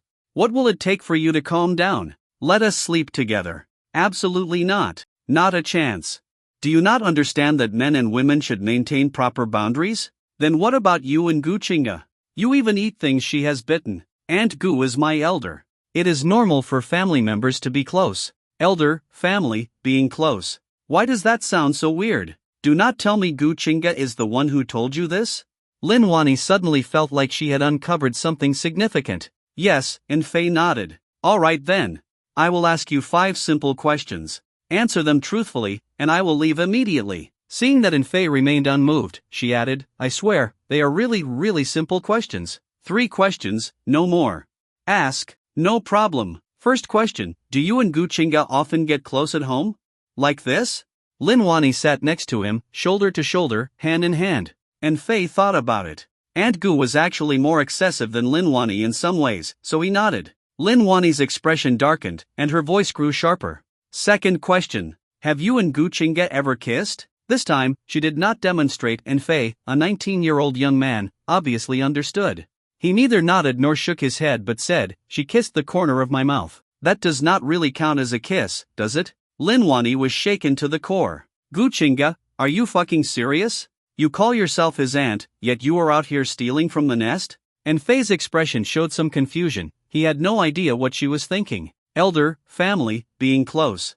What a well-played scheme. Tricking a naive 19-year-old boy into kissing you, is that not illegal? No wonder that bastard Gu Chinga treated her as an enemy. So she had set her sights on Fei long ago. Last question. Do you think I am beautiful? Look me in the eyes for 30 seconds before you answer. Lin Wani pressed her lips together and fell silent, gazing at Fei without blinking. Fei looked at her familiar outfit, and a strange feeling surged through him. It was as if time had rewound, bringing him back to the hot pot restaurant where he had handed her a tablet, and she had softly said, "I will have this one." It was not even a particularly good memory, yet this peculiar sensation was not unpleasant. Alright, time is up. Lin Wani turned away, her face quickly turning red. Beads of sweat formed on Fei's nose. After a long silence, he finally spoke. "Very beautiful, but... oh, so sleepy, so sleepy. Good night, little brother. I am going to bed now." Lin Wani immediately pushed Fei into his room and shut the door. As expected, her charm had not faded. It was more than enough to captivate Fei. His eyes were practically glued to her chest. But then she thought of Gu Chinga, and her expression darkened. Tomorrow's dinner gathering, I must be there. A woman who constantly tests the boundaries of the law does not deserve to be Fei's aunt. Just thinking about Gu Chinga repeatedly seducing Fei, stealing kisses and hugs, filled Lin Wani with rage. She hated it. She hated that she had not become his aunt first. Now she was in such a pathetic state that Fei had only ever called her aunt once. Gu Chinga would definitely refuse Fei's proposal and try to keep her from visiting. But if she went anyway, knocked on the door, and stood there holding a gift, what could Gu Chinga do? Refuse to let her in? Tomorrow was going to be a tough battle. She had to be fully prepared. A gift, a gaming console should work. Fei only had one Nintendo Switch at home, and not many game cartridges. The last time she watched videos online, other people had walls covered with game discs and cartridges. What others had, Xiao Fei must have too. His computer also seemed outdated, probably used for several years. The case was clean, but still, Lin Wani felt like it was not enough. She pulled out her phone and searched. Gift ideas for boyfriends, best reactions. Cat ears and cat paw gloves, turn yourself into the perfect gift for your boyfriend? That actually sounded like a great idea. By the afternoon of the next day, the move was officially complete. Both Fei and Gu Chinga lived in single apartments, so they did not have many personal belongings. Aside from clothes, there were just kitchenware, computers, and other essentials. The entire process was wrapped up within a single morning. Gu Chinga and the others did not even have to lift a finger. Paying an extra 300 yuan for service fees meant having 2 more workers to help with the move. A faint scent of air freshener filled the air. It was both refreshing and added a touch of elegance to the room. Fei knew for sure that this was not from any cheap, roadside products he had bought. Aunt Goo lived a refined life, and even her household items were top tier. "Xiao Fei, come over and give Aunt Gu Chinga," started to speak but caught herself, realizing that her younger sister, Gu Qingyun, was still in the room. She quickly changed her words. "Come over and cut a slice of watermelon for Aunt." "Xiao Yun, do you want some?" "No, I do not like the way he cuts watermelon." Gu Qingyun was lying on the sofa. Her butt was still swollen, so she could not sit down. "Sister, I never expected you to like dramas about sister-brother romances. This kind of theme is quite rare." "Ha, is it?" "Ha, ha," Gu Chinga awkwardly replied. "Actually, I did not pick it myself. A colleague recommended it to me. Maybe she has a particular fondness for that kind of love story. Now that I think about it, it does leave quite a deep impression." Gu Qingyun nodded in agreement. "I just do not like men who are too mature. Someone a few years younger is much better." But are mature men not the most popular among women? No. Older men are too boring. No surprises at all. But surprises cannot last a lifetime. Mature men are not always as mature as they seem. That is true. Gu Chinga stole a quick glance at Fei before turning her head back. "So, does this mean you already have an idea of what kind of person you want as a partner? More or less? What are you looking at? There is no way I would ever like someone like you. You are skinny as a twig, not the least bit manly." Fei was speechless. How did he become a target here? And had she already forgotten how her butt got swollen in the first place? Xiao Yun. Gu Qingge shot her a glare. Xiao Fei, just ignore her. She will be starting work in a few days. Let us focus on ordering food first. Gu Qingyun huffed. Sister, let us have hot pot. The broth they have abroad is terrible.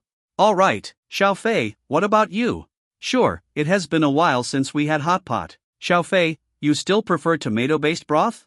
Yes. Okay. I will get a spicy butter-based one for myself. As for the dishes, same as always.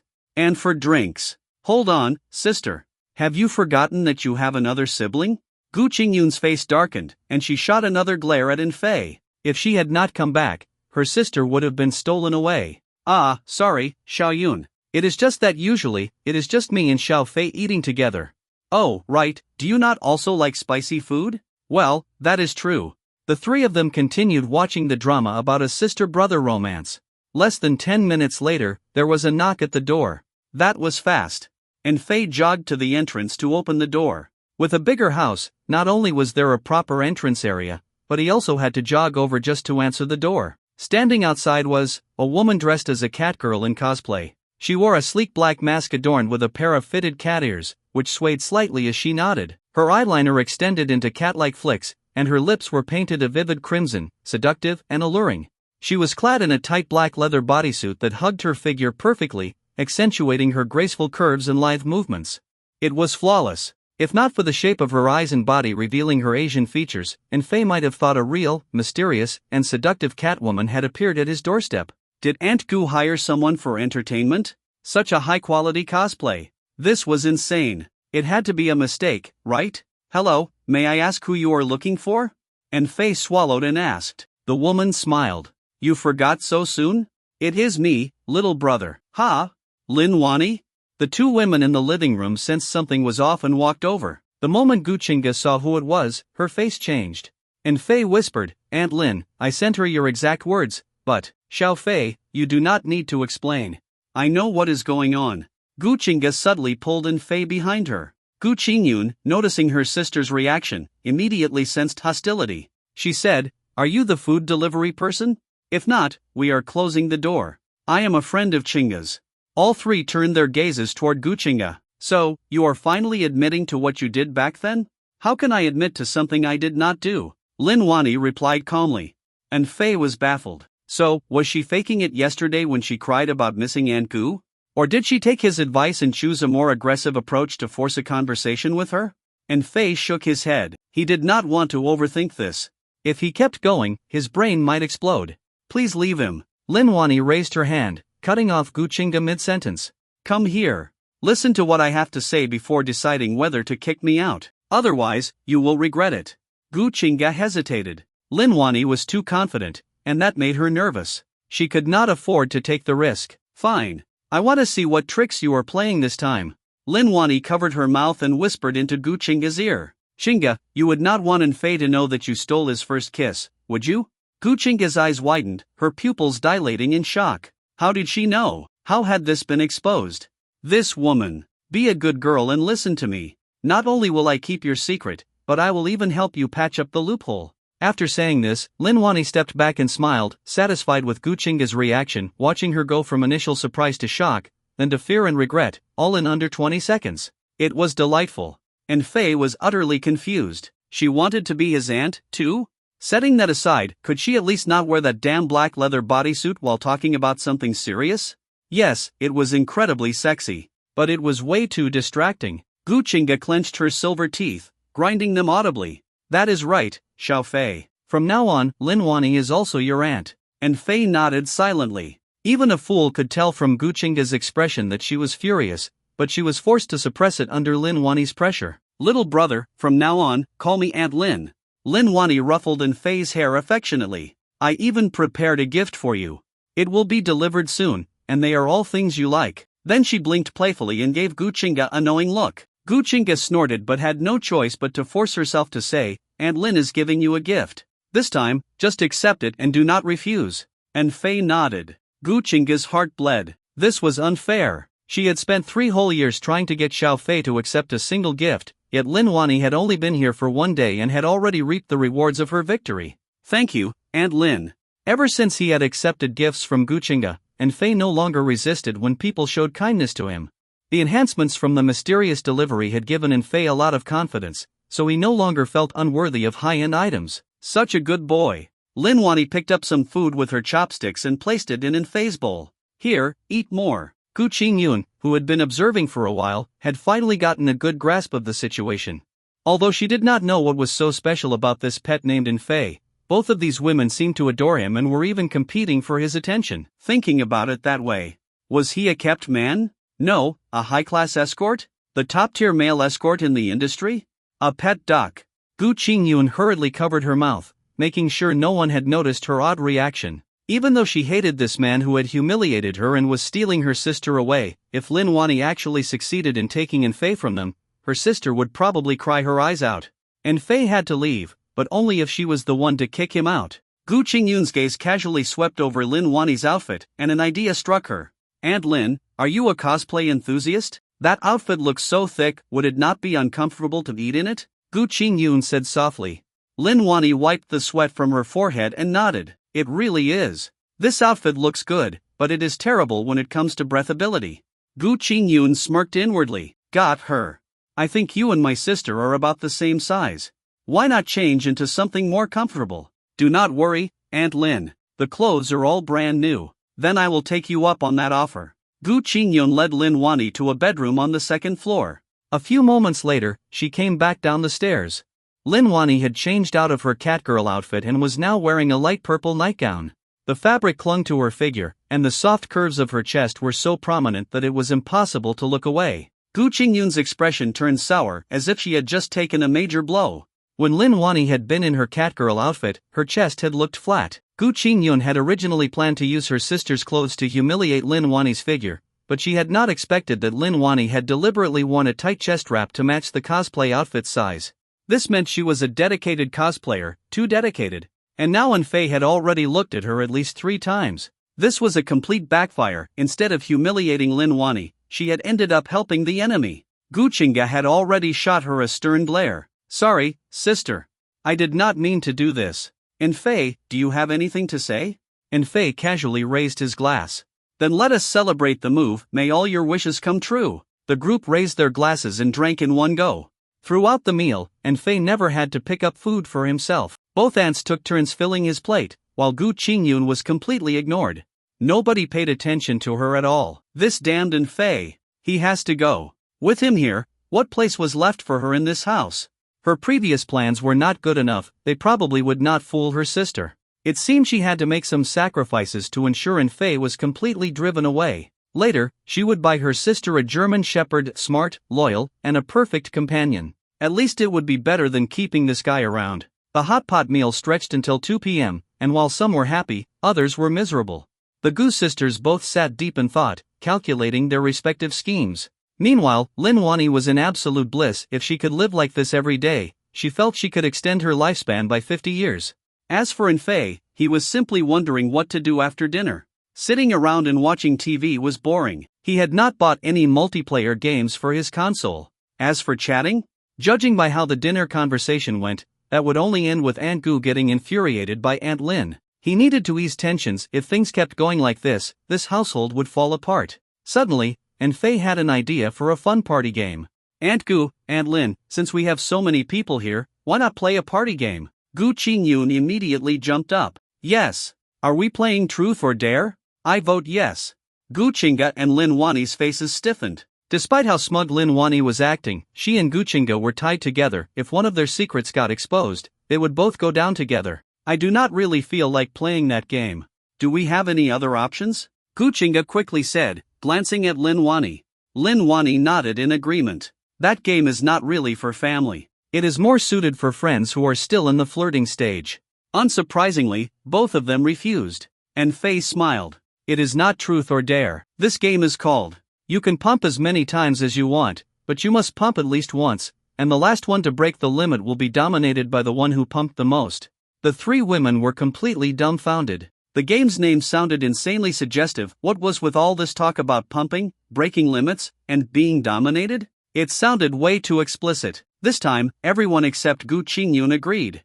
Alright, I will go downstairs to buy some game supplies. I will explain the rules when I return. 5 minutes later. In the living room, a half-human-sized balloon stood next to an air pump, a hose, and a valve. After a simple setup, the game was ready. Goo Ching-yoon gritted her teeth in frustration.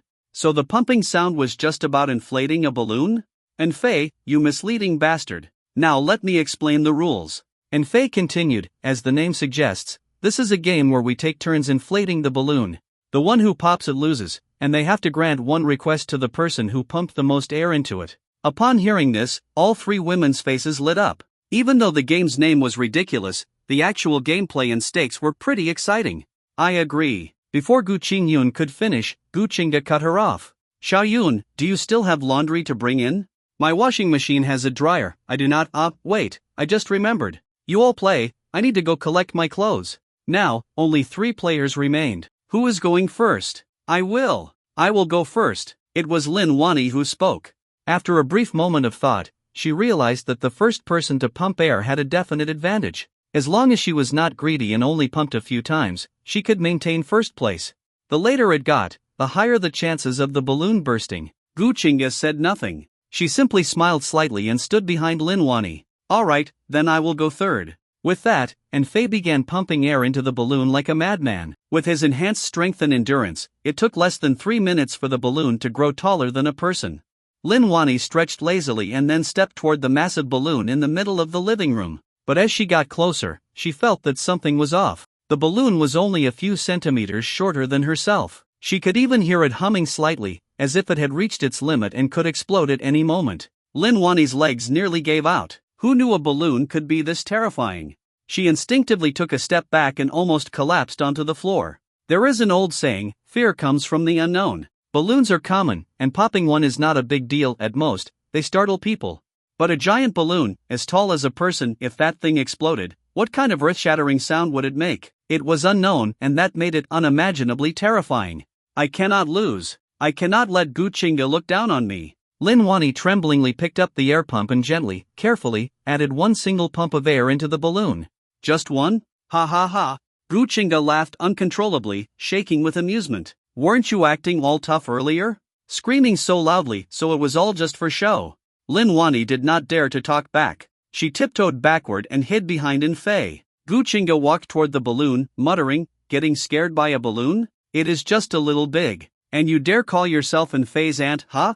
But the moment she got close, her reaction was no better than Lin Wani's. She was completely dumbfounded. She finally realized just how much the balloon had been inflated. Would she even be able to pump it once without it bursting? Goo Chinga stared at the air pump, but she did not dare to pick it up. She was afraid that if she so much as touched it, the balloon would explode right then and there. Too terrifying. It seemed Lin Wani was braver than she thought. She had underestimated her. I absolutely cannot lose to her. She glanced back at the 2 people hiding far away, feeling conflicted. It seemed In Fei was also afraid of balloons. After 3 years of living with him, she had developed a strong sense of protectiveness toward him. Now that he was facing his fear, it was her duty to step up. If she popped the balloon, then In Fei would not have to face it anymore. If not me, then who? Xiao Fei, Auntie will take care of this for you.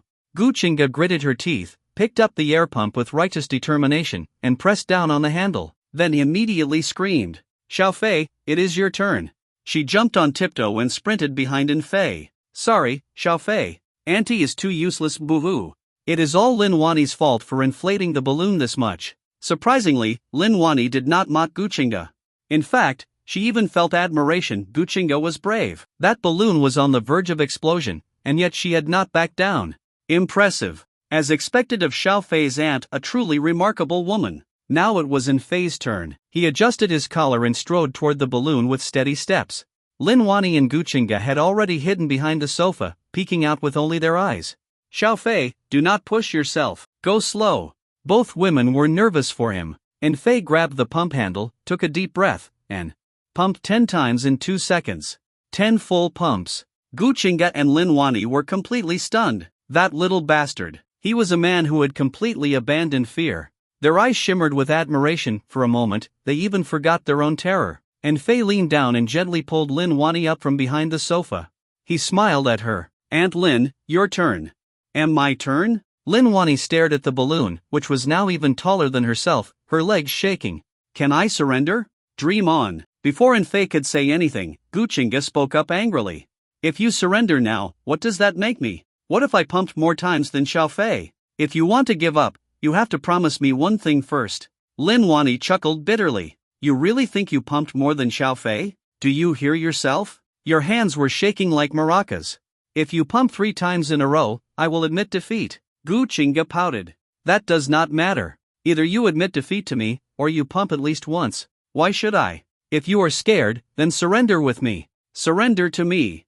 Together. Enfei sighed and facepalmed. This bonding activity was a complete failure. These two could not stop fighting, there was no solving this.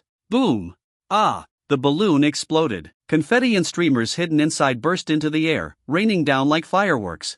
Enfei instinctively turned around, but before he could react, 2 figures, one soft and curvy, the other slender and delicate, leaped into his arms simultaneously. They clung to him like octopuses, wrapping around his neck tightly. Thump, thump, thump, thump. Enfei's heartbeat pounded like a drum. His face turned bright red.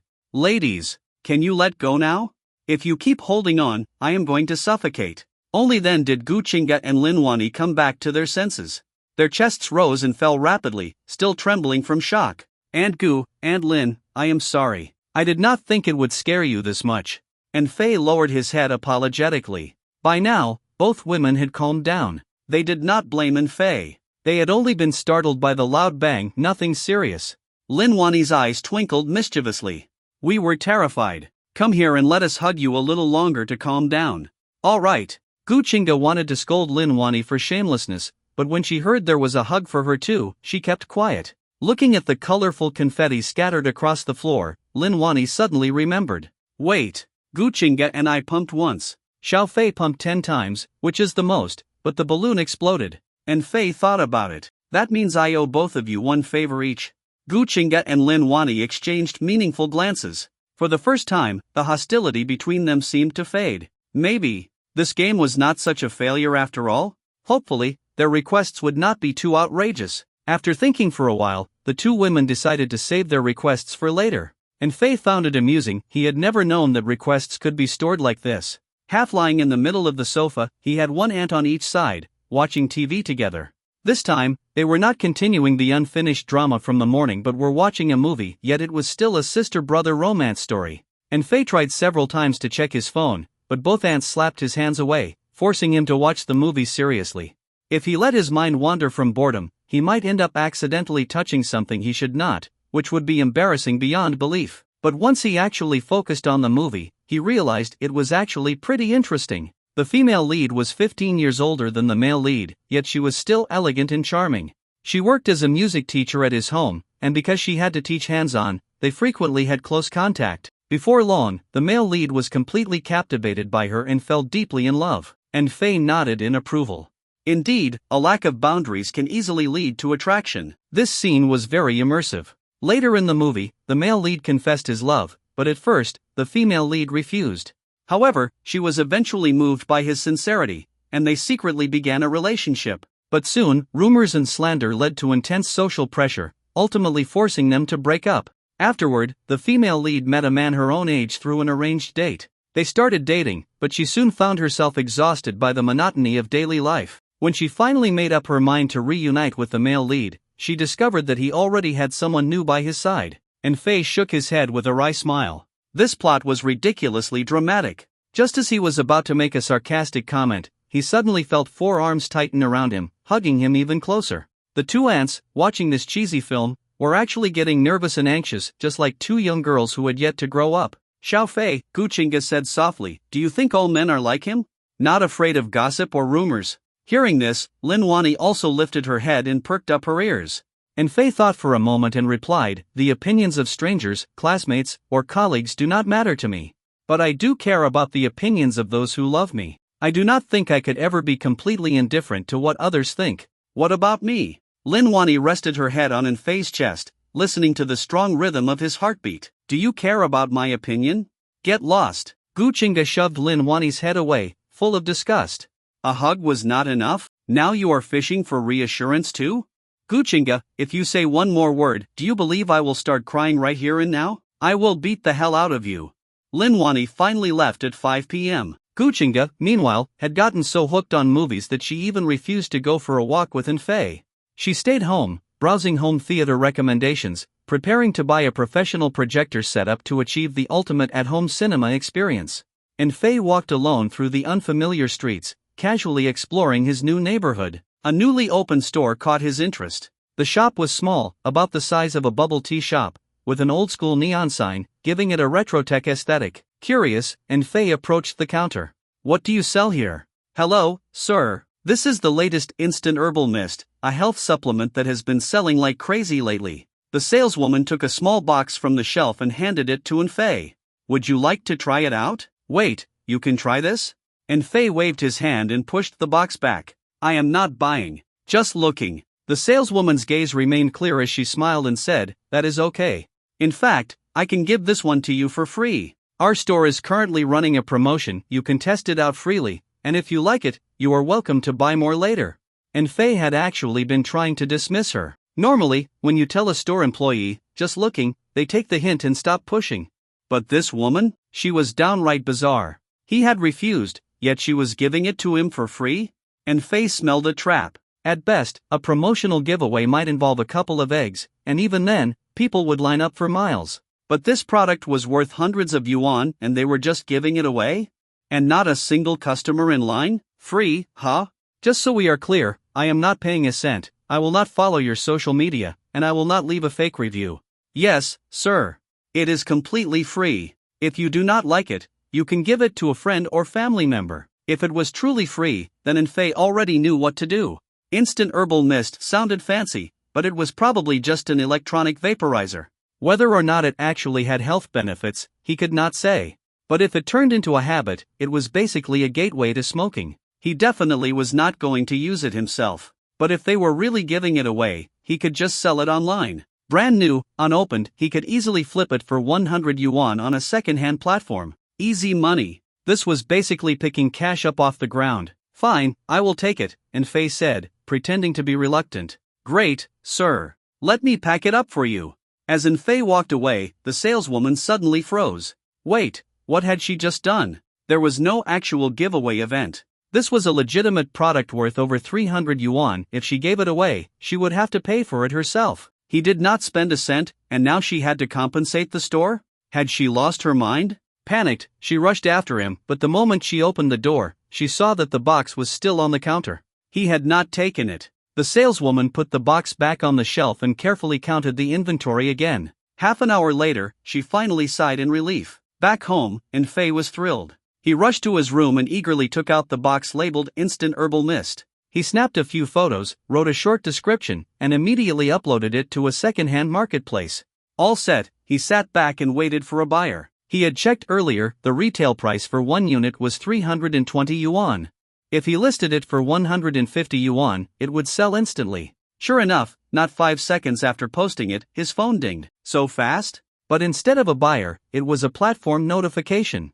According to relevant laws and regulations, tobacco law, Electronic Cigarette Management Act, etc., the sale and promotion of e-cigarettes online is prohibited. Your listing has been removed and locked. Shit. He had not expected this loophole. He could not even sell it, it was now completely useless to him. Staring at the box in his hands, Fei suddenly felt a strange sense of déjà vu. Something about it seemed off. It looked familiar. Not from an advertisement, but from somewhere else. Fei's hands began to tremble slightly.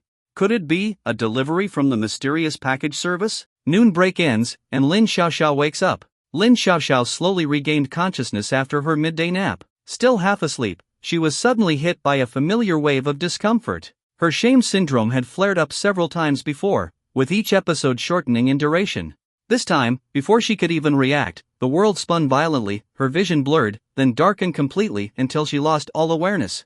I am doomed. That was Lin Xiaoxiao's last thought. It seemed like she had been unconscious for an eternity, or maybe just a single second, before her mind gradually regained clarity. Then, as her 5 senses returned, she became fully alert. Am I okay? Did I just have to wait for it to pass? Suddenly, a beam of light shone onto Lin Xiaoxiao's face, and when she finally saw her surroundings clearly, she was so shocked that she was speechless. The place was enormous, brightly lit, with distant lights flickering on and off. There were scattered pedestrians walking around, creating the impression of a massive shopping mall. Wait, this was a shopping mall, and she was standing at the entrance. Lin Xiaoxiao turned her gaze toward the huge screen in the distance, displaying a supermarket promotion: reward points for a lottery draw, redeeming points for plastic bags and eggs. There was no doubt about it. This was a supermarket. But the size of this place was utterly absurd, unbelievably vast. Even the advertisement board was insanely oversized, as if it was designed for giants. Had she somehow traveled to the land of giants? Lin Xiaoxiao's initial fear gave way to a flicker of excitement. She had read countless web novels, many of them involving time travel and reincarnation, characters dropping dead at home, waking up in ancient times or parallel worlds. Her current situation felt just like that. A soul transmigration? Lin Xiaoxiao tried to look left to observe her surroundings, but her neck did not move at all. It was as if her body was not even hers. Yet, her vision shifted perfectly, as if her eyes were the only part of her that could move. What the hell? She instinctively tried to rub her neck, but to her horror, she realized she could not move a single muscle. Only her eyes. Oh my god. Did I reincarnate into a vegetable? She continued scanning the area. To her left, she spotted a row of display shelves, with a young woman sitting behind a counter, playing on her phone. Every now and then, a customer would walk in to buy cigarettes and alcohol. And then it hit her. They were giants. That saleswoman was at least 10 times her size, and the customers coming and going were all giants, too. Which meant that her true location was... Lin Xiaoxiao slowly turned her gaze toward a mirror across the aisle. In the reflection, she could see rows upon rows of boxes, each labeled Instant Herbal Mist, a variant of an electronic cigarette. No wonder she could not move. She had not traveled through time. She had not reincarnated. She was not in the land of giants. She had turned into a product on the shelf. An electronic cigarette. Lin Xiaoxiao panicked. She had not traveled to another world or been reborn, she had become a lifeless commodity in the real world, and the fate of all products was to be purchased, used, and discarded. The thought of being taken home by some stranger, held in their hands, used for smoking and recharging, made Lin Xiaoxiao's stomach twist with disgust and nausea. If she was at least bought by a woman, it might be a little better. But realistically, that was highly unlikely. The ratio of male to female smokers was 26-1. Even in this city, there were probably not many female smokers. This is so unfair. Lin Xiaoxiao desperately prayed that she would at least be purchased by a woman. Hours passed. To her relief, despite the saleswoman claiming this product was selling like crazy, not a single unit had been sold. But how long could she really feel safe? Her placement was too unfortunate, first row, first spot. If anyone wanted to buy one, she would be the first to go. A deep sense of dread consumed her. There were still so many things she wanted to do: books she had not read, shows she had not watched, people she had not loved. Was this how her life was going to end? Suddenly, her eyes lit up. She spotted a familiar figure. A man had walked up to the counter and was talking to the saleswoman. Then, he stopped right in front of her. Enfei? Lin Xiaoxiao's heart leapt with joy. But, as far as she knew, Enfei did not smoke. She had never smelled tobacco on him. Fine, I will take one. All right, sir. I will pack it for you. Hearing their conversation, Lin Xiaoxiao felt conflicted, both relieved and anxious. She was glad that she was being bought by someone she knew, but nervous that the one buying her was a man, Enfei. She had some feelings for Enfei, but she did not even know if she truly liked him. She had no clue how Enfei felt about her, either. He was kind to her when she had embarrassed herself, he had taken care of her, cheered her up, and comforted her. She would be lying if she said she was not moved. But affection and companionship are not the same as love. Even if she liked him, what good would that do? Enfei did not like her back. And now, she was about to be used by him even if he did not realize it. Lin Xiaoxiao could not accept it. If only they were boyfriend and girlfriend, then maybe it would be fine. But if Enfei refused to accept her feelings, then, would she be ruined for nothing? This violated everything she believed in. To her, intimacy should only happen in a committed relationship. Otherwise, it was irresponsible to both people. Damn that saleswoman. Enfei did not even smoke, and yet she pushed this on him, and now, look at the mess she had caused. Enfei would never have accepted if the saleswoman had simply made it more difficult. Could it be that Enfei was secretly a smoker, just someone who never smoked in public? Looking back at everything that had happened in the past 2 weeks, it felt like fate had led her here. A strange illness that made her suffer if she did not feel ashamed. A bizarre medicine that only Enfei could relieve. A nightmare transformation that turned her into an electronic cigarette. And in the end, Enfei still bought her. It all revolved around him. Was this destiny? Lin Xiaoxiao shook her head. She was not a conspiracy theorist. Besides, how could Enfei possibly have the power to turn people into electronic cigarettes? It was not his doing. Suddenly, her vision went black and Enfei had put her in the bag. Soon after, she was taken out and placed on the bed. Enfei snapped a photo. Wait, what is he doing? Posting to social media? Lin Xiaoxiao felt embarrassed. This was the first time Enfei had taken a photo of her. But then, Enfei's expression changed, as if he was facing a difficult decision. Suddenly, he reached out. Rip! The plastic seal tore apart. Lin Xiaoxiao's heart sank. Enfei was actually a smoker? She closed her eyes in despair. Enfei still made a move. What to do? He was just a fragile electronic cigarette, unable to move at all. No, this really wouldn't work. After tearing off the outer plastic film, Enfei's large hand touched the body of the e-cigarette. Its packaging was quite ordinary black background with white text, featuring a warning label and the shape of the e-cigarette itself. The texture felt somewhat strange. It was clearly a paper box wrapped in plastic, yet to the touch, it felt like silk. The packaging actually had the sensation of high-end fabric. Interesting. Through the transparent plastic front, the body of the e-cigarette was visible. It consisted of two parts, the main body and the cartridge. No extra features, no flashy design. When taken out, it felt very light in hand, with minimal weight, making it easy to carry. Wearing it around the neck probably wouldn't be tiring either. Why is the tip of the e-cigarette warm? Enfei touched the cartridge part of the e-cigarette. The texture was delicate unexpectedly. It felt similar to human skin. It was a strangely familiar sensation. That's right, though it was a bit warm, the texture was unmistakable. It was exactly that feeling. It was the mystical delivery. As for the warmth, it must have been heated by the sun. It's not like someone has already taken a puff. This is really high-end. The quality must be quite good, probably worth more than 300 yuan. Inside the box were two instruction manuals, one for the e-cigarette's usage, the other listing the ingredients of the cartridge. The manual for the e-cigarette itself wasn't particularly useful. After all, smoking it just required a mouth. However, the ingredients of the cartridge were worth a look. The text was small but legible. Ordinary cartridges generally contain nicotine, propylene glycol, glycerin, or vegetable glycerin, and various food-grade flavorings. But this gifted cartridge was remarkable. The cover had bold characters reading Herbal Mist Health Cartridge, and the ingredient list astonishingly contained no nicotine, propylene glycol, or glycerin. Instead, it was infused with herbal extracts, claiming to clear the lungs, suppress coughing, and boost energy. Was it really a health supplement? Maybe he should give it a try? Enfei completely abandoned his initial resolve not to develop a smoking habit, not to become a potential smoker. Right now, his mind was entirely occupied by the thought of experiencing its effects. For no other reason than that it was a mystical delivery. The day he received it, it had exceptional effects, and using it could even enhance himself. First, charge it up. Enfei flipped the e-cigarette over and noticed an air vent at the bottom, but no charging port. Checking the manual, he found that it was solar-powered. This was too advanced. Such a small device, yet it had a built-in solar charging module. Incredible. Pressing the button on the e-cigarette body, he saw that the battery was still at 50%. He could use it right away. Enfei removed the seal from the cartridge, placed it in his mouth, and took a gentle puff. At the same time, Lin Xiaoxiao's lips parted slightly. She could only watch as a huge face approached her, then step by step, completely engulfed her. Darkness consumed her vision, and a slight warmth spread across her lips. This feeling wasn't exactly comfortable, nor was it unpleasant.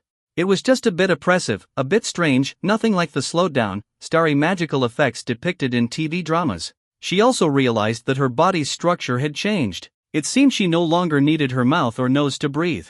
Or rather, because she was now an e-cigarette, powered by electricity, she no longer required breathing? A very peculiar sensation. Enfei also found the feeling peculiar. First was the texture of the cartridge. Even though it was clearly made of plastic, when it touched his lips, it felt soft and delicate, a sensation resembling lips. Smooth and slightly moist, it even had a hint of tenderness. Was this, like a kiss? He really had been single for too long. Even an e-cigarette was giving him such misleading thoughts. The cool mist entered his mouth, carrying a faint green grape fragrance, a sweet, refreshing taste. Not only was it non-irritating, but inhaling it into his lungs even felt soothing. If e-cigarettes were this harmless, taking an occasional puff for fun actually seemed acceptable. The manual even stated that it had health benefits. His curiosity took over, and Enfei took another puff. This time, there was a slight sense of resistance. He had to inhale a little harder to draw out the mist. Maybe the battery was running low? He tried again, and the resistance disappeared. Phew, this thing was pretty addictive. Sweet and smooth, inhaling it felt like taking a deep breath in a lush forest, leaving him refreshed and clear-headed. Unfortunately, only 3 herbal cartridges had been gifted, and since mystical delivery products weren't available for purchase, once they were used up, he could only keep the e-cigarette as a desk ornament. After playing with it a while, and Faye noticed the enhancement effect, his mental clarity had improved, and his mind felt sharper. This state was perfect for studying. Without wasting a moment, Faye picked up his level 6 vocabulary book and started memorizing. Abandon ability. Abandon ability. The more he read, the more intense the effect became. It was instantaneous after the enhancement. His memory was nearly photographic. Unfortunately, the effect only lasted a day. He had to make the most of it, memorizing as many English words as possible in one afternoon. 30 minutes later, the enhancement faded, and Faye instinctively reached for another puff. Beep beep beep beep. The e-cigarette issued a warning sound. Out of battery? What terrible endurance. Maybe it's just factory charge depletion? Newly purchased electronics usually needed a full charge cycle. Since the battery was small, it required proper care. If it broke within half a day, that would be a total loss. Faye grabbed a tissue and carefully wiped the e-cigarette's body and mouthpiece. The more he wiped, the more interesting it felt. During the wiping process, the e-cigarette's temperature gradually rose. Initially, it was about normal body temperature, but soon, it reached the warmth of a mild fever. How intriguing, like a shy little girl blushing. Ha! Of course, she was embarrassed. Lin Xiaoxiao, a gentle and reserved girl, was fuming inside. She never expected Faye to go so far as to wipe down the e-cigarette. She got it, he was a neat freak, but could he just not do this? It was really inappropriate. Thankfully, she was still wearing clothes, but the sensation was bizarre, strange, weird, confusing, and embarrassing all mixed together. Anyone would be left dazed. Also, her first kiss was gone. Sigh, 20 years of preservation, gone just like that. Why were there so many bizarre things in this world? Turning into an e-cigarette and getting taken advantage of? And the worst part? The person taking advantage of her didn't even have to take responsibility. That was the most infuriating part. Lin Xiaoxiao actually knew that aside from herself, the most innocent person here was Faye. He never wanted to buy it, it was forced upon him. If someone else had bought her, she might have already considered using the great memory erasure spell on herself. Watching Faye, Lin Xiaoxiao furrowed her brows. She had to do something. Faye was getting addicted, flipping through pages at lightning speed. Could he even process it all? She needed to find a way to stop him. Lin Xiaoxiao, you are an electronic cigarette now. You can control yourself. As long as you do not generate vapor, you can stop Faye. She closed her eyes, trying to sense the different functions of her body and establish a connection with them. At that moment, Faye happened to be using the electronic cigarette, and Lin Xiaoxiao felt a powerful suction force sweeping through her. A sudden gust of wind surged beneath her feet, forming a mass of white air that mixed with some of the vapor from her mouth and rushed rapidly upwards. Very soon, the white vapor gathered before her eyes, merging into an increasingly dense, massive droplet-shaped mist, which was ultimately sucked away entirely, leaving no trace behind. She felt as if her very soul was trembling. So this was how an electronic cigarette worked, a surreal and astonishing process. This was definitely no ordinary e-cigarette. Something was wrong with this vapor. If Faye kept inhaling it, nothing good would come of it. Lin Xiaoxiao thought, if she could interfere with some part of the vaporization process, causing the mist to disperse abnormally, Faye might mistakenly believe the e-cigarette was broken and give up using it. Or, she could leave, turning this e-cigarette back into a regular one. But how exactly should she do that? Lin Xiaoxiao fell into deep thought. After taking a puff, Faye placed the e-cigarette on the windowsill to charge. Not long after, his burning gaze was on it again. Lin Xiaoxiao shuddered instinctively. How could Faye be this addicted? He was practically staring at the power indicator non-stop. Wait, controlling the power indicator might be a good idea too. Faye was growing impatient. It was almost 7 p.m. The mystical delivery first day special effect would expire in just over 5 hours. He needed to hurry, memorizing all level 6 vocabulary words, then using the remaining time to study grammar. Time was extremely tight. Damn dusk. The charging speed was still too slow. A few more minutes passed, and the sky turned completely dark. Faye no longer cared how much power had been charged. He grabbed the still flashing e-cigarette and took a deep drag. Comforting. Refreshing. Mind-clearing. In an instant, he felt a rush of energy, and once again, he furiously read through vocabulary words, flipping pages at a blistering speed. Lin Xiaoxiao watched in silent distress. A promising young man, and now, he had fallen into slavery to desire. Unwilling to accept this, Lin Xiaoxiao continued to deepen her understanding, attempting to gain control over more functions.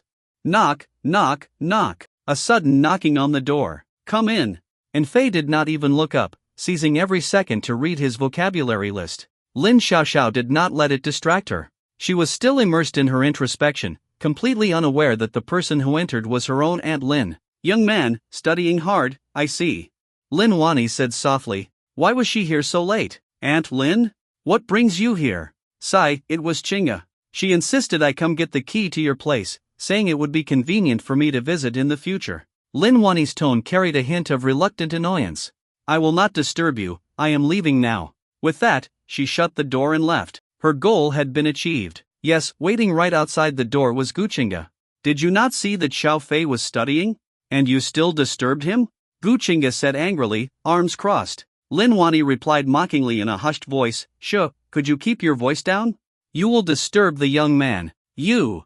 Gu Chinga could not be bothered to argue and sat back down on the sofa, resuming her TV drama. Lin Wani nudged her elbow and whispered mysteriously, Hey, Chinga, I think something is off about Xiao Fei's room. What do you mean? Gu Chinga immediately perked up. Just now, I smelled something fragrant inside his room, coming from an electronic cigarette. Lin Wani recalled carefully. It seemed to have a hint of green grape scent. An electronic cigarette? Are you sure? E-cigarettes were no good, getting hooked on them was harmful with zero benefits. Lin Wani nodded. I even saw the instant brand packaging. I have decided to stay here tonight and secretly steal the e-cigarette while he is asleep. I will take a picture to see if he is using something addictive. Gu Chinga rolled her eyes. Why go through all that trouble? Xiao Fei has never lied to me. I will just ask him directly. Lin Wani gave her a knowing smirk. Oh, so you think he will just answer you truthfully? You are so naive. Who are you calling naive? Whoever responds first, obviously. You. You are so infuriating. You act like such an innocent little girl. If you had not met Xiao Fei, someone would have eaten you alive by now. Lin Wani spoke as if she were imparting great wisdom. I do not need your help, I can handle this myself. Gu Chinga shot back. And stop using that incident to hold it over me forever. If it comes to that, I would rather just come clean to Xiao Fei. It would not be good for you either. Fine, then let us compromise, we act together, alright? Lin Wani certainly did not want to go down with her. She knew that her approval rating with Xiao Fei was probably still in the negatives, she needed to work on that. After a long silence, Gu Chinga suddenly asked, what if Xiao Fei really has gotten addicted to e-cigarettes and is going down the wrong path? Well, hinting at it might not work, and if we say it outright, he will definitely be upset. This is difficult. Lin Wani pondered but could not come up with a good solution. Now you are out of ideas. Gu Chinga shot her a scornful look. Oh? And you have an idea? Lin Wani's eyes lit up. It is simple. We each buy an electronic cigarette with the strongest cartridges available. Each buy one, with the strongest. Brilliant. That way, Xiao Fei will worry that I am getting addicted, and naturally, he will. Hold it right there. Stop making this about you. Xiao Fei is worried about me, not you. He does not even like you.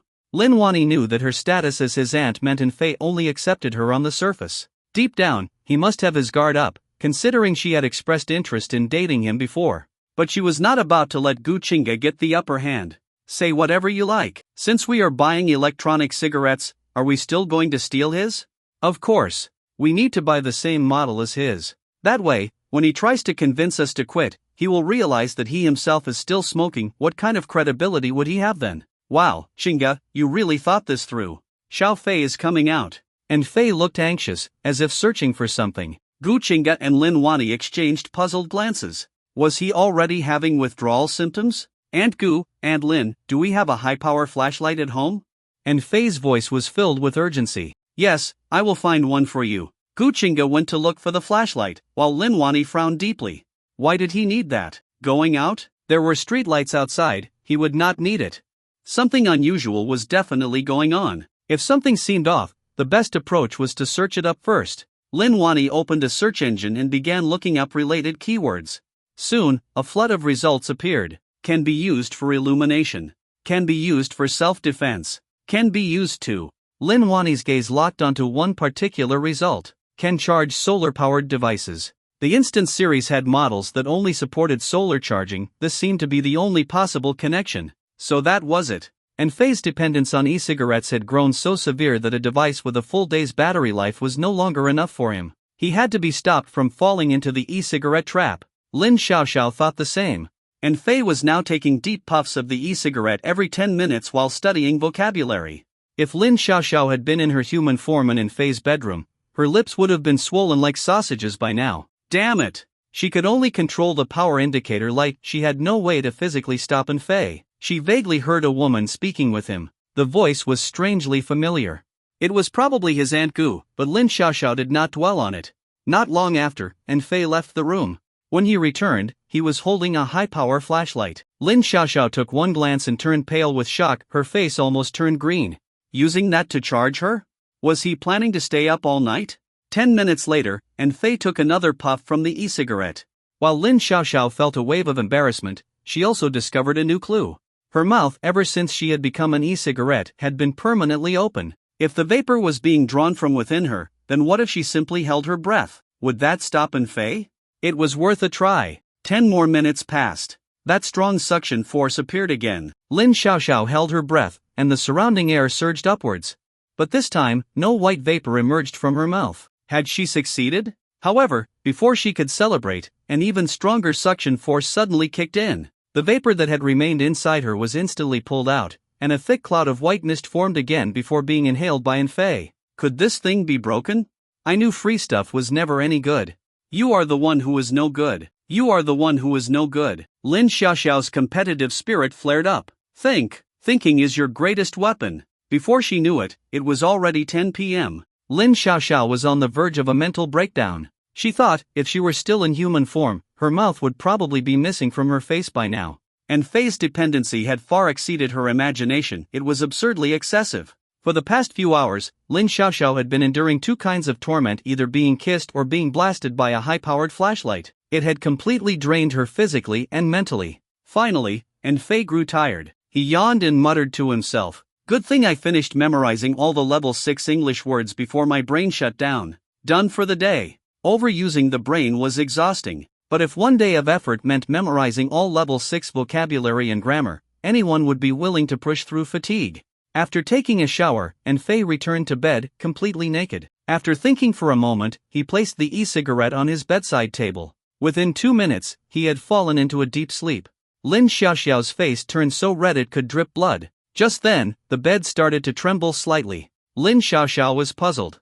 Faye's breathing was steady. He was clearly asleep. Was someone here? The e-cigarette was lying on its side, allowing Lin Xiaoxiao to see the foot of the bed. She adjusted her perspective and looked over. "Ha? Who is that?" The bed was not shaking because Faye was engaging in some nighttime activity. Rather, someone had climbed onto his bed in secret. There was a saying, "A little indulgence is harmless, but too much will ruin you. And if you force it, you will perish." As a shut-in, Faye obviously understood this logic. Judging by the silhouette and hair, the intruder was a woman. Her figure was well-proportioned, which meant she was not a thief. Why would a thief sneak onto someone's bed? The mysterious figure moved carefully, crawling from the foot of the bed toward Faye. She was hovering above him, not touching him, her face drawing closer and closer to his, until she suddenly stopped. She seemed to be observing his sleeping face. It was obvious she was not here for money. Shameless. Sneaking into a man's bed in the middle of the night, where was the rule of law? Where was morality? She had completely discarded the beauty of feminine restraint. Lin Xiaoxiao could only curse in her mind. She could not even verbalize her frustration. How pitiful. As angry as she was, she had to figure out who this woman was. Unfortunately, the moonlight was weak tonight, and the figure was standing against the light, making it impossible to see her face.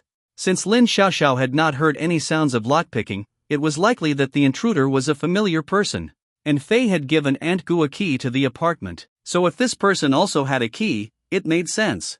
Which means, this intruder is most likely Aunt Goo. Suddenly, Lin Xiaoxiao felt a cold sensation. Her body was being lifted off the bedside table. The intruder was not assaulting Faye, she was stealing Lin Xiaoxiao instead. The unexpected turn of events shocked Lin Xiaoxiao, but she did not forget to identify the intruder. Just then, Faye suddenly stretched lazily in his sleep and rolled over. Startled by the movement, the intruder panicked and instinctively rolled away. ending up lying face to face with Fei. In the commotion, the e-cigarette slipped from her hands and fell between them. Because of the angle and lighting, Lin Xiaoxiao could now only see Fei's side profile. The silhouette of the intruder resembled Aunt Goo, but also looked a bit like Aunt Lin. Their faces were so close, they could probably feel each other's breath. What was this woman doing? If you came to steal the e-cigarette, just take it and leave. Why are you lingering here? Fei does not even like you. Get out! Get out! Get out! According to Murphy's Law, if there is a worst-case scenario, things will always head in that direction. Sure enough, the shadow did not leave. She simply stared at Fei's face. Less than a minute later, the shadow moved closer, her lips seemed to be curving up. Lin Xiaoxiao snapped. She had to protect Fei. She could not let this woman get away with it. Even if she liked Fei, she had to be fair and open about it. Sneaking in at night to steal a kiss, Lin Xiaoxiao would never allow it. Thinking fast, she took a deep breath, then exhaled with all her might. Suddenly, a thick cloud of smoke appeared from below. Caught off guard, both of them inhaled a portion of it.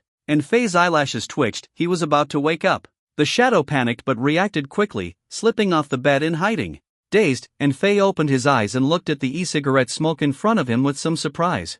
My God, am I even smoking this in my dreams now? Since I am awake, I might as well take another puff.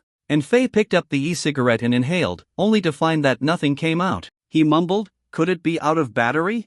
Lin Xiaoxiao, who had been watching Fei closely, suddenly realized something. Her consciousness had already left the e-cigarette. Right now, she was just a cloud of vapor. So, the smoke was actually my true form? Before she could process the sensation of being smoke, Fei lifted his blanket. A weak gust of wind blew Lin Xiaoxiao out of the window. Her body rapidly became transparent, then suddenly lifted into the air, accelerating at an unbelievable speed, rushing out of Fei's home. For a brief moment, her vision blurred and then her perspective shifted back to her human body. Lin Xiaoxiao could not believe her own eyes. She had actually returned to human form. But before she could celebrate her miraculous escape, another critical realization hit her. There was still a mysterious woman in Fei's room. Now that she was back, that meant those two were alone together. No. If she did not intervene, that mysterious woman would definitely steal Fei's first kiss. If Lin Xiaoxiao had not stopped her earlier, she would have succeeded. She did not even care how she would explain how she knew this. Right now, saving Fei was the priority. Without hesitation, she called him on WeChat. At that moment, Fei was just about to fall asleep when his phone suddenly rang. He glanced at the screen, it was Lin Xiaoxiao. Hello? What is it, Xiaoxiao? Fei, there is someone in your room. Ha? Still half asleep, Fei did not immediately grasp what she meant. There is someone else in your room. Be careful, it is dangerous. A sharp cry from the other end of the call completely woke Fei up. He immediately put down his phone, got out of bed, and turned on the light. At first glance, there was no one in the room except himself, but then, he caught a faint scent of perfume in the air. This scent. Lin Wani. It is her. Fei acted as if nothing was wrong. He climbed back onto the bed, then suddenly lowered his head, catching the person hiding under it off guard. Good evening, little brother. Lin Wani greeted him awkwardly, slowly crawling out from under the bed. Fei ended the call and sent Lin Xiaoxiao a thank you message. Then, he turned to Lin Wani and asked, Miss Lin Wani, what exactly are you doing in my room this late at night? Lin Wani's eyes darted around nervously. She fidgeted and stammered. I was just tucking you in. Fei snapped, I think it is you who needs tucking in. Hey, I am your aunt, after all. Then tell me the real reason why you are here. Well, Lin Wani mumbled, trying to sit down on the bed. Stand. Why are you so fierce? Lin Wani felt a little wronged but also flustered by Fei's firm and commanding attitude. Her face turned a little red. It is for your own good. For my own good? Fei was confused at first, but then he sensed something was off. The woman in front of him was a master actress. Last time, she pretended to be homesick for Aunt Goo to trick him into letting her stay over. Lin Wani hesitated before finally telling the truth. You bought an e-cigarette, right? Aunt Goo and I wanted to steal it. Bang! Suddenly, the door was slammed open. Lin Wani, shut your damn mouth. Who said we were going to steal Fei's things? Gu Qingga had never cursed before. But ever since reuniting with Lin Wani, her composure had completely collapsed. Seeing Fei's shocked expression, Gu Qingga realized her outburst and quickly grabbed his arm, trying to smooth things over. Sorry, that was inappropriate of me. It is just that Lin Wani cannot speak properly. We only wanted to see what kind of e-cigarette you bought. This one? and Fei picked up the e-cigarette from his pillow. Actually, it does not use a regular cartridge, it is a health supplement designed to boost focus and alertness. So, it was all a misunderstanding? Lin Wani seized the moment to interject, earning herself 2 sharp glares in response. It is late. Aunt Goo, Aunt Lin, you should go to bed. Tomorrow is Wednesday, you still have work. Yes, yes. Seeing that Lin Wani was still standing there stupidly, Guchinga quickly pulled her away. Good night, and Fei, good night. Once the room finally calmed down, and Fei remembered Lin Xiaoxiao's call. Lin Xiaoxiao, that adorable girl with a baby face, she was not as simple as she seemed. How did she know that Lin Wani was hiding in his room? The next morning, and Fei turned off his alarm and jumped out of bed immediately. The body enhancement should have kicked in by now. After washing up as fast as possible, and Fei lay on the sofa to sense the changes. Every time he received a new enhancement, it felt like opening a random upgrade package. It was thrilling. He tested himself by recalling the vocabulary he had memorized the night before. Flawless. The mystical delivery first day effect remained as strong as ever. This time, the enhancements seemed to be brain-related again, and Fei picked up a copy of Principles of Microcomputers. He flipped straight to the last few pages and read through them once without memorizing much. After about 5 reads, something changed. The entire page of content felt as if it had been permanently stored in his brain. Pure joy surged within him. He barely managed to contain his excitement. This meant that his entire college life would be incredibly efficient. He would have plenty of time to focus on his career. And Fei had one dream, to become a game developer. He loved games, not just playing them. He loved creating rules different from reality, designing immersive virtual worlds, and crafting experiences that could captivate anyone. Watching people enjoy his creations and smile with excitement, that was his definition of success. But Fei knew that before achieving anything big, he needed money. Having intelligence alone was not enough. People often said Bill Gates dropped out of college and founded Microsoft, but they rarely mentioned that his grandfather was a bank president. Checking his bank account, he noticed an additional 3,000 yuan. Still too little. He needed to come up with a clever project to make some quick cash. As he thought, he unconsciously began tapping his fingers, a rhythmic, precise beat. A third mystical delivery reward? An extra ability? And Fei rubbed his hands together, eager to test it out. This massage ability, what kind of effect would it have? He needed a test subject. Tap, tap, tap. The sound of slippers approaching echoed from outside the door. Whoever it is, you are in luck. And Fei suddenly opened the door, startling the person outside. You scared me, Xiao Fei. It was his dear Aunt Goo. And Fei grabbed Guchinga's hand and quickly apologized. Sorry for startling you, Aunt Goo. Do you have a moment? I need to ask you something, but do not worry, it will not make you late for work. Go ahead, I am listening. The sudden intimacy made Guchinga feel warm inside, her heart sweet and light. I recently learned a massage technique. I have mastered the hand movements, but I do not know how effective it is yet. So, you want me to be your test subject? Guchinga chuckled. Alright, what exactly did you learn? I can massage the entire body. Well, let us keep it simple for now. If there is time later, we can try a full body massage. I still have to go to work today, so I cannot stay too long. After thinking for a moment, Guchinga added, oh, and do not bother asking Lin Wani. She has plenty of money and hires professional therapists and chiropractors regularly. She does not need us. Understood. So, Aunt Goo, shall we begin? Feeling a bit shy, Guchinga climbed onto Fei's bed, kicked off her shoes, and curled her delicate toes together in nervous anticipation. It was a rather adorable sight. Clearly, she wanted him to massage her feet and calves. And Fei gently grasped her small feet, his fingers swiftly working in rhythm, tapping, pressing, kneading, and rolling across her delicate, almost translucent skin. His massage techniques flowed seamlessly, like drifting clouds and flowing water. He could feel her muscles gradually relaxing, making the sensation under his fingertips even smoother. Aunt Goo, how does it feel? And Fei asked while continuing his technique. It is quite good. Xiao Fei, you really have learned a skill. This feels just as good as the professionals at wellness centers. That was the truth. Even without any special enhancements, Fei's skills had already reached an impressive level. And besides, even if the results were identical, coming from Fei, it simply felt better. Aunt, you are in great shape. Now that your thighs have slimmed down, even your stockings do not fit properly anymore. They are so smooth. I have noticed that too. With that, Guchinga casually lifted her skirt, unclipped the garter, and slid the stockings down in one swift motion. I will just wear trousers today. I will buy new ones after work. With a graceful arc, she tossed the stockings perfectly into the trash bin. What a waste, and Faye muttered under his breath, but before he could say anything else, he found himself speechless. Sheer black stockings had their own charm, but bare legs had their own allure as well.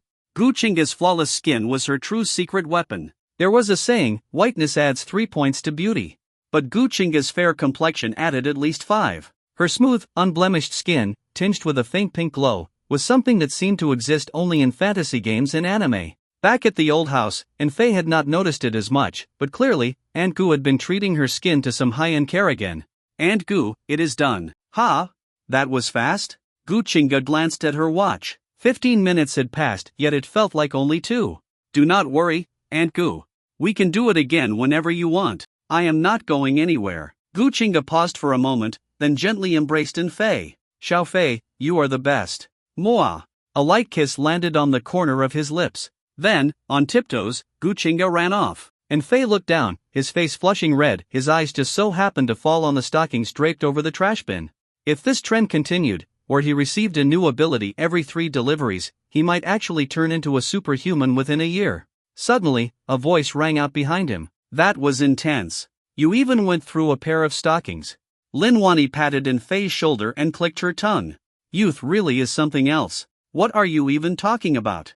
Faye frowned. He did not appreciate anyone making jokes about Goo Chinga. I was just giving Aunt Goo a foot massage.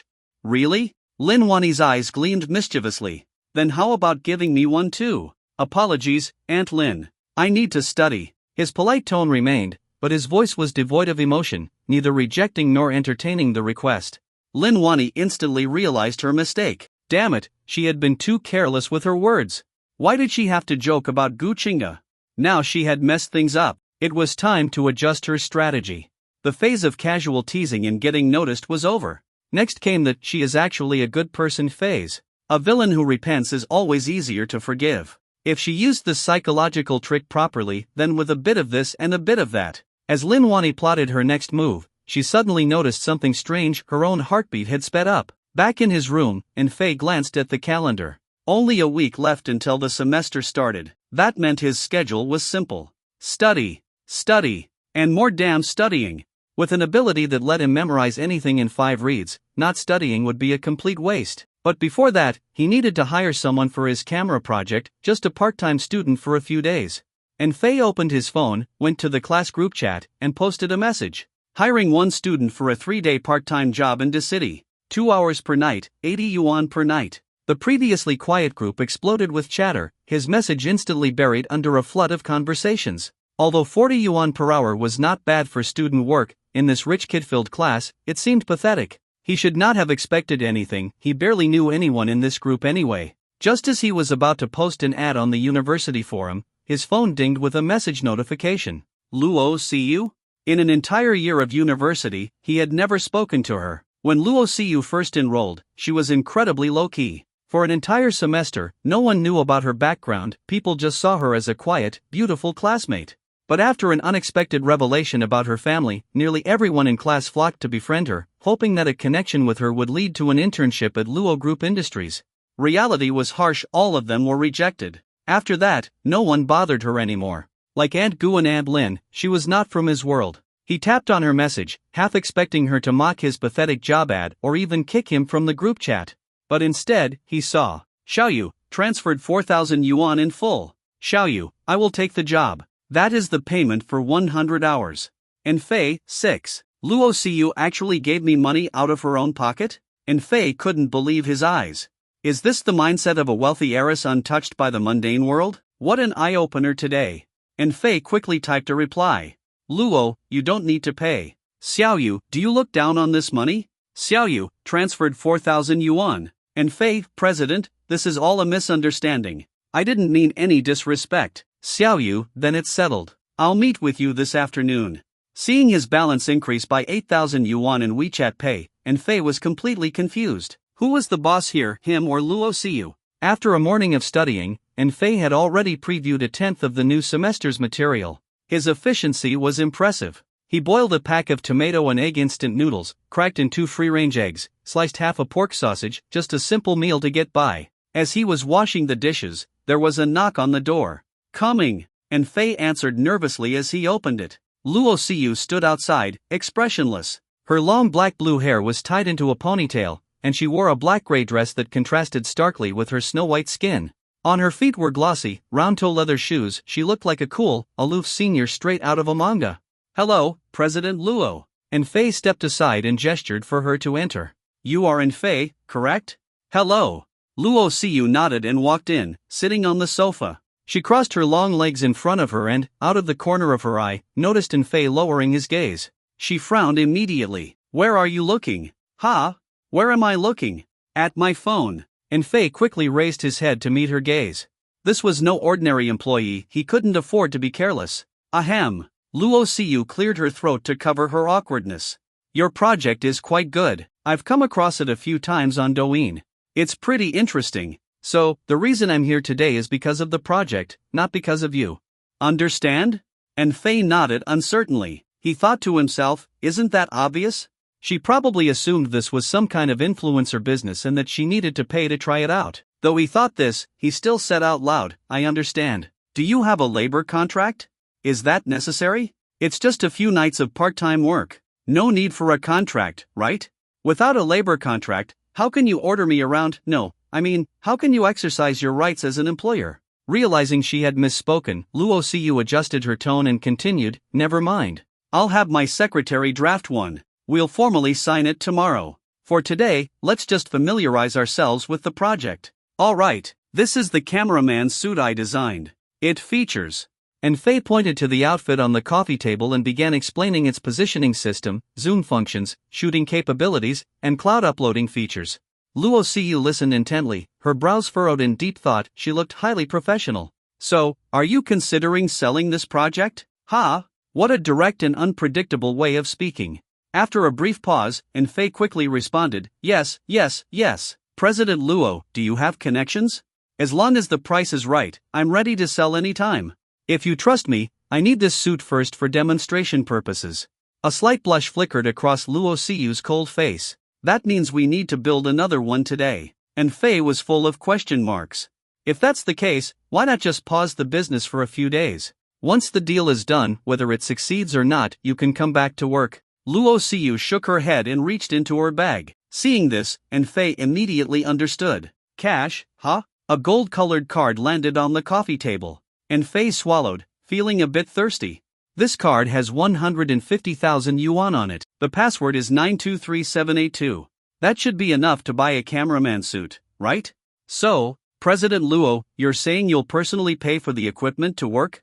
And Fei slapped his thigh in realization. "I get it now. President Luo, you mean to invest 150,000 to become a shareholder?" Luo Siyu's eyes lit up. After a brief pause, she said, "Yes, that's exactly what I meant. Your reaction is way too slow. No wonder you have to retake several subjects. That won't be the case anymore." At the mention of this, a sense of pride rose in Fei's heart. Luo Siyu simply nodded slightly. Keeping her cool demeanor, she excused herself and stepped onto the balcony to make a phone call. Within 5 minutes, several professionally dressed individuals arrived. They carried large plastic bags and swiftly packed each component of the cameraman suit separately, vacuum sealing them with specialized equipment. The entire team wore gloves, and their movements were fluid and efficient. It was clear they were highly professional. This reassured Fei about the deal. After the team left, Luo Siyu said, "As a business partner, I have a few suggestions." And Fei's expression darkened. "President, the project currently has a competitive edge in the market. If you insist on altering the design, I'll have to say no." Luo Siyu didn't argue and continued, "I'm talking about the outfit. I suggest using custom materials to improve breathability and flexibility. Also, the helmet needs better cooling and a lighter weight." "Oh, so that's what you meant. But this would raise the cost significantly. That 150,000 would mostly be used up." Luo Siyu chuckled. "Spend it all. I don't want to be drenched in sweat after just a few steps while working." "Understood." And Fei gradually realized Luo Siyu's real motive. She probably found this project amusing and wanted to experience it firsthand. Now that he understood her reasoning, things became simpler. After thinking for a moment, Fei asked, "I need to go buy materials. Coming with me?" Luo Siyu stood up. "Of course." Downstairs, a luxury sports car was parked at the entrance of the apartment building. Luo Siyu took out the key and pressed a button. With 2 beeps, the car unlocked. This car was clearly fancier than Aunt Lin's.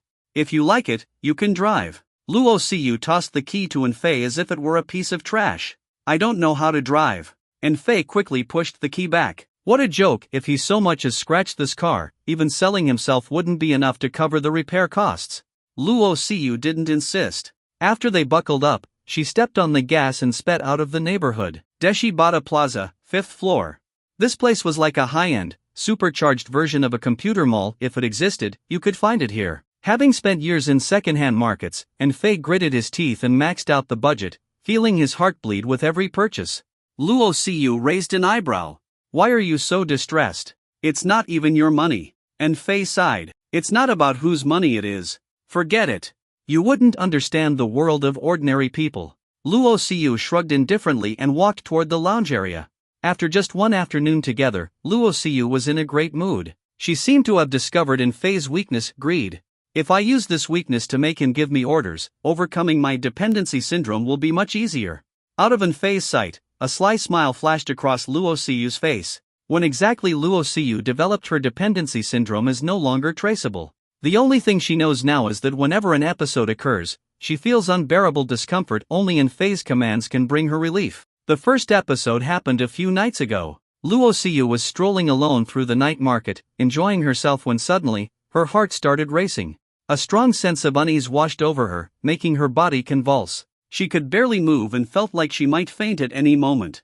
At that moment, Enfei appeared, wearing the cameraman suit. He gestured a peace sign at her, as if directing her to strike a pose. Luo Siyu was already struggling to move. She staggered forward, and her body involuntarily posed. Suddenly, a wave of relief spread through her entire body. Her wildly beating heart calmed down. Her symptoms were forcibly suppressed by Enfei's command.